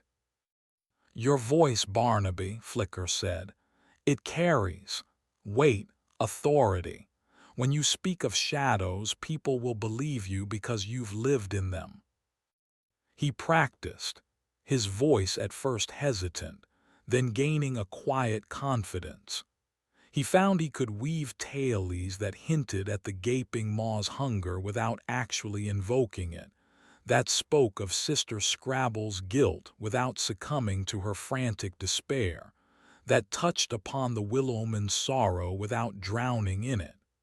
He was transmuting his trauma into art, a painful but ultimately cathartic process. Their first performance of the new show, Whispers from the Vale, was in a small, unremarkable town called Oakhaven, a deliberate, if ironic, echo of a past stop. The audience was small, curious. Corky Pitch, his spiel now more subdued and mysterious, hinted at wonders rather than horrors. The show began with Barnaby, cloaked and lit by a single flickering lantern, stepping onto the small stage. His voice, quiet but resonant, filled the tent. He spoke of the thin places in the world, of echoes from forgotten times, of dreams that linger into waking. As he spoke, Jonas's smoke machines created swirling mists. Mama Maybelle's eerie music filled the air. Pipkin, unseen, manipulated gauzy curtains and shadowy puppets. Zarina's mirrors, artfully placed, cast distorted, fleeting images that hinted at forms and faces that were never fully seen. Flicker directed it all, a conductor of illusions, using light and shadow to create an atmosphere of profound mystery. There were no monsters, no transformations, but there was a palpable sense of the uncanny, a feeling that the audience was glimpsing something just beyond their understanding. They hinted at Barnaby's past torments but reframed them as archetypal stories. The insatiable hunger for knowledge, the burden of unspoken secrets, the sorrow of loss, the weight of an iron will, the confusion of a divided self, the paranoia of a world filled with whispers, the yearning for an unattainable love, the cold logic of a world without a heart, the terror of a primal wildness, the insidious bloom of despair, the crushing weight of isolation, the unmaking of perceived reality. The audience was captivated, not by fear but by a sense of wonder, by the artistry of the illusions, by the power of Barnaby's storytelling. They left the tent not terrified but thoughtful, their imaginations stirred, their sense of the world subtly expanded. The takings were modest, but more than they had seen in weeks. More importantly, there was a new energy in the carnival, a sense of shared creation, of purpose reclaimed. Barnaby, for the first time in what felt like an eternity, felt a flicker of something akin to joy, the quiet satisfaction of a performer who had connected with his audience, not through terror, but through shared imagination. The echoes of Phantasmorgia were still present, a faint, underlying hum beneath the fabric of their reality. The wards still needed tending, their vigilance unwavering. But they were no longer just reacting to the darkness. They were creating their own light, however fragile. The new show evolved with each town. They grew bolder in their illusions, more confident in their storytelling. They were weaving a new kind of wonder, a magic born not of ancient, malevolent pacts, but of human resilience, creativity, and the enduring power of a well-told tale. The carnival was still a place of shadows, but now those shadows danced to their tune, not Phantasmorgia's. It was a precarious balance, a constant negotiation with the lingering darkness. But for now, they had found a way to not just survive, but to create, to share, and perhaps even to heal. The silence had been broken, not by screams of terror, but by the rustle of applause and the quiet murmur of enchanted wonder. Chapter 25. The Lingering Shadow and the Light of the Road. Life in the newly reimagined carnival settled into a rhythm, both familiar and profoundly different. The success of Whispers from the Veil brought a measure of stability, drawing small but appreciative crowds in each town. The fear of Phantasmorgia's direct intervention had receded, replaced by the ongoing, more manageable task of maintaining the wards and staying vigilant against its subtle, lingering influence. Barnaby found a new identity as the carnival's storyteller, his voice a conduit for the echoes of his past, transforming them into narratives of mystery and introspection. The process was not without its pain. Sometimes, recounting a tale too close to one of his transformations would leave him shaken, a phantom ache in his bones or a whisper at the edge of his hearing. But his friends were always there, Flicker with their insightful understanding, Pipkin with his quiet loyalty, Grimshaw with his steadfast presence. The bond between them, forged in the crucible of shared terror and desperate defiance, was the true heart of the carnival now. They were a family, dysfunctional and deeply scarred, but a family nonetheless. Madame Zarina, the ancient matriarch, watched over them with her enigmatic gaze, her knowledge of the old ways now a source of protection rather than a decree of suffering. Yet the shadow of Phantasmorgia was never entirely gone. Occasionally, a ward would weaken, and a flicker of the old malevolence would seep through. A mirror in Zarina's collection might show a truly terrifying visage instead of a suggestive distortion. A prop in the show might move with a will of its own, briefly imbued with the sentience of the corpse flower cadaver. Jonah's kettle's contraptions might briefly exhibit the cold, unsettling logic of the Gearhart golem. These incidents were reminders that their peace was conditional, their safety hard-won and requiring constant maintenance. They learned to recognize the signs, to act quickly, reinforcing the wards, cleansing the affected objects or individuals with rituals drawn from the ledger and Zarina's memory. They became adept at managing these minor incursions, their responses honed by past battles. One evening, after a particularly successful show, Flicker found Barnaby staring into the embers of their communal fire, his face etched with a familiar melancholy. "It's never really over, is it?" he said, his voice quiet. "Even now, even with the wards, I can feel its hunger out there, waiting." Flicker sat beside him. "No," they admitted. "Phantasmorgia is too ancient, too vast to be truly defeated by us. But we changed the terms, Barnaby. We took away its direct power over you, over the carnival. We forced it to negotiate. A negotiation where it still gets to whisper in the dark," Barnaby said, a touch of bitterness in his tone. "But we know how to quiet the whispers now," Flicker reminded him.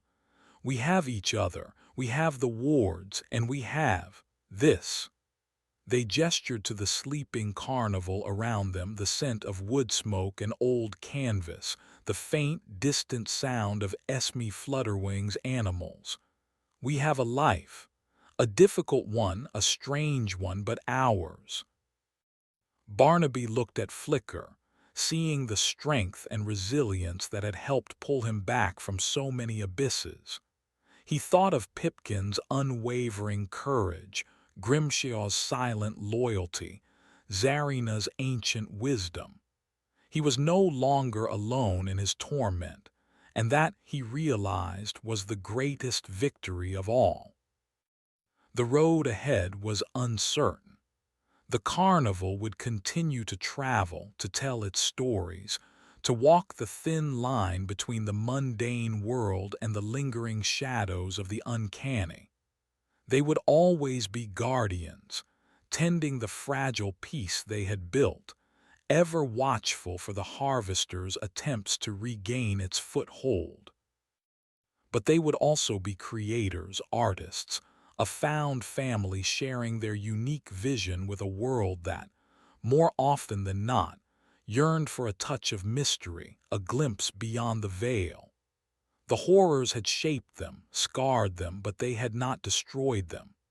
Instead, they had been transmuted through courage and camaraderie into something new, something that, in its own strange way, brought a kind of light to the darkness.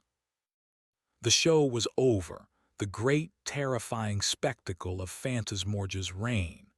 But the carnival, in its new, resilient form, went on. And Barnaby Ripple, no longer the tormented vessel but the master showman of his own hard-won narrative, knew that as long as they had each other, as long as they kept the wards strong and their stories true, they could face whatever lingering shadows the future might hold. The light of the road, however faint, was enough to keep the deepest darkness at bay. For now. And for a traveling carnival that had stared into the abyss and survived, for now was a precious, hard-earned eternity. Chapter 26. The Whispers of Newcomers. Several seasons passed. The carnival, under Barnaby's guidance and with Flicker's artistic vision, carved out a niche for itself. Whispers from the Veil became their signature, a performance that evolved, growing more intricate, more nuanced. They learned to play with the subtle emanations from the warded carnival, those faint echoes of Phantasmorgia's past manifestations, incorporating them as carefully controlled elements of atmosphere rather than letting them run rampant. A fleeting scent of ozone during a tale of cosmic entities, a momentary chill when speaking of the abyss. These touches, managed by Zarina's expertise, added an undeniable authenticity to their illusions. The core group remained tight-knit, their shared history a silent language. Barnaby, though still bearing the scars of his past, found a quiet contentment in his role. He was a storyteller, a teacher, a guardian. He mentored Pipkin, who was developing a surprising talent for crafting small, intricate illusions of his own. He worked alongside Grimshaw, maintaining the physical structure of their nomadic home. He consulted with Flicker on new narratives, new ways to weave wonder from the threads of old terrors. But the carnival needed new blood if it was to survive long-term. The old guard was aging. Mama Maybelle's joints ached more with each passing year. Jonah's kettle's eyesight was failing. Corky Pitch, though he'd found a new, more thoughtful style of barkering, lacked his old boundless energy. They began, cautiously, to take on newcomers. Drifters, runaways, those on the fringes of society who, like Flicker and Pipkin before them, were drawn to the carnival's peculiar aura. Barnaby interviewed each one personally, his gaze, honed by years of confronting deception, searching for sincerity, for resilience, and for any sign of Phantasmorgia's subtle, opportunistic tendrils. The first few editions were carefully vetted. A young woman named Lyra, with a gift for playing haunting melodies on a battered violin, joined Mama Maybelle in creating the show's soundscapes. A quiet, observant man named Silas, a former locksmith with nimble fingers, became Jonah's kettle's apprentice. The challenge was explaining the carnival's unique nature. They couldn't reveal the full truth of Phantasmorgia of Barnaby's past transformations. It was too monstrous, too unbelievable. Instead, they spoke in euphemisms of the carnival being a special place, one that required a certain respect for its traditions and a sensitivity to its atmosphere. They taught them the basic principles of maintaining the wards, framing them as necessary rituals to keep the carnival's luck strong. Most newcomers accepted these eccentricities. The carnival offered a haven, a sense of belonging, but not all. A charismatic, fast-talking young man named Jasper, a name that sent a private shiver down Barnaby's spine, joined them in a town called Oakhaven. He claimed to be a master illusionist, eager to contribute to their show. He was charming, persuasive, and quickly gained the admiration of some of the newer carnival folk. Barnaby felt an immediate, instinctual distrust. Jasper's illusions were flashy, but they felt hollow. And there was a subtle undertone to his charm, a manipulative edge that reminded Barnaby of the corpse flower cadaver's seductive whispers. Flicker, too, was wary. His magic feels borrowed Barnaby, like he's reflecting what he thinks we want to see rather than creating anything genuine. Zarina, when consulted, was cryptic. Some vessels are empty, waiting to be filled. Be watchful of what seeks to fill them. Jasper began to subtly undermine Barnaby's authority, suggesting improvements to the show that involved more spectacle, more overt, supernatural displays. He scoffed at the old-fashioned rituals of warding, claiming they were unnecessary superstitions. He gathered a small following among the newer, more impressionable members, who were eager for more excitement, for a return to the rumored glory days of the carnival's more terrifying past. The faint background hum of Phantasmorgia's influence, always present, seemed to grow slightly stronger around Jasper. Small, unsettling incidents began to occur again, localized to the areas where Jasper and his followers congregated. A prop would shatter inexplicably. Whispers would be heard where none should be. A palpable sense of unease began to spread. Barnaby knew he had to confront Jasper. He found him in the old Palace of Peculiarities, which Jasper had taken to using for his own rehearsals, despite Barnaby's explicit instructions to treat the warded space with caution. Jasper was demonstrating a trick involving levitating objects to a small, rapt audience of newer carnival members. The objects weren't just levitating, they were twitching, moving with a jerky, unnatural animation that reminded Barnaby horribly of the Gearhart golem. Jasper, Barnaby said, his voice quiet but firm, cutting through the young man's patter. This tent is warded for a reason. Your demonstrations are disturbing its balance. Jasper turned, a condescending smile on his face. Barnaby, my friend, we're just trying to bring a little real magic back to this tired old show. Your stories are quaint, but the audience craves more. They want to see things, to believe. The word believe struck Barnaby like a physical blow. It was Phantasmorgia's core principle, the eater of believed lies. The only thing you're inviting in here, Jasper, Barnaby said, his voice dropping to a dangerous growl, is a kind of belief we fought long and hard to banish. Jasper laughed. Banished, or just, under new management. Perhaps the old ways weren't so bad after all. Perhaps the harvester, as you so quaintly call it, offered a power that you were too weak to control, but that others, he gestured to himself, might be more capable of wielding. In that moment Barnaby saw it. Not a full transformation, but a flicker in Jasper's eyes, a flash of the shimmering twins' disorienting duality, a hint of the murmurling's insidious paranoia, a shadow of the weaver's delight in deception. Jasper wasn't just being influenced by phantasmorgia. He was actively, willingly, inviting it in, seduced by its false promises of power. He was a new kind of vessel, a willing collaborator.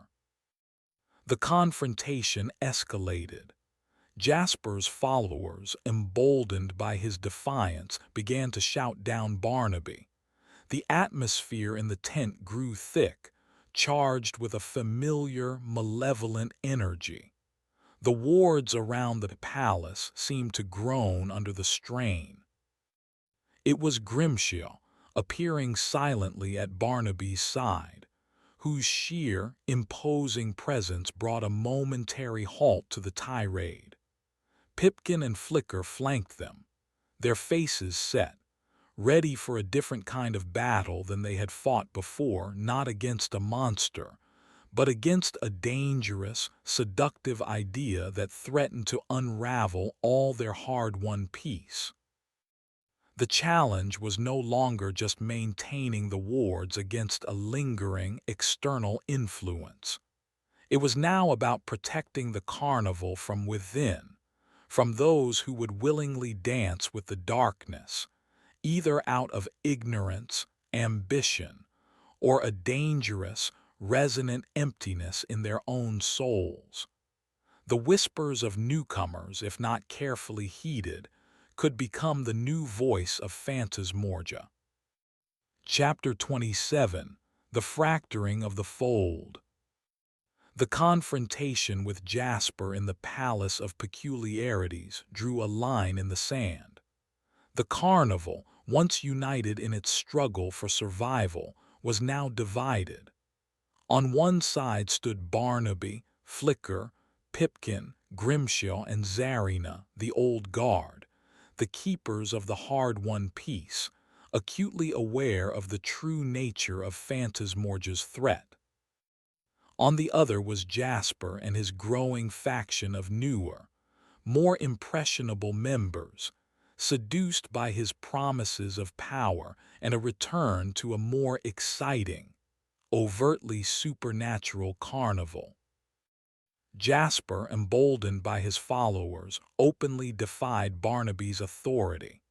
He continued his rehearsals in the warded tent, his illusions becoming more overtly manipulative, designed to elicit strong emotional reactions, fear, or even a disturbing kind of reverence.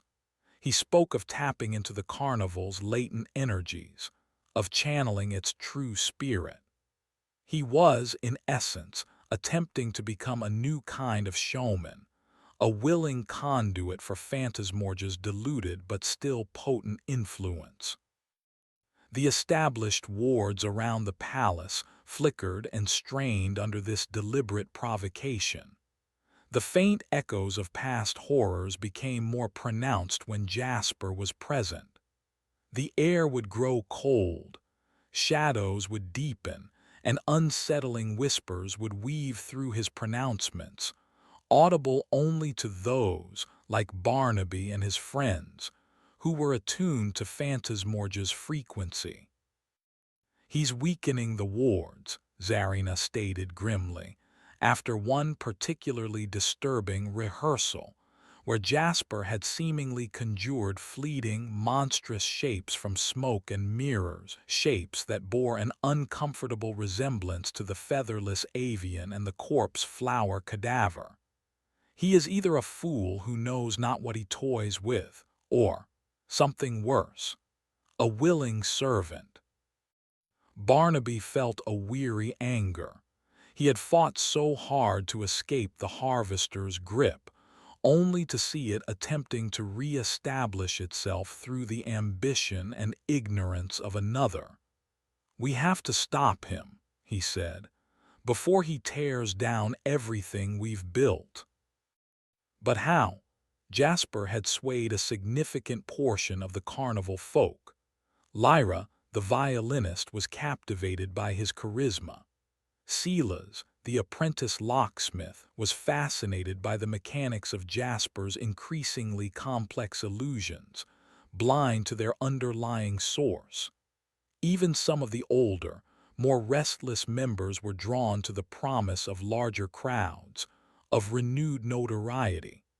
To simply banish Jasper might fracture the carnival beyond repair, leaving them too few in number to survive. The tension came to a head during a performance of Whispers from the Vale in a town called Shady Hollow. Barnaby was narrating a segment about the deceptive nature of reflections, Zarina's ancient mirrors casting unsettling, suggestive images. Suddenly, from the back of the audience, Jasper's voice boomed out.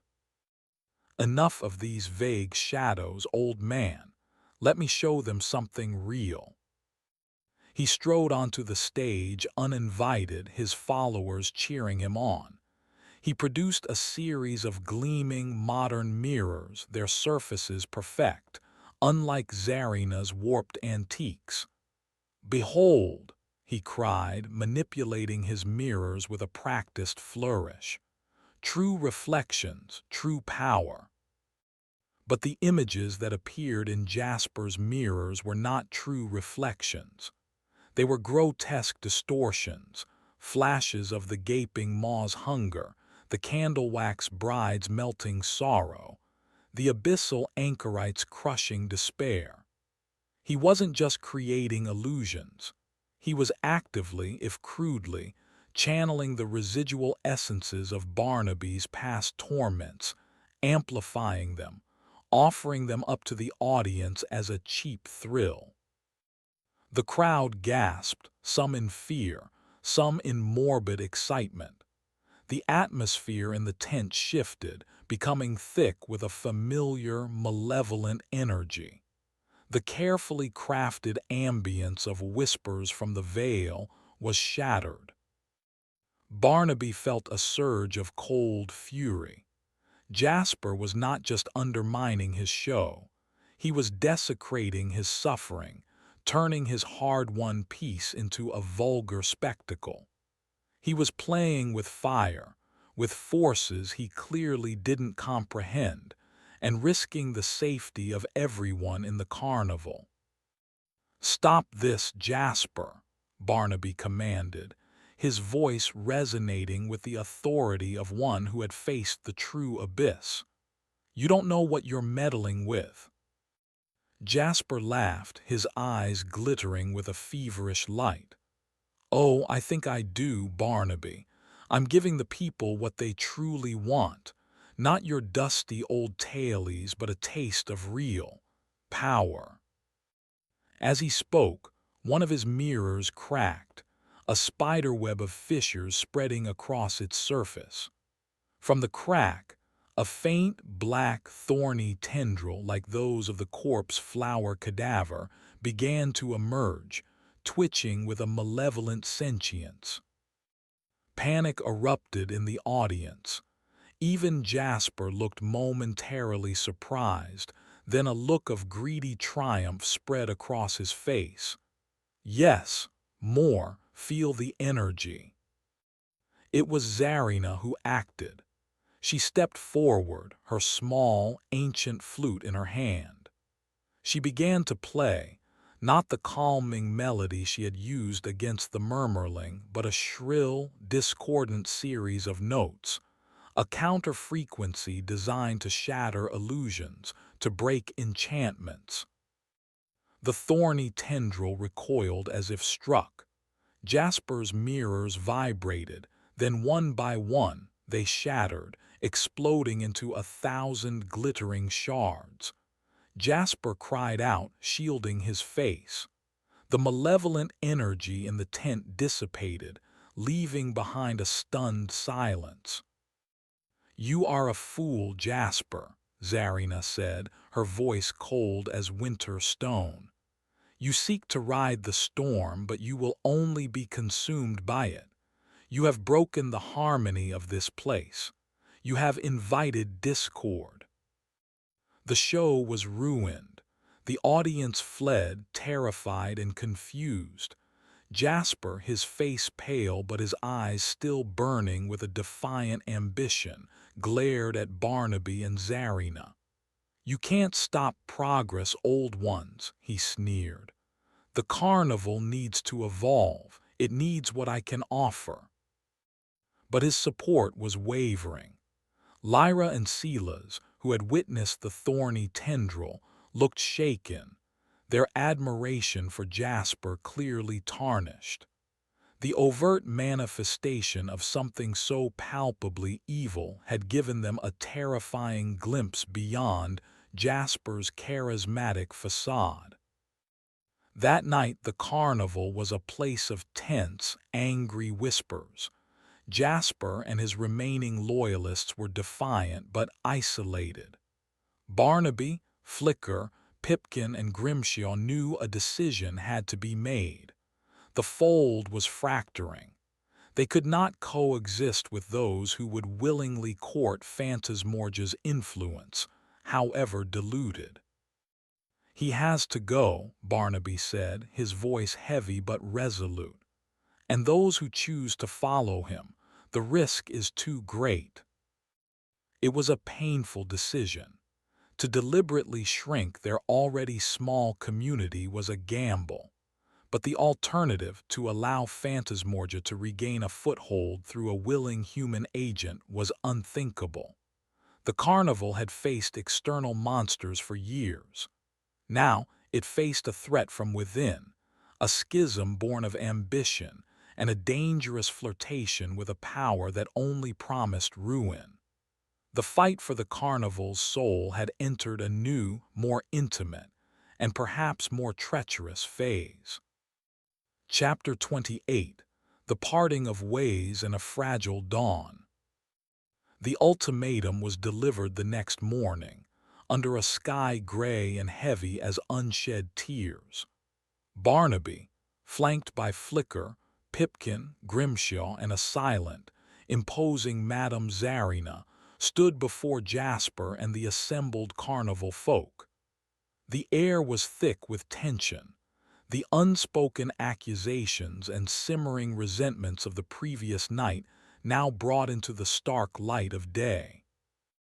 "Jasper," Barnaby began, his voice devoid of anger, filled only with a profound, weary sadness. "Your actions have endangered this carnival, its people, and the fragile peace we have fought so hard to achieve. You have toyed with forces you do not understand, and you have invited a darkness we have struggled to contain." He paused, his gaze sweeping over the faces of those who had aligned themselves with the charismatic newcomer. Lyra, looking pale and uncertain. Silas, his eyes downcast. A few other restless souls, their expressions a mixture of defiance and doubt. "This carnival," Barnaby continued, "cannot be a conduit for that darkness. It will not be. Therefore, a choice must be made. Those who wish to pursue Jasper's path, who seek the kind of power he courts, must leave. You are free to go to seek your fortunes elsewhere, but you cannot do so under the banner of this carnival." A stunned silence followed his words. Jasper stepped forward, his face a mask of outrage. "You're throwing us out, after all I've offered, after I've shown you the potential this carnival has squandered. You have offered nothing but a return to a past we barely survived," Flicker interjected, their voice sharp. You speak of power, but you understand only its shadow, its seductive lie. Pipkin, small but resolute, added, the boss, Barnaby. He nearly died over and over to break free from that power. We won't let you drag us back into it. Grimshaw simply crossed his massive arms, his expression an unyielding wall. The choice was stark. Lyra was the first to break. Tears streamed down her face as she looked from Jasper's furious countenance to Barnaby's sorrowful one. I didn't understand, she whispered. I thought it was just a better show. She stepped away from Jasper's group, moving hesitantly towards Barnaby's side. Silas, after a moment of internal struggle, followed her, his head bowed in shame. He made it sound so exciting.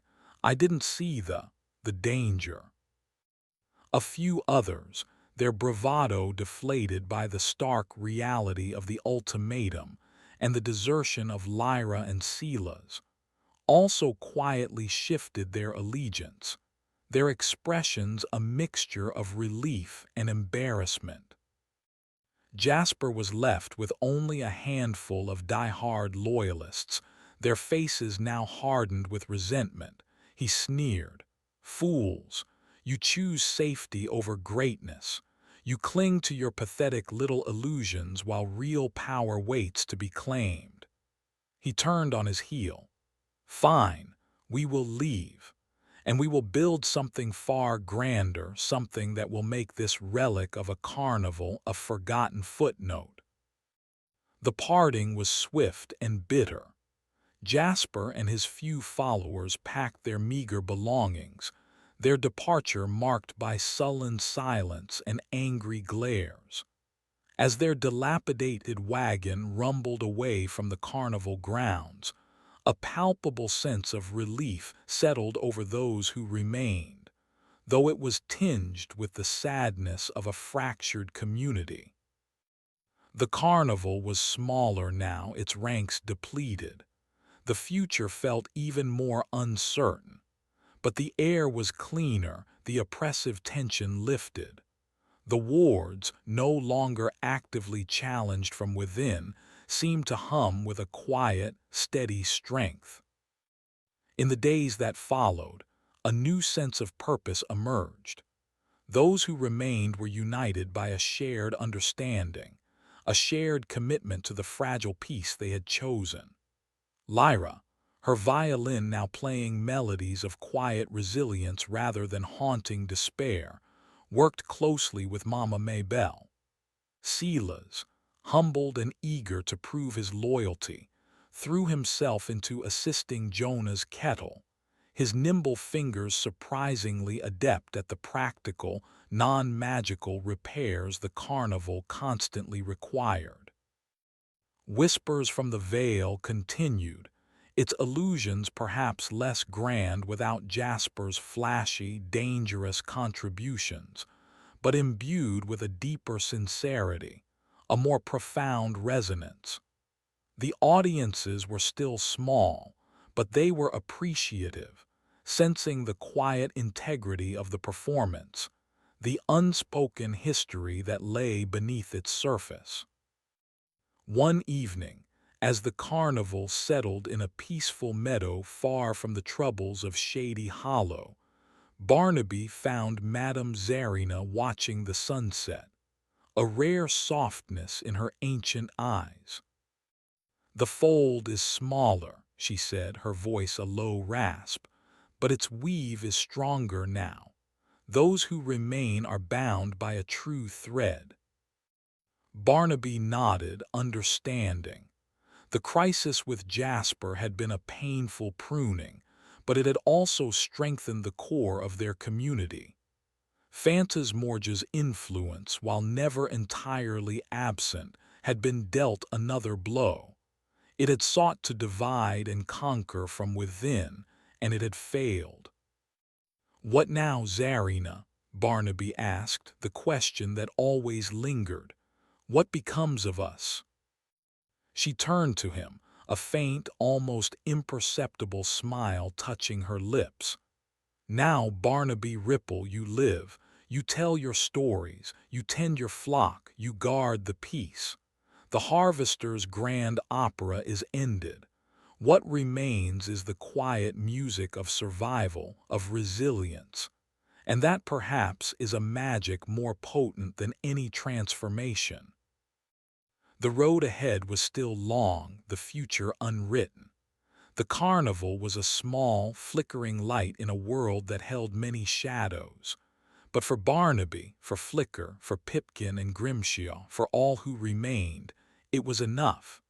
They had faced their demons, both internal and external. They had named the darkness and in doing so had found their own, hard-won dawn. The show, in its truest, most human form, would go on.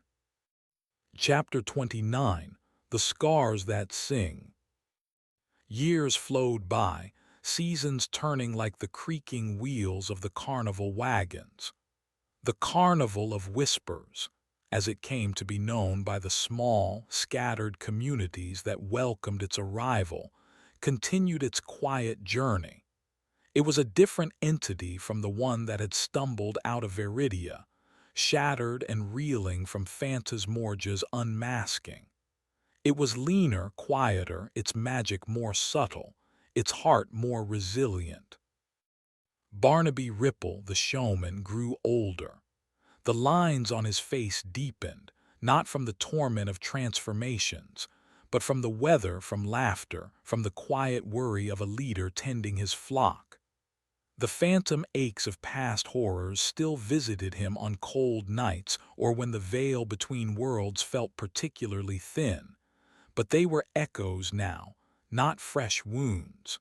He bore his scars not as a burden, but as a testament to survival. His storytelling deepened, imbued with a wisdom and compassion that resonated with audiences in a way cheap thrills never could. Flicker became the carnival's chronicler as well as its artistic director, their notebooks filled not just with designs for illusions, but with the ongoing story of their unique community. They documented the subtle shifts in Phantasmorgia's lingering influence, the ways the wards needed to be adjusted, the small victories and quiet moments of grace. Their partnership with Barnaby became the creative core of the carnival, a blend of his lived experience and their intuitive artistry. Pipkin, no longer just a caretaker but a skilled illusionist and performer in his own right, brought a lightness and a sense of wonder to their shows. His small, intricate illusions, often involving clever puppetry or sleight of hand, were a beloved counterpoint to Barnaby's more somber narratives. He remained fiercely loyal, the silent anchor he had always been, but now with a quiet confidence that bloomed in the carnival's safer atmosphere. Grimshaw, the strongman, became the carnival's steadfast protector in a more literal sense. His presence was a deterrent to the mundane troubles that plagued any traveling show, rowdy youths, dishonest merchants. He was also the first to sense any resurgence of Phantasmorgia's subtle meddling, his instincts honed by past battles. His bond with Barnaby remained a bedrock of unspoken understanding. Madame Zarina, ancient and unchanging, continued as their spiritual anchor, the keeper of the wards and the interpreter of the subtle signs from the world beyond the veil. Her pronouncements were still cryptic, her remedies still pungent, but there was a new gentleness in her interactions with them, a quiet pride in the resilience of her adopted family. She taught Lyra and Silas, the newcomers who had chosen to stay, some of the simpler warding rituals, ensuring the knowledge would not be lost. They heard whispers, occasionally, of Jasper and his splinter group. tales of a gaudy, reckless carnival that promised dark wonders and often left a trail of unease and misfortune in its wake. It was rumored that Jasper, in his hunger for power, had indeed become a willing, if unstable, conduit for Phantasmorgia's darker appetites, his shows descending into true, uncontrolled horror. But those whispers were distant, another story from the shadowed corners of the world, and Barnaby's carnival kept to its own, more carefully tended path. The Palace of Peculiarities remained the heart of their warded domain. It was never again used for horrifying transformations, but it was the stage for whispers from the veil, and within its canvas walls, the echoes of Barnaby's past were not silenced, but harmonized. Sometimes, during a performance, a genuine shiver would run through the audience, a true breath of the uncanny, as if the very fabric of the tent remembered what it had once contained. These moments were not sought, but acknowledged, a reminder of the thin veil and the power of their collective history. The children born into the carnival during these years grew up with tales of the old times as a kind of mythology, stories of a brave showman who bore terrible burdens, of loyal friends who stood against the darkness, of an ancient entity whose true name held power. They learned the warding symbols as part of their alphabet, the protective rituals as familiar as nursery rhymes. For them, the carnival was not a place of terror, but of wonder, resilience, and a deep, abiding sense of belonging.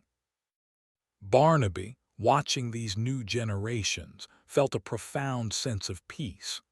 The cycle of torment he had endured had, in its own terrible way, paved the path for this new beginning. His scars and the scars of the carnival itself had, in Zarina's words, begun to sing, a quiet song of survival, of community, of light found in the deepest darkness. The hunger of Phantasmorgia still whispered at the edges of their world, a constant reminder of the fragility of their peace. But the carnival of whispers, with its stories, its illusions, and its unbreakable bonds, was ready to meet those whispers with its own, stronger, more human refrain. Chapter 30. The Road Goes On. The sun dipped below the horizon, painting the sky in hues of bruised purple and faded gold, casting long shadows from the carnival wagons.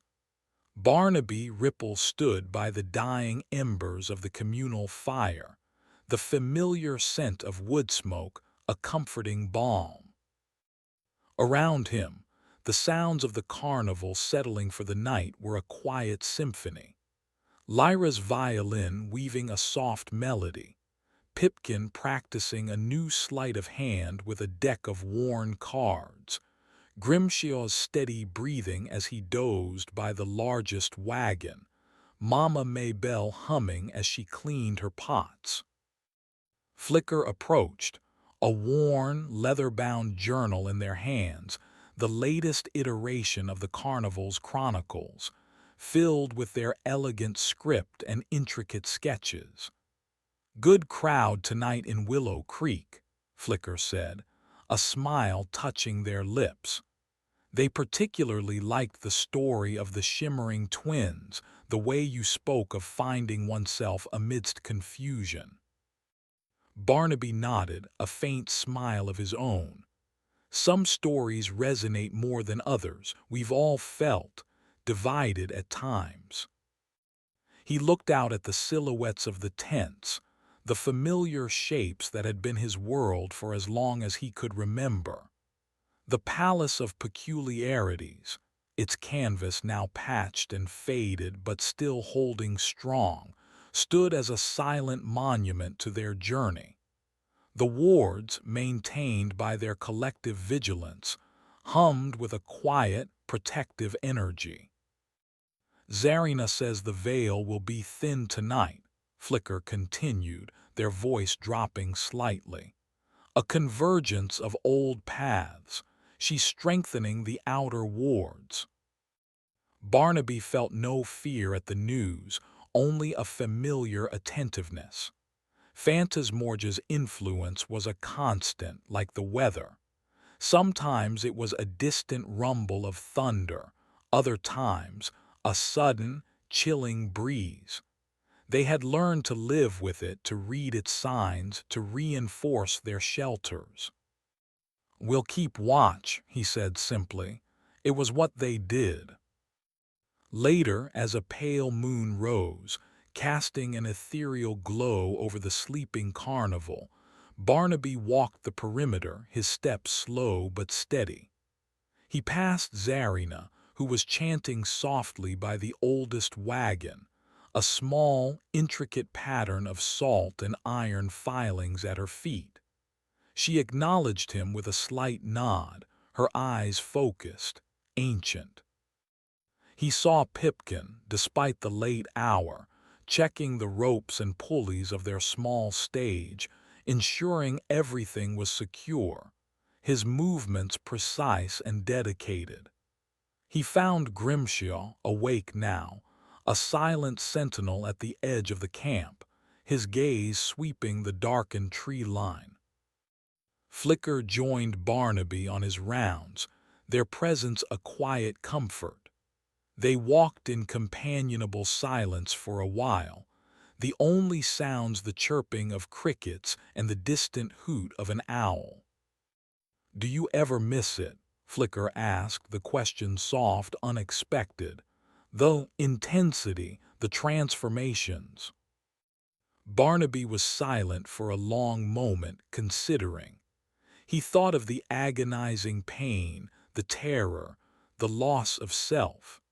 But he also remembered the raw, primal power, the profound connection to forces beyond human comprehension. "No," he said finally, his voice firm.